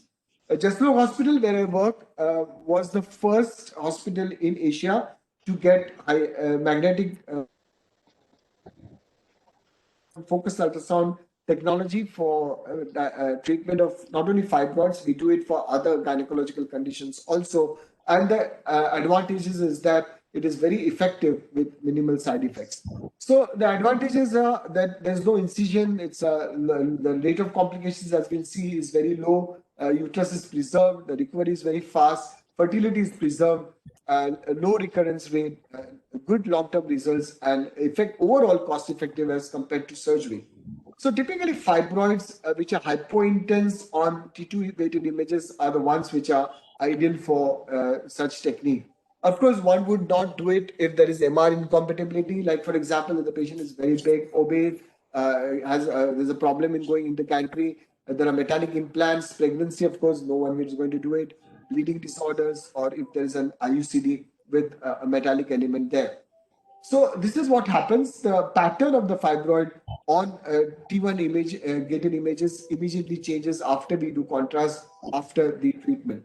So we can do it for single fibroids, we can do it for multiple fibroids. And here you can see that after follow-up in multiple fibroids, the size as well as the appearance of the fibroids have definitely changed over a period of time. Jastroga has done for focal adenomyosis also with fairly good as focal fibroids, but it can be done for focal adenomas. So overall, if you look at this, the recurrent rates of fibroids are pretty low. And in Jaslok, which has probably now the largest number, not only in Asia, but one of the largest numbers in the world, we have done almost close to 1,300 or 1,400 fibroids, and adenomyomas about 130 or 150, besides other therapies. The treatment response for fibroids in terms of the symptoms has been very good. The treatment response for adenomyosis has also been very good. Adverse effects have been percentage-wise quite low as compared to the advantages, especially in the first 48 hours.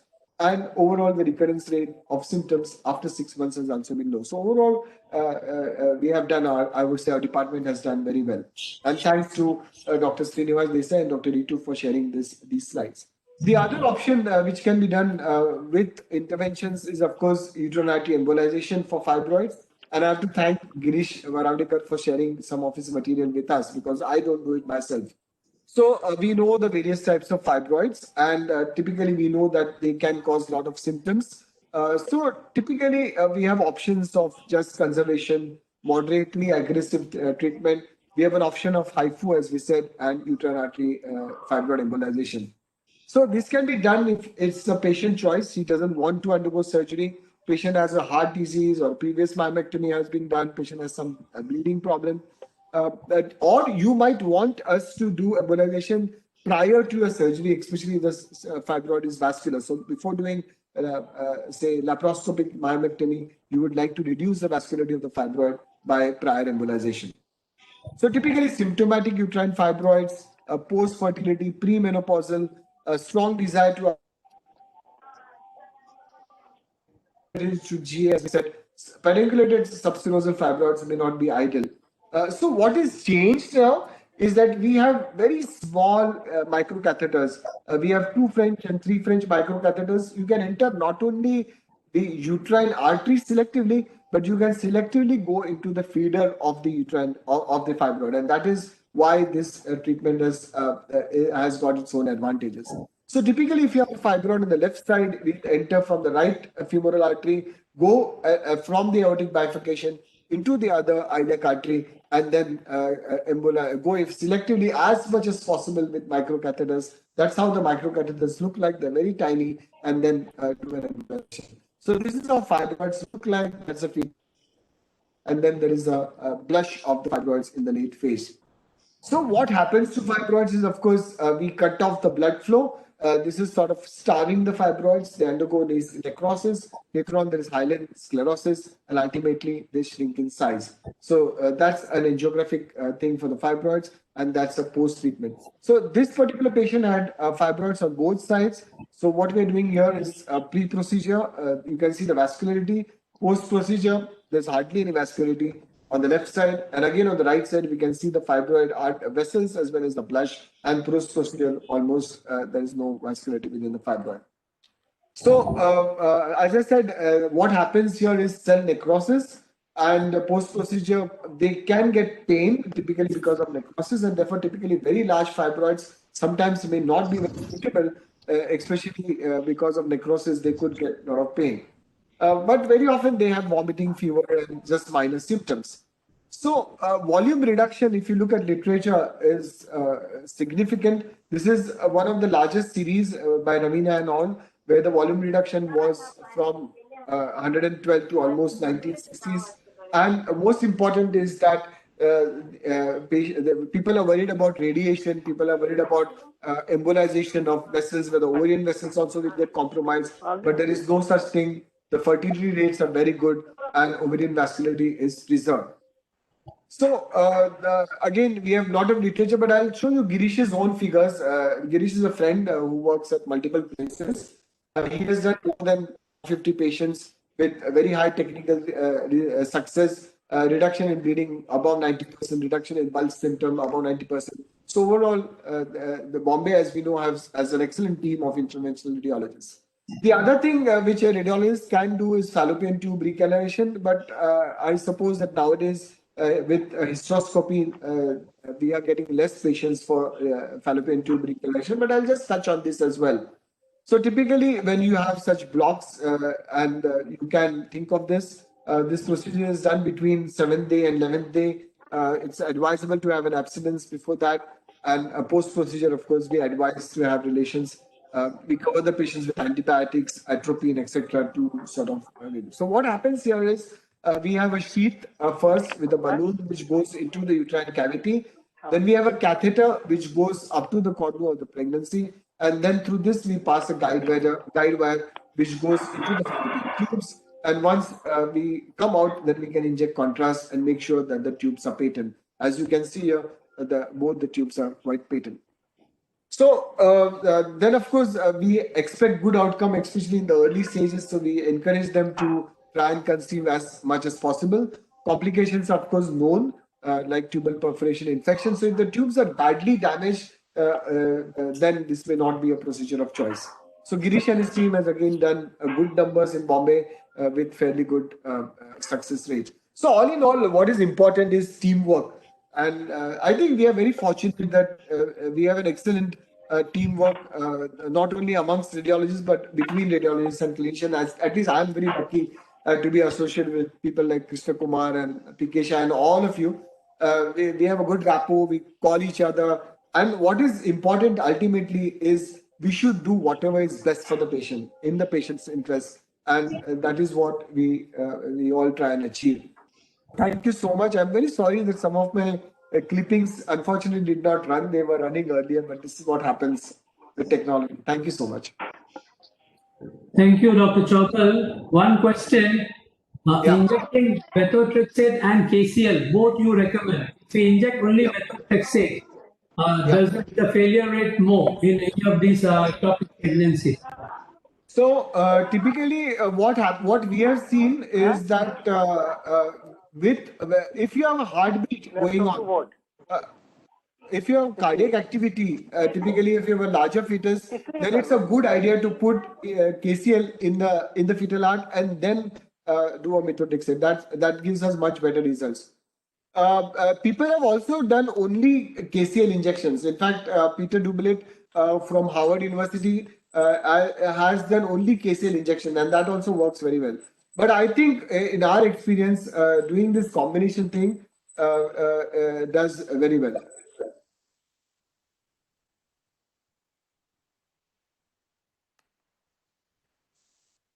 Sir, you are muted. Okay. Okay, you can hear me? Now, how much you inject methotrexate? Okay, so that's a very good question. So typically we plan to inject 50 milligrams, but it also depends on the sac size. So for example, because the maximum concentration which we get in market is 25 milligrams per ml. So for example, the last patient which I showed you, where the sac was between the uterine surface and the bladder, and the sac was very small, there was no scope of injecting 1 full ml. So we just injected about 0.2 ml, and we have covering her with systemic methotrexate. But the advantage is that we are aspirating the sac, so most of the contents are already out. and therefore it is helpful. So we 50 milligrams, but that will depend on the sac size largely.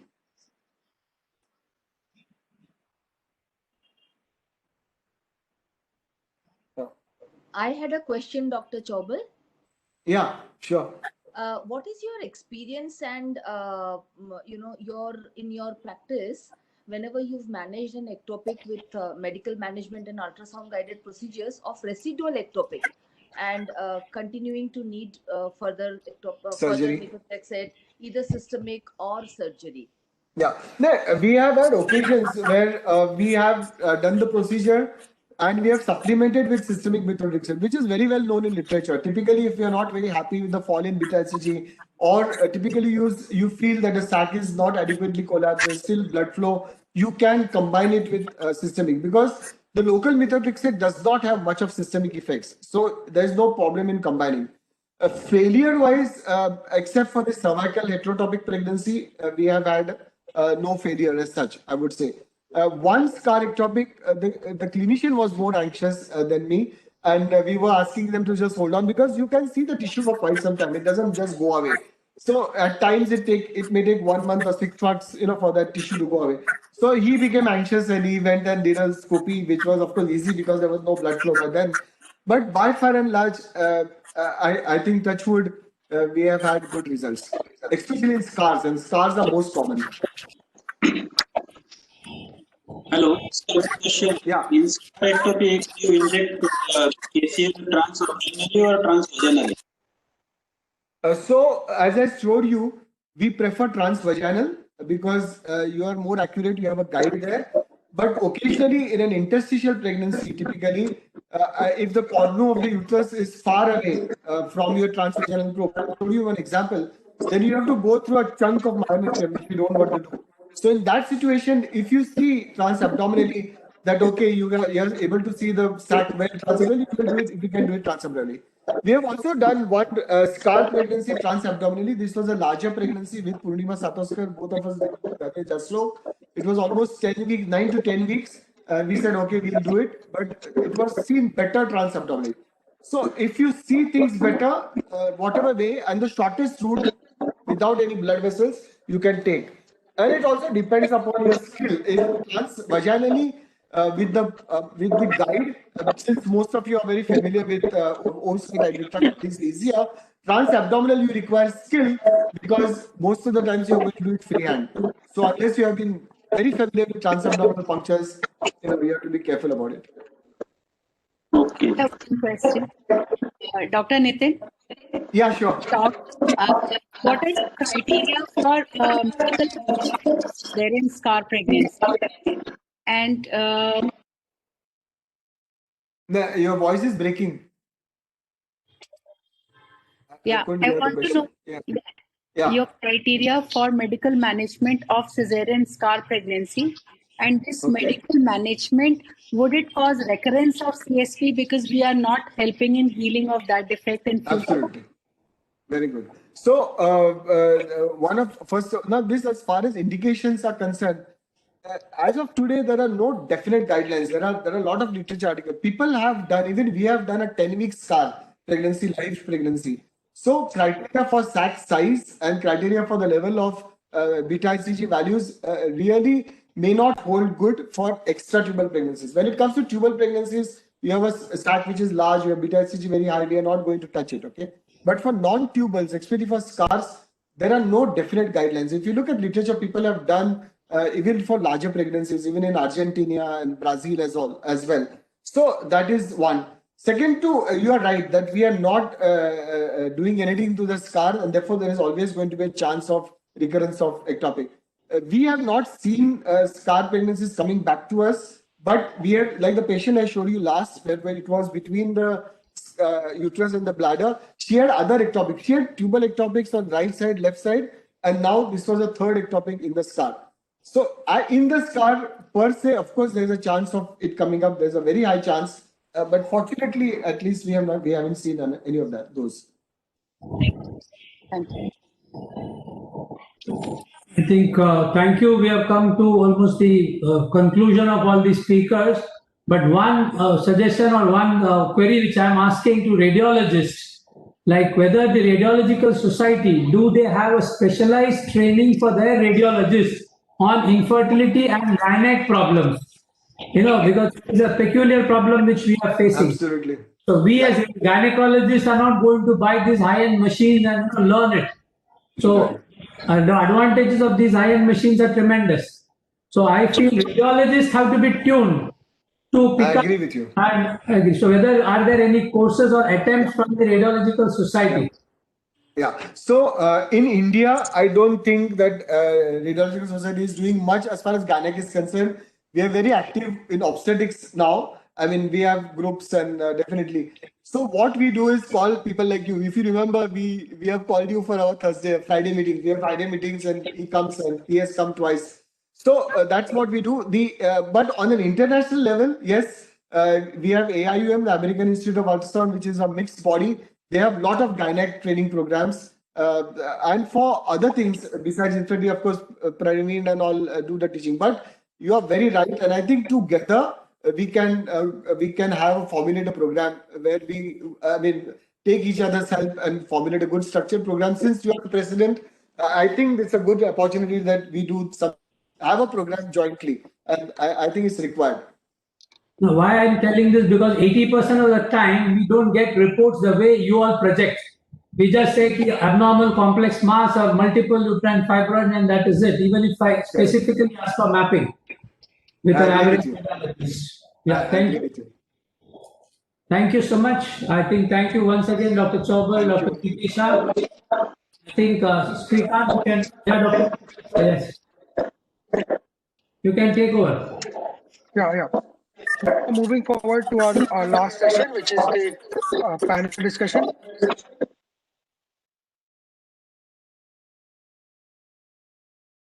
So the moderators for the panel discussion are Dr. Pandit Palaskar and Dr. Sujata Kar. Can you see my screen?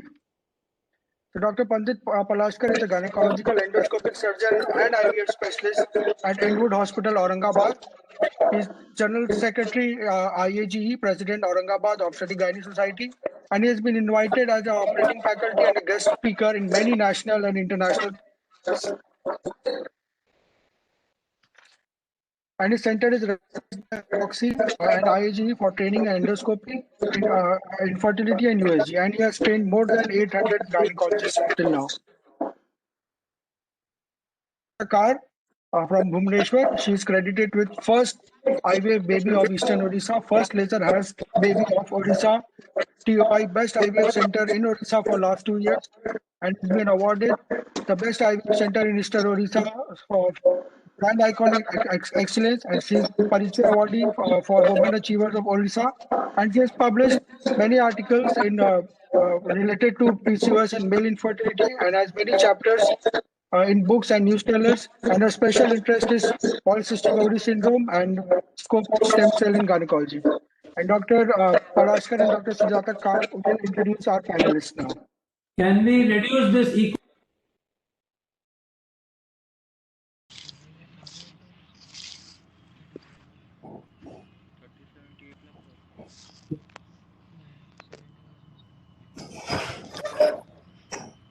Hi, good evening, everybody.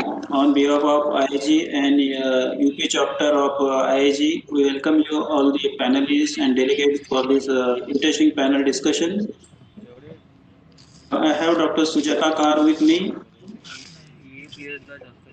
Yes, I'm there. Yeah.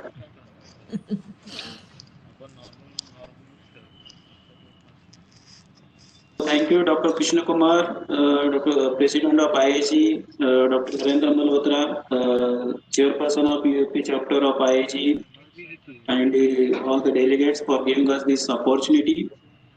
We have heard a lot of regarding the imaging before endoscopic surgery by the stalwarts, the renowned stalwarts from India, Dr. Ashok Khurana, Dr. K.L. Praveen, and many stalwarts we have heard. And let's see the clinician's point of view, how we can investigate these patients before taking to the endoscopic surgery. We have esteemed panelist, Dr. Ganpat Sawan, Arti Luthra, Sujal Munshi, Neelam Mishra, Neelam Ori, Anshu Jindal, and Amit Tandon. Dr. Kanpat Sawant is ex-HOD and professor of Padma Shri DY Medical College, Nehru, Mumbai, and he is a director of Noble Hospital and Noble Hospital at Bhopal, Mumbai. He is a managing committee member of MOS and managing committee member of IAGE. The next panelist is Dr. Arti Luthra. She is gynecologist and laparoscopic surgeon at Luthra Maternity and Infertility Center, Dehradun. She is a founder and current chairperson of Uttarakhand ISR, and she is a president elect of Dehradun OBGYN Society, and she has many credentials to her account. The next dynamic panelist is Dr. Sujal Munshi. He is a consultant gynec endoscopic surgeon at Kalpana Munshi Hospital, Gujarat, and he is also attached to the Novo IVF Ahmedabad, PS Medical College, HM Patel Center, and he is a board member of IAGE, past president, past elected managing committee member of AGS, and he is a very dynamic endoscopic surgeon from the Ahmedabad. Dr. Neelam Mishra, she is the president of Kanpur OBGYN Society. She is a director and chief consultant of obstetrics and gynecology, laparoscopic surgeon, Shivani Hospital and IVF Kanpur. She has special interest into minimal access surgery, hysteroscopy, and infertility. Dr. Neelam Mori, she is a fertility consultant and gynec laparoscopic surgeon, medical director at New Life Hospital and Advanced Fertility Center, Varanasi. She is the secretary of Varanasi Menopause Society, vice chairperson of ISAR UP chapter, past president of Varanasi Gynec Society. Also Jindal from Meerut. She is a gold medalist in the MD at Delhi University. She is a clinical director and IVF specialist at Jindal Hospital, Meerut. She is joint secretary of ISAR, and she is actively involved as a member of infertility committee of FOXI. My very dear friend Dr. Amit Tandon, one of the leading gynec laparoscopic surgeons of the northern India, and he has been invited as an operating faculty speaker at various national and international conferences. He is a laparoscopic surgeon at Dr. Kamlesh Tandon Test Baby Center since 6 years with LH and PGD, at present running FOXI recognized gynec endoscopic training center at Agra, and he has trained many endoscopic surgeons from India and abroad. All of us know operative endoscopic surgery is a...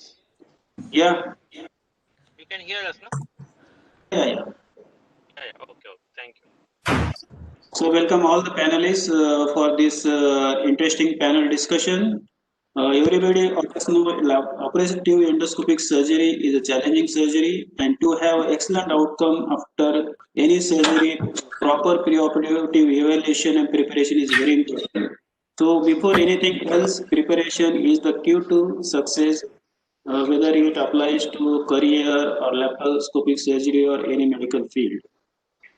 He who is well prepared has half won the battle. This is the Portuguese proverb. So if we want to have very excellent outcome, we have to be prepared before any surgery, and surgery gives excellent outcome in intraoperative cases. So we need to go to whenever we are dealing with any patient, we need to go to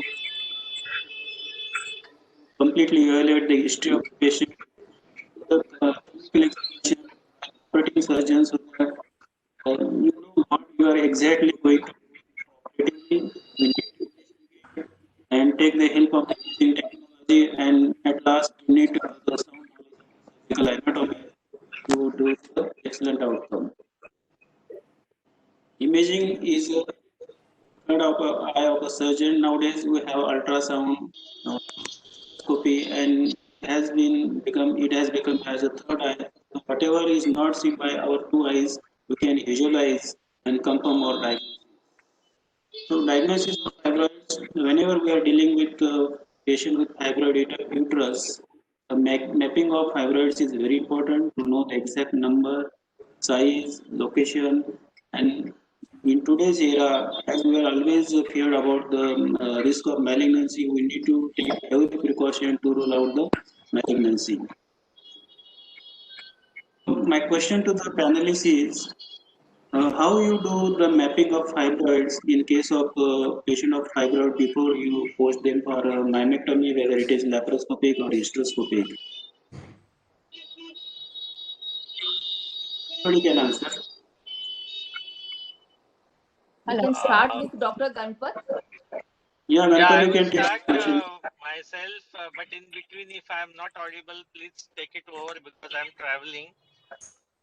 You And are audible. mapping, yeah, no problem. So basically, this fibroid, I think we had a nice talks by sonologist and mapping and everything is been told to us, and some of them they draw diagrams and give us.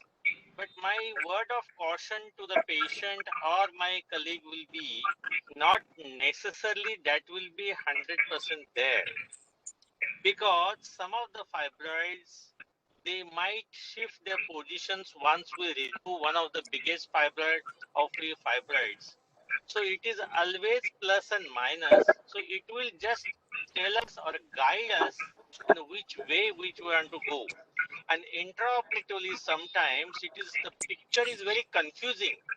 You might see a bulge on one side, you may not see a fibroid there, but surprises something like adenoma or a localized adenoma can be surprised, and where the radiologist has written it as a fibroid uterus. So I think these two important lessons which I have learned over a period of years, and then we have a confidence in some radiologist who will tell us definitely, yes, this is a fibroid, this is a very well located or seen fibroid, other could be fibroid or adenomyosis. This is what my conclusion was at the end.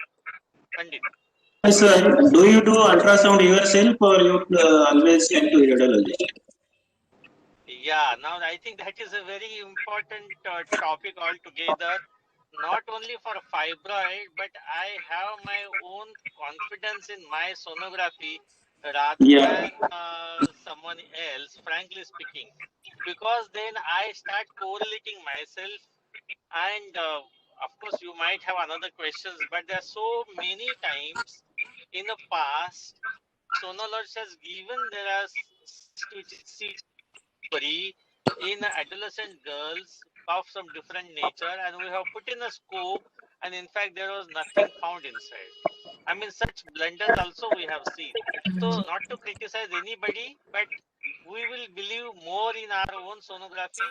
I do it my own sonographies, but I have a limitations. So, to confirm my findings or to support medico legally, I get it done from outside also. Yeah, I think I would just like to add to this that sometimes you have to talk to MRI. You know, you can transvaginal and a 3D ultrasound is very good, but sometimes you have to take the help of an MRI also because it delineates the fibroids very well, especially for fibroid mapping.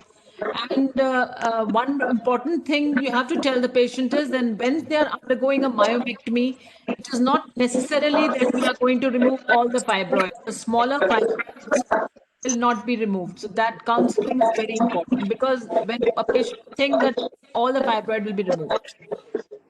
Absolutely. Now about the MRI, I thought we'll talk some different time, but as you said, all patients sending for MRI may not be a good idea, but wherever there is a doubt or there is a doubt in differentiation, whether it is a fibroid, adenoma, or to have a precise diagnosis, it's okay. But otherwise, it will add to a lot of cost to the patient. But in some patients, yes, it will have its own place. Right. Yes, absolutely.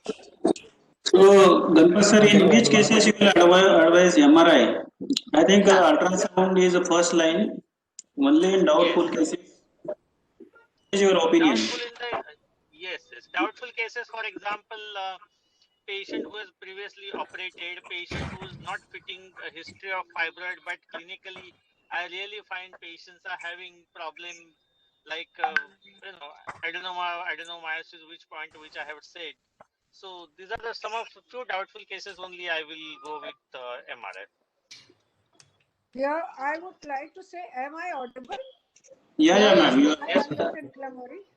So my laptop is not working, so I am doing it from my phone. So in some cases of multiple fibroids, when fibroids are causing so much of acoustic shadow, in that case the MRI will be beneficial. So in some cases we have to resort to MRI. Otherwise, TBS is good for mapping the fibroids, and we do it ourselves. So it is a better orientation when we do laparoscopy. So rather than depending on sonologists, it would be better that we all gynecologists learn to do our own sonography. Anytime you require help of, hello, any panelist has required help of intraoperative UHG when you don't find the fibroid during laparoscopy. Yes, Yes. Dr. Pandit. Yeah. Yes.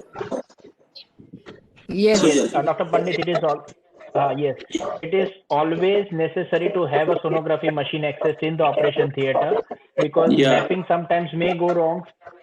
Sometimes after removal of certain fibroids, it may be visible, the cavity compression and everything may be visible. So it is always very vital to have an intraoperative, and before you conclude your procedure, always do a sonography to rule out the small fibroids may not be left out. And one more thing I wanted to add, don't do only transvaginal sonography. In cases of multiple fibroids, sometimes subserous fibroids, which may not be visible from transvaginal, may be missed on this thing. So always a transvaginal sonography and a transabdominal sonography should be combined when you evaluate or do mapping of the myoma. And intraoperative it has to be done. Especially, it's very confusing between an adenomyoma and a fibroid. Sometimes a report is also given as wrongly reported as an adenomyoma. So then that is the time when an intraoperative ultrasound really helps, because there is sometimes a lot of confusion regarding an adenomyoma or a fibroid. Yeah, we'll come to that question later on.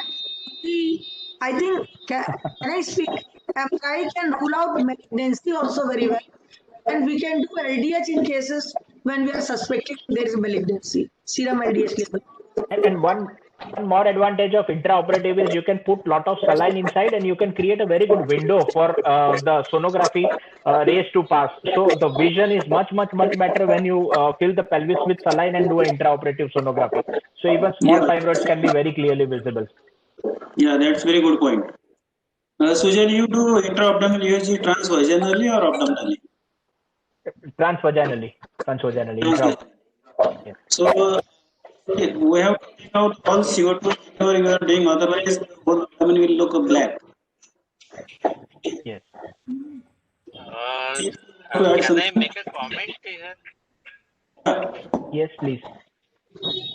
Because this for all Hello. patients doing intraoperative transvaginal sonography, I think it's a good idea, but we cannot stress on so much about it. No, not all patients, sir. Multiple fibroids. Yeah.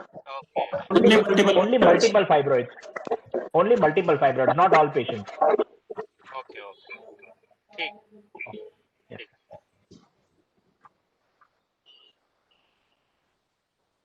Many times we post the patient for myomectomy and suddenly intraoperatively we find that the vasopressing is not going into the right plane and you are jammed, we are facing with adenomyoma. So how you differentiate this myoma from adenomyoma preoperatively? Yeah. We can do by by ultrasound. There is a enhancing images in the adenomyoma, and there are multiple soft tissue images, and this basket-like picture can be seen in the adenoma. And moreover, there is no clear-cut capsule in cases of the adenoma. So these are, while in cases of fibroid, in adenomyoma there is enhanced vascularity. There is enhancing image. So in case of adenoma, there is no margin, clear-cut margin in case of the adenoma. Whereas fibroid is a clear, we can see capsule. I think by the blood supply also, you can on your color Doppler and you can see blood supply. Fibroid will have a peripheral blood supply on color Doppler, whereas an adenomyoma the blood supply will be all over the adenomyoma. And the margins, she's right, the margins are very, very indistinct of an adenomyoma. I would That's like to distinguished. આપણે કોઈ ગિફ્ટિંગમાં સારી કોઈ pen આવી હોય તો કોઈ બી ખરી આપણે મારે એક જોઈએ છે એક સાહેબ માટે આપણા કંપનીમાં જોઈએ છે નીરોબેની આપણે તો કહી દઈ Hello, the audiovisual team. Can you mute the other than the panelists? Enhancing images is very important. Yeah. May I add something? Yeah, madam. Yeah, a lot of times there may be asymmetry between the anterior and posterior wall of fibers, which is generalized. And I recommend that the surgeon should do a copy of endoscopy to be very clear, because it totally changes the plan of surgery. The way you have shown it here, I don't think MRI adds an extra advantage in the of adenomyosis over fibroids, but fibroids are mostly very well encapsulated. And we can. Hello, am I audible? Yes, madam. Yeah, and a lot of times you get to see cystic spaces, and there are heteroechoic specks in the adenomyotic tissue. Although once you see fibroids would show peripheral vascularization on Doppler, and they are really well defined. Another thing is that sometimes there is loss of endomyometrial interface when you do MRI, the way you were showing, and there may not be a well defined line, and most of the times fibroids would show a nice demarcation at the endomyometrial junction also. So, I mean, an experienced sonologist can first decide the line of surgery and then plan the treatment. And a lot of times, there'll be distal shadowing and the fibroids may show calcification. But in adenomyosis, mostly you don't see calcification. And there may be shadows. Another point is that the contour of the uterus is usually very well maintained in an adenomyoma. It is a smooth contour in an adenomyoma. Whereas in fibroids, it can be very irregular because of multiple fibroids. So that also, contour is very well maintained. Absolutely. It may just be a big globular uterus up to 12 weeks. Fibroids can be very, mostly adenomyosis is 12 to 14 weeks max. Yeah. I'll make. Dr. Sawant here again. This is we are assuming fibroid or adenomyosis uterus is globular, but there can be localized adenoma or adenomyosis, and unless the sonologist is experienced, we being the gynecologist, we have faced the situations. That's why we always consider differential diagnosis as adenomyosis.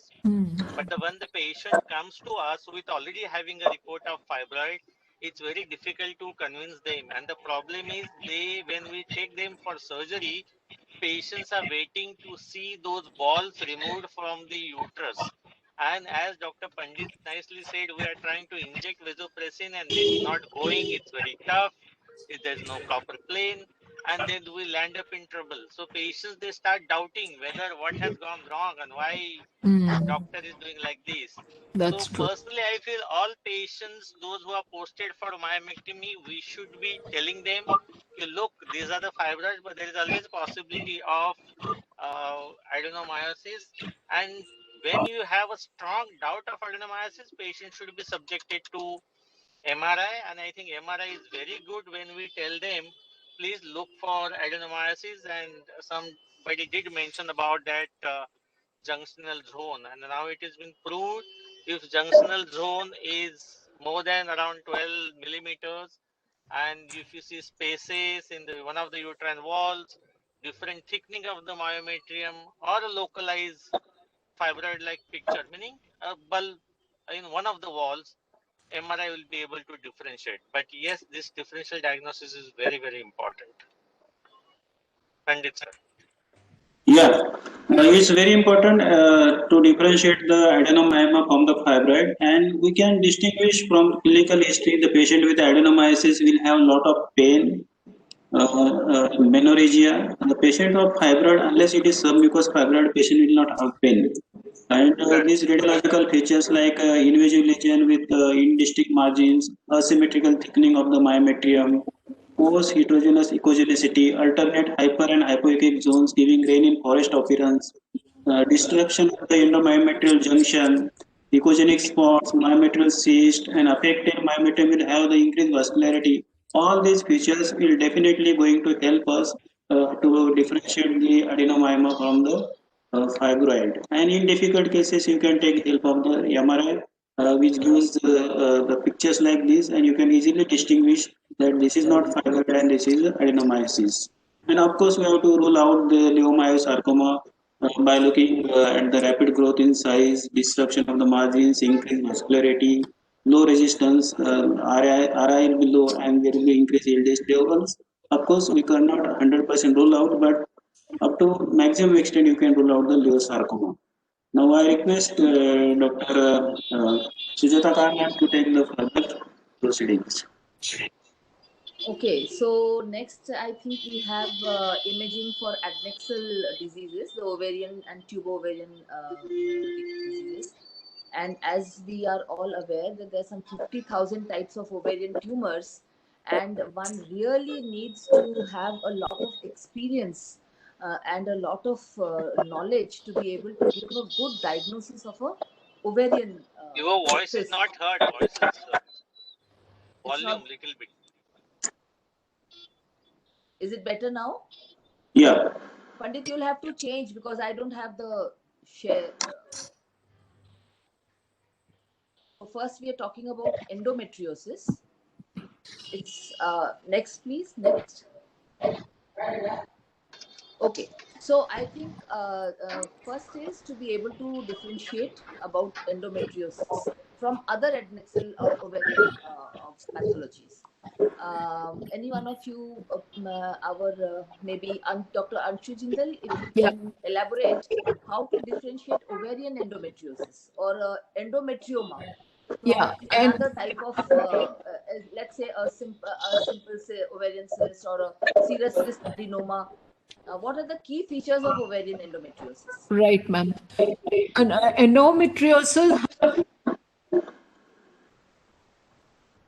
You are muted, Anshu ma'am. Unmute yourself. So this is a very typical appearance of an ovarian endometrioma, where you have low levels, irregular echoes all over, which are very regular, and all over the endometrioma. And it's a very typical picture what you can see in this sound picture as well.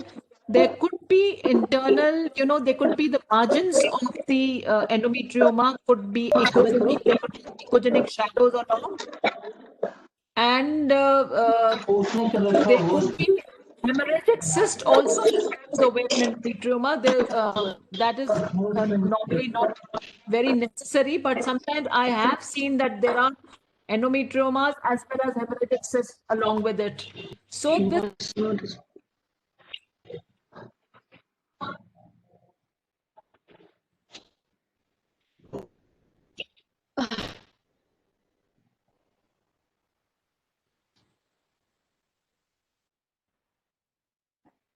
Can I speak? Maybe Anshu, you need to unmute. Okay. Yeah. And I just said that this is a very typical appearance with thick walls, low internal echoes, which are very regular, seen all over the ovarian endometrioma. And you can see echogenic shadows in the wall as well. And there's no mistaking it because it's a very typical picture, which is just, it's very different from an ovarian cyst. Absolutely. And very often when we are operating, and some cases we see who have multiple endometriomas, you know, 1 centimeter, 2 centimeter, 3 centimeter, and it's so important that the radiologist gives you the correct diagnosis. Otherwise, you're going to miss either staining or taking out the cyst wall. And if you are yourself doing it, that's the best. I usually like to number them as 1, 2, 3, 4. That's the best. Another point Well, is, I would just like to add here that in fact, hemorrhagic cyst, the typical hemorrhagic cyst that you're talking about, actually it precedes endometriosis. The endometriosis takes some time to build up. So in early endometriosis actually appears as hemorrhagic cyst, what we are talking about. Very often the corpus luteum cysts, I think they report as hemorrhagic cysts, right? Luteum cysts are different because actually the ring of fire sign is usually present in a corpus luteum cyst. So if you see a nice ring vascularity, then it gives the diagnosis of a corpus luteum cyst. So hemorrhagic cyst are when you see internal echoes, which are not so closely placed, but which are a little far placed echoes, then it is a hemorrhagic cyst. Or it could be, for the fibrin band, you can see some fishnet type of an appearance. So, Dr. Arti, if you would agree with me that women who have recurrent endometriomas and who've had recurrent surgeries, they are at high risk of developing endometriotic cyst, malignancy in the endometriotic cyst. So, what are the points that that would alert you that this endometriotic cyst might be carrying a nidus, or at least one should look for it every time? One good TVS gives us a lot of information about the character of the cyst. A simple endometriotic cyst would give ground glass appearance, or typical chocolate cyst. No, I am asking Start seeing about solid areas. You know, if there is solid areas in between, there is increased velocity on the Doppler flow. That gives me the doubt. At the same time, in these cases, we get the CA125 levels done also. If the CA125 levels are remarkably high and areas which are so at showing least acro on Doppler, recurrent endometriomas, we should be aware that yeah. So Pandit, can you just go ahead with all this?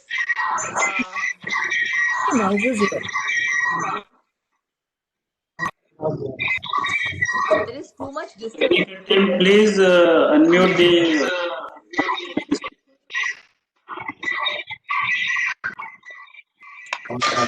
Hello.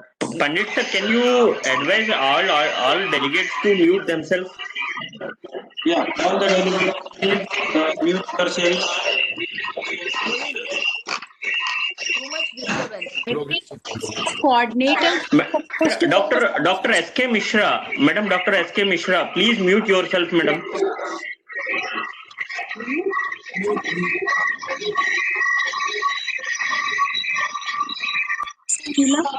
Dr. Neela.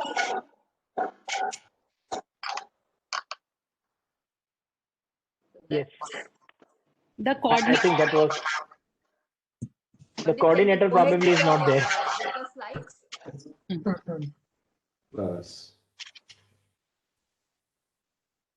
Dr. Pandit, can we go ahead with the slides? Yeah. So I don't think I need to read all now the it is clear. slides. Simple cyst, follicular cyst, just go on. Hemorrhagic, dermoid, yeah. So be able to differentiate. Correct. Deep infiltrating. Right. So now deep infiltrating endometriosis, usually rectovaginal endometriosis, is taking. I mean, I had thought that it's not very common in our country, in our population at least, compared to the Western population.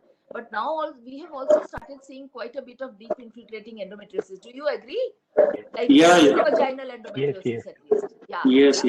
So, ultrasound or vaginal ultrasound is what is your experience about being able to detect rectovaginal endometriosis using ultrasound?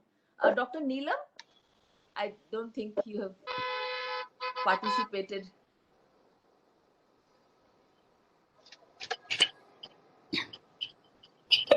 Unmute yourself. Please.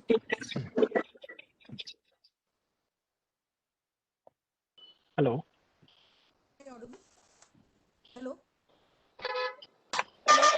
Hello. Hello, am I audible, madam? Can't hear. I can't understand who's. You're muted. You're muted. Unmute yourself. Yeah, Dr. Chapal. So previous speakers have very beautifully explained how we can look for the endometriosis. So there are certain signs like sliding of the organs which we can look for, and we usually in the clinical practice look for the sliding sign of the organ and to look for the indications.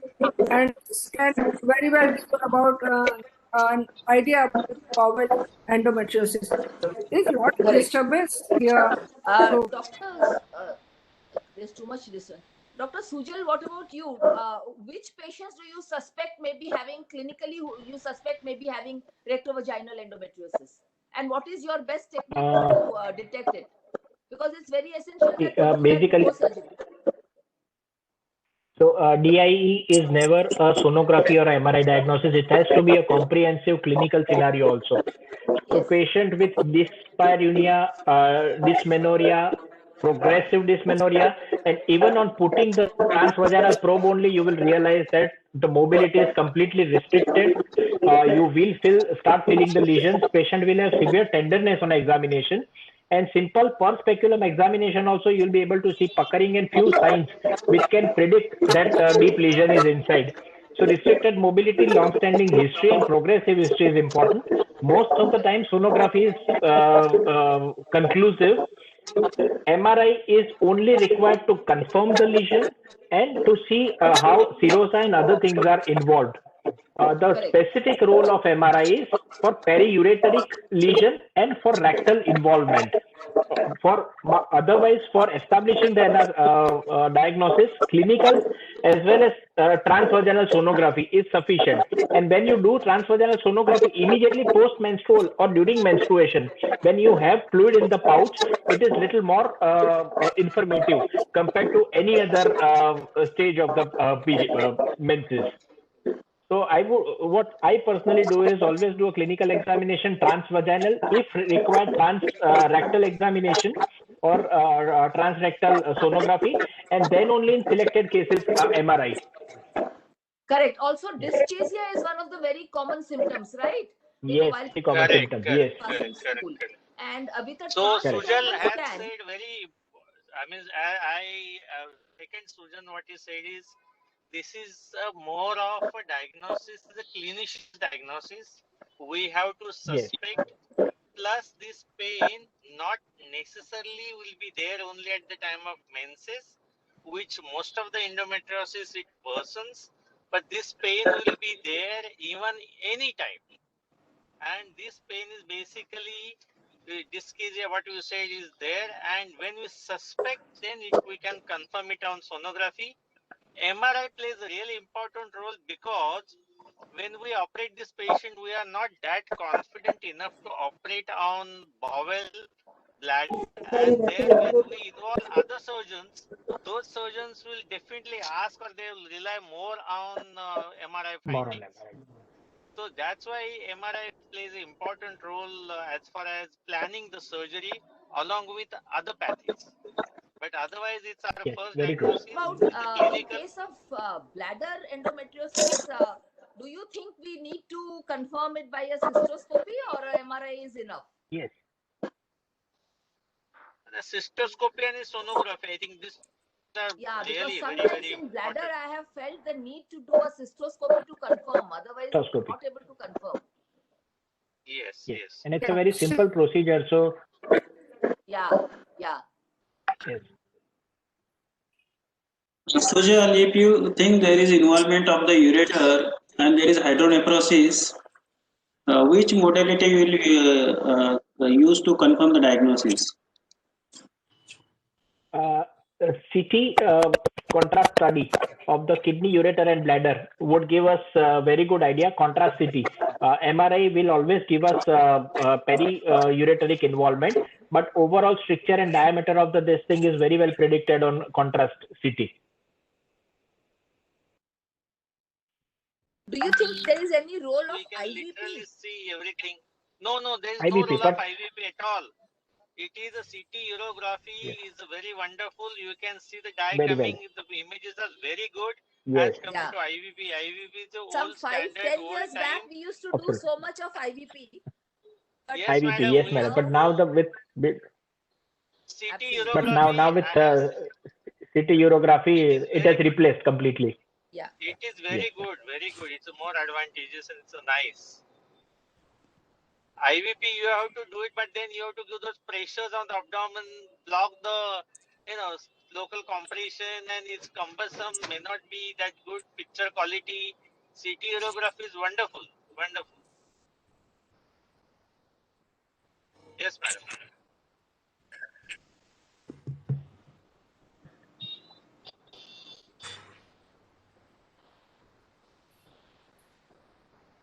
Hello. Pandit, you have to go on. Dr. Pandit. I think some connection problem with Dr. Pandit. Yes. Okay, so I'm not sure how many of you are used to an endorectal ultrasound. I personally have no experience. That's Anybody in true. our panel has been using it or gets it done? No. No, I mean no. These the centers who are specialists in endometriosis surgery, they use this endorectal ultrasound to know exactly how much depth of infiltration is there, and nicely you can see the layer by layer infiltration of the bowel, sigmoid, and the surrounding organs. Nicely the layers can be seen, and you can differentiate. One thing regarding the DI, you have to differentiate from the rectal cancer also. These are the differentiating points. We know endometrial DI starts always from serosa to lumen, and this rectal cancer starts from lumen outwards. Hematopoiesis is very less frequent in endometriosis, very common in the rectal cancer. Fibrosis leads to restriction of the lumen of the viscera, and cancer it induces because of the bulky mass. And this is the differential diagnosis. Now coming to the on part, ovarian cancer, which is very difficult to diagnose in early stages, and we know it has the highest mortality rate of all mortality cancers. The survival rate is just less than 50%, but can reach 90% if detected early. Can panelists suggest how you can diagnose the early ovarian cancer before you proceeding this patient for the operative procedure? I think CT scan gives us a lot of information about the ovaries, the kind of lesion, node involvement, if it's a parasitic lesion, or there is suspicion of ovarian mass being malignant. CT, or you will first do preliminary screening with the ultrasound? Of course, ultrasound, once we do ultrasound and the ovary is suspicious looking, only then we would ask, because only on symptoms it's very difficult to diagnose. Like most of the cases you see, they present late only. So when you are doing ultrasound, if you see there are malignant features, like there are nodular areas, the ovary is showing a high Doppler study, because ovarian cancer clinically would only present in stage 4, but a lot of times when you're doing a routine ultrasound, you can see borderline malignant changes in the ovary, like there may be a stenosis. Then we have to offer CT scan to these patients. I think appearance of septa and appearance of a soft tissue, of a soft tissue tumor type of a thing. That is a giveaway in a patient who had a normal cystic appearance of multiple septae and a soft tissue space occupying lesion with good vascularity. That is one of the earlier signs of ovarian cancer. So if you are following these patients, you can diagnose it early there. And then you can ask for a CT scan or an MRI. Can you enumerate the features of the benign tumor? How you label this tumor is benign? Can anybody summarize the features of the benign ovarian tumor? A benign tumor would have a smooth capsule. It won't have papillary excrescences, and it won't be too big in size. Mostly there are some solid areas, they will be less than 7 millimeters. The capsule wall won't be very thick, most of the benign cysts are less than 10 centimeter in diameter and the tissue acoustic shapes. And if they have septae, they are very thin avascular septae. As compared to, like, if we go for aorta screening, we can score them as per malignant tumors. A malignant tumor would have everything more like thick lymphoid capsule. There will be papillary space senses. The size will be bigger. The vascularity will be more. So that's, of course, there may be bilateral sections also, and there may be existing arthritis, which gives us a strong suspicion of malignancy. Yeah. Anybody want to add something? Dr. Pandit, Yeah. can I just say something? Yes. Yeah. So ovarian endometrioma and parovarian cyst, these are the two very apparent diagnoses from sonography. Apart from this, all other ovarian cysts, irrespective of age, at least tumor markers should be done. In all, and in all, endometriosis also as a tumor marker, if CA125 patient is permitted, should be done. So irrespective of age, any unusual finding on TO mass, malignancy should be in mind before doing surgical intervention. So which is your investigation of choice for CA suspected case? First is a transvaginal ultrasound. Ultrasound, because that is in our hands. We do it ourselves. Available. Yeah, ultrasound should be used as a screening method. Yeah, absolutely. And if you have doubt regarding the diagnosis, then you can move with CT or CT or an MRI. Yeah, absolutely. I have a question here, Pandit, if I may interfere 1 minute. Yeah, ma'am. CT scan, contrast enhanced CT or MRI, which is best? Because you can't go ask your patient to do all the investigations, pretty expensive. So contrast CT. CT is contrast CT. Contrast CT, ma'am. For all. Everybody feels CT is better than MRI in detecting malignancies. Yeah. CT gives a lot of information about the lymph nodes also, and so it will show the invasion better. So contrast CT is definitely better. I believe MRI is much better in delineating the various planes, or rather, demarcation. Second, Dr. Sujata Kar. So for soft tissue differentiation, MRI is better. But when you want to rule out lymph node involvement, then contrast CT has a definitive role. Absolutely. Okay. Amit, you want to say something? Amit, you are looking. Yeah, I think Sujal said it. For soft endometrium, MRI is a better modality, and for ovarian, for cystic malignancies, CT is better modality.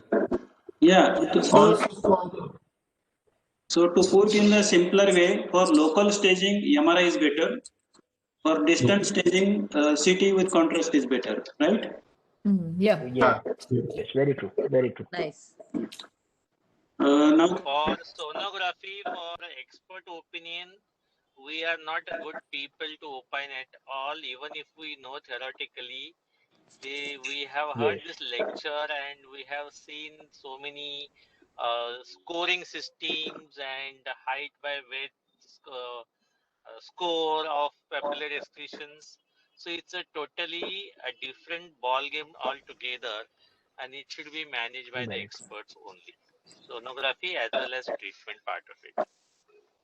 Yeah, you are right. All this IOTA classification and these international groups, they have suggested this indices because the benign tumor, they can be managed by gynecologist, and the tumors with malignancy suspicion, they should be referred to the gynecological oncologists who are expert to manage these malignant cases, because we as gynecologists, we are not well versed how to manage this patient. So patients with high risk for malignancy, they should be referred to the specialist. That's why this IOTA group is working. Yeah, multidisciplinary approach.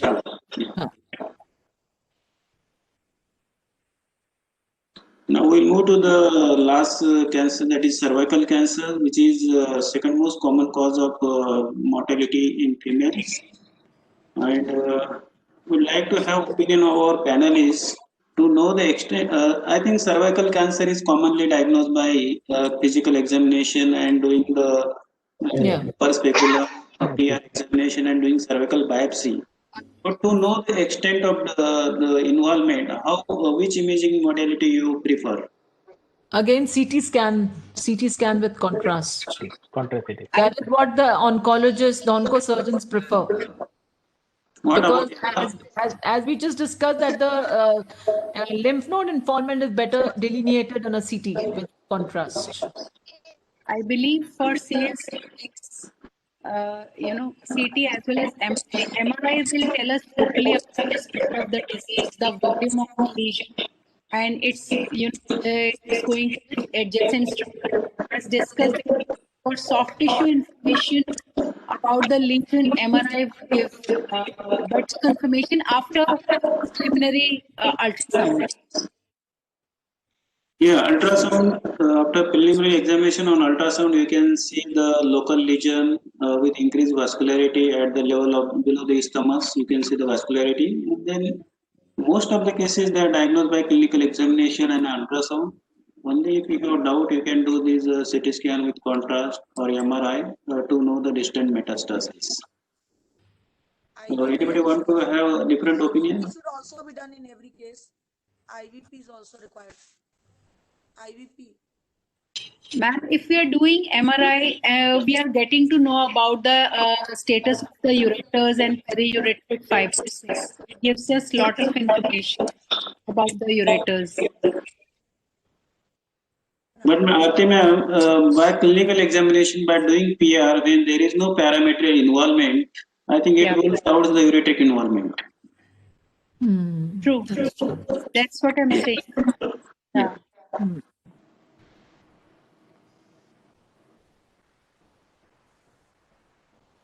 Do anyone want to add something?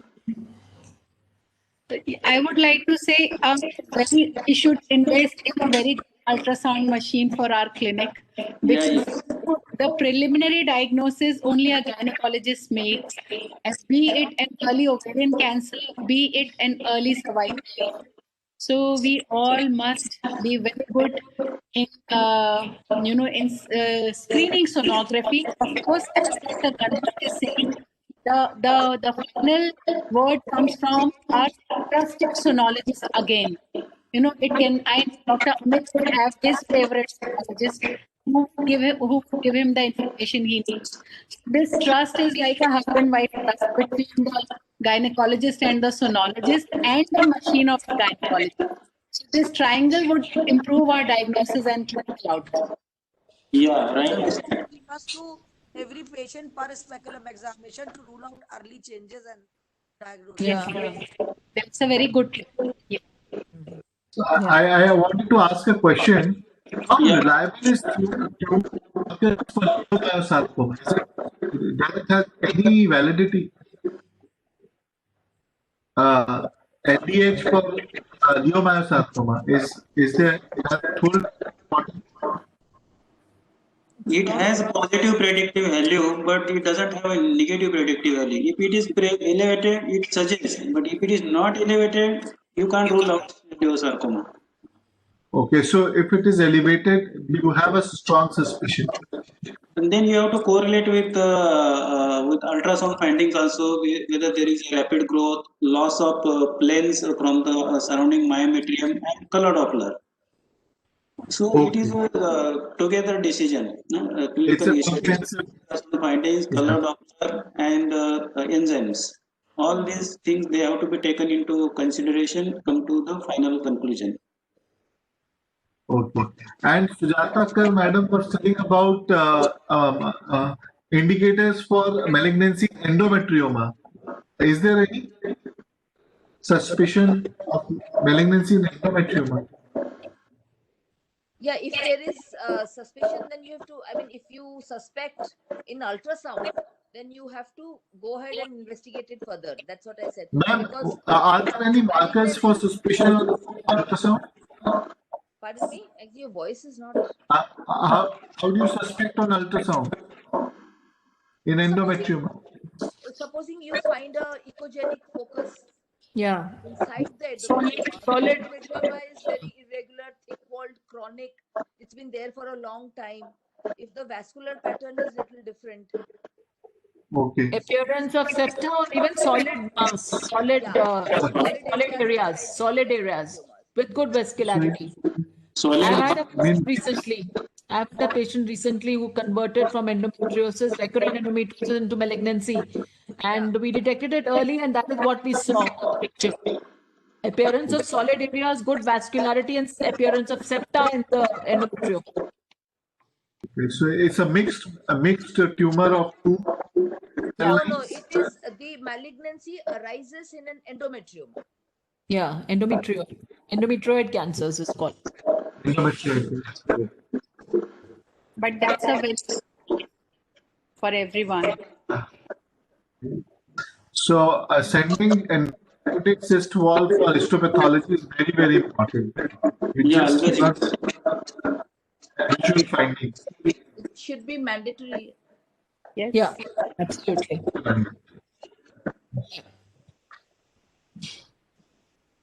I think we need to come to the conclusion. So just to summarize, imaging plays a pivotal role in endoscopy. Before posting any patient for endoscopic surgery, we have to confirm the diagnosis. An accurate preoperative diagnosis is possible with current imaging modality combined with the clinical history examination. Clinical evaluation followed by proper imaging along with sound knowledge of surgical anatomy is key to successful outcome after the surgery. Yeah. So thank you all, my moderator, Dr. Sujata Khan, for supporting the panel and all the panelists. You are wonderful people and you definitely enlighten our knowledge regarding the role of imaging before endoscopic surgery. So thank you so much. But thank you, Pandit, for doing all the work. Thank you, Pandit and Krishna Kumar sir, for this wonderful IAG master class and imaging as a guide. I think it is a very, very important topic and we need to know it in detail. And thank you also to Narendra Malhotra sir, who is the chief convener of this UPIG and chairperson of UPIG, and also to Ashish Kale, Shrikant Oring doing all the groundwork. So a lot of congratulations to him for upcoming. Thank you, sir. We should give a big hand for him.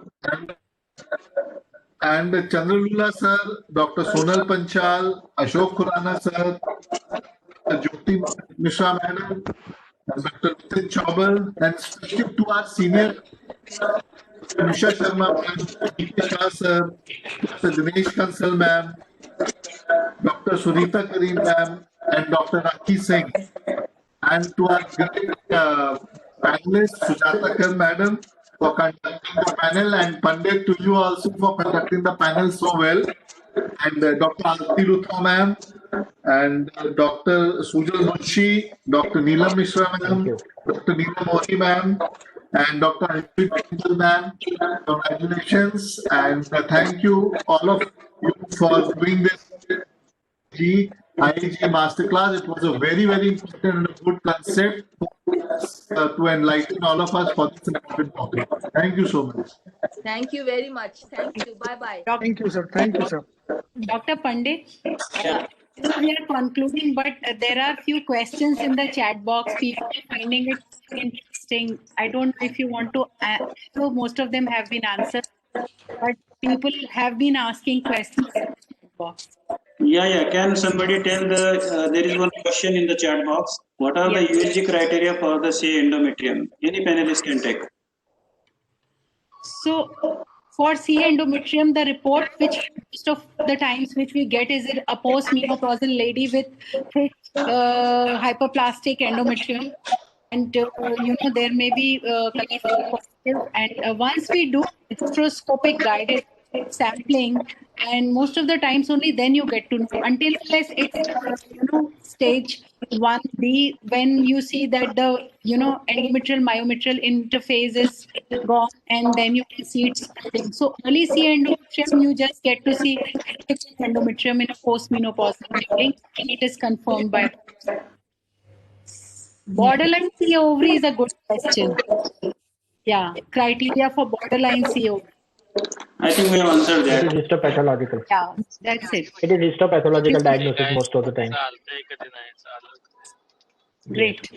Thank you. So thank you so much, all the panelists, delegates, and the audiovisual team for excellently managing the show. Thank you. Yeah, Thank you. Thank you, Dr. Pandit. Thank you. thank you. Thank you. Thank you, everybody. Srikant sir, you can post the certificate link in the group, How do I post that? or otherwise we will send it by mail Yeah, to please do all the that. delegate, all the participants. Vote of thanks karna.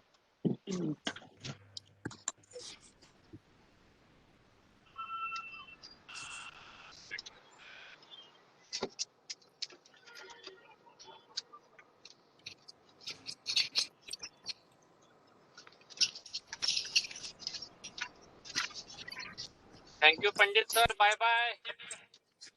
Bye bye, everyone. Bye bye bye bye. Bye bye, everyone. Bye bye.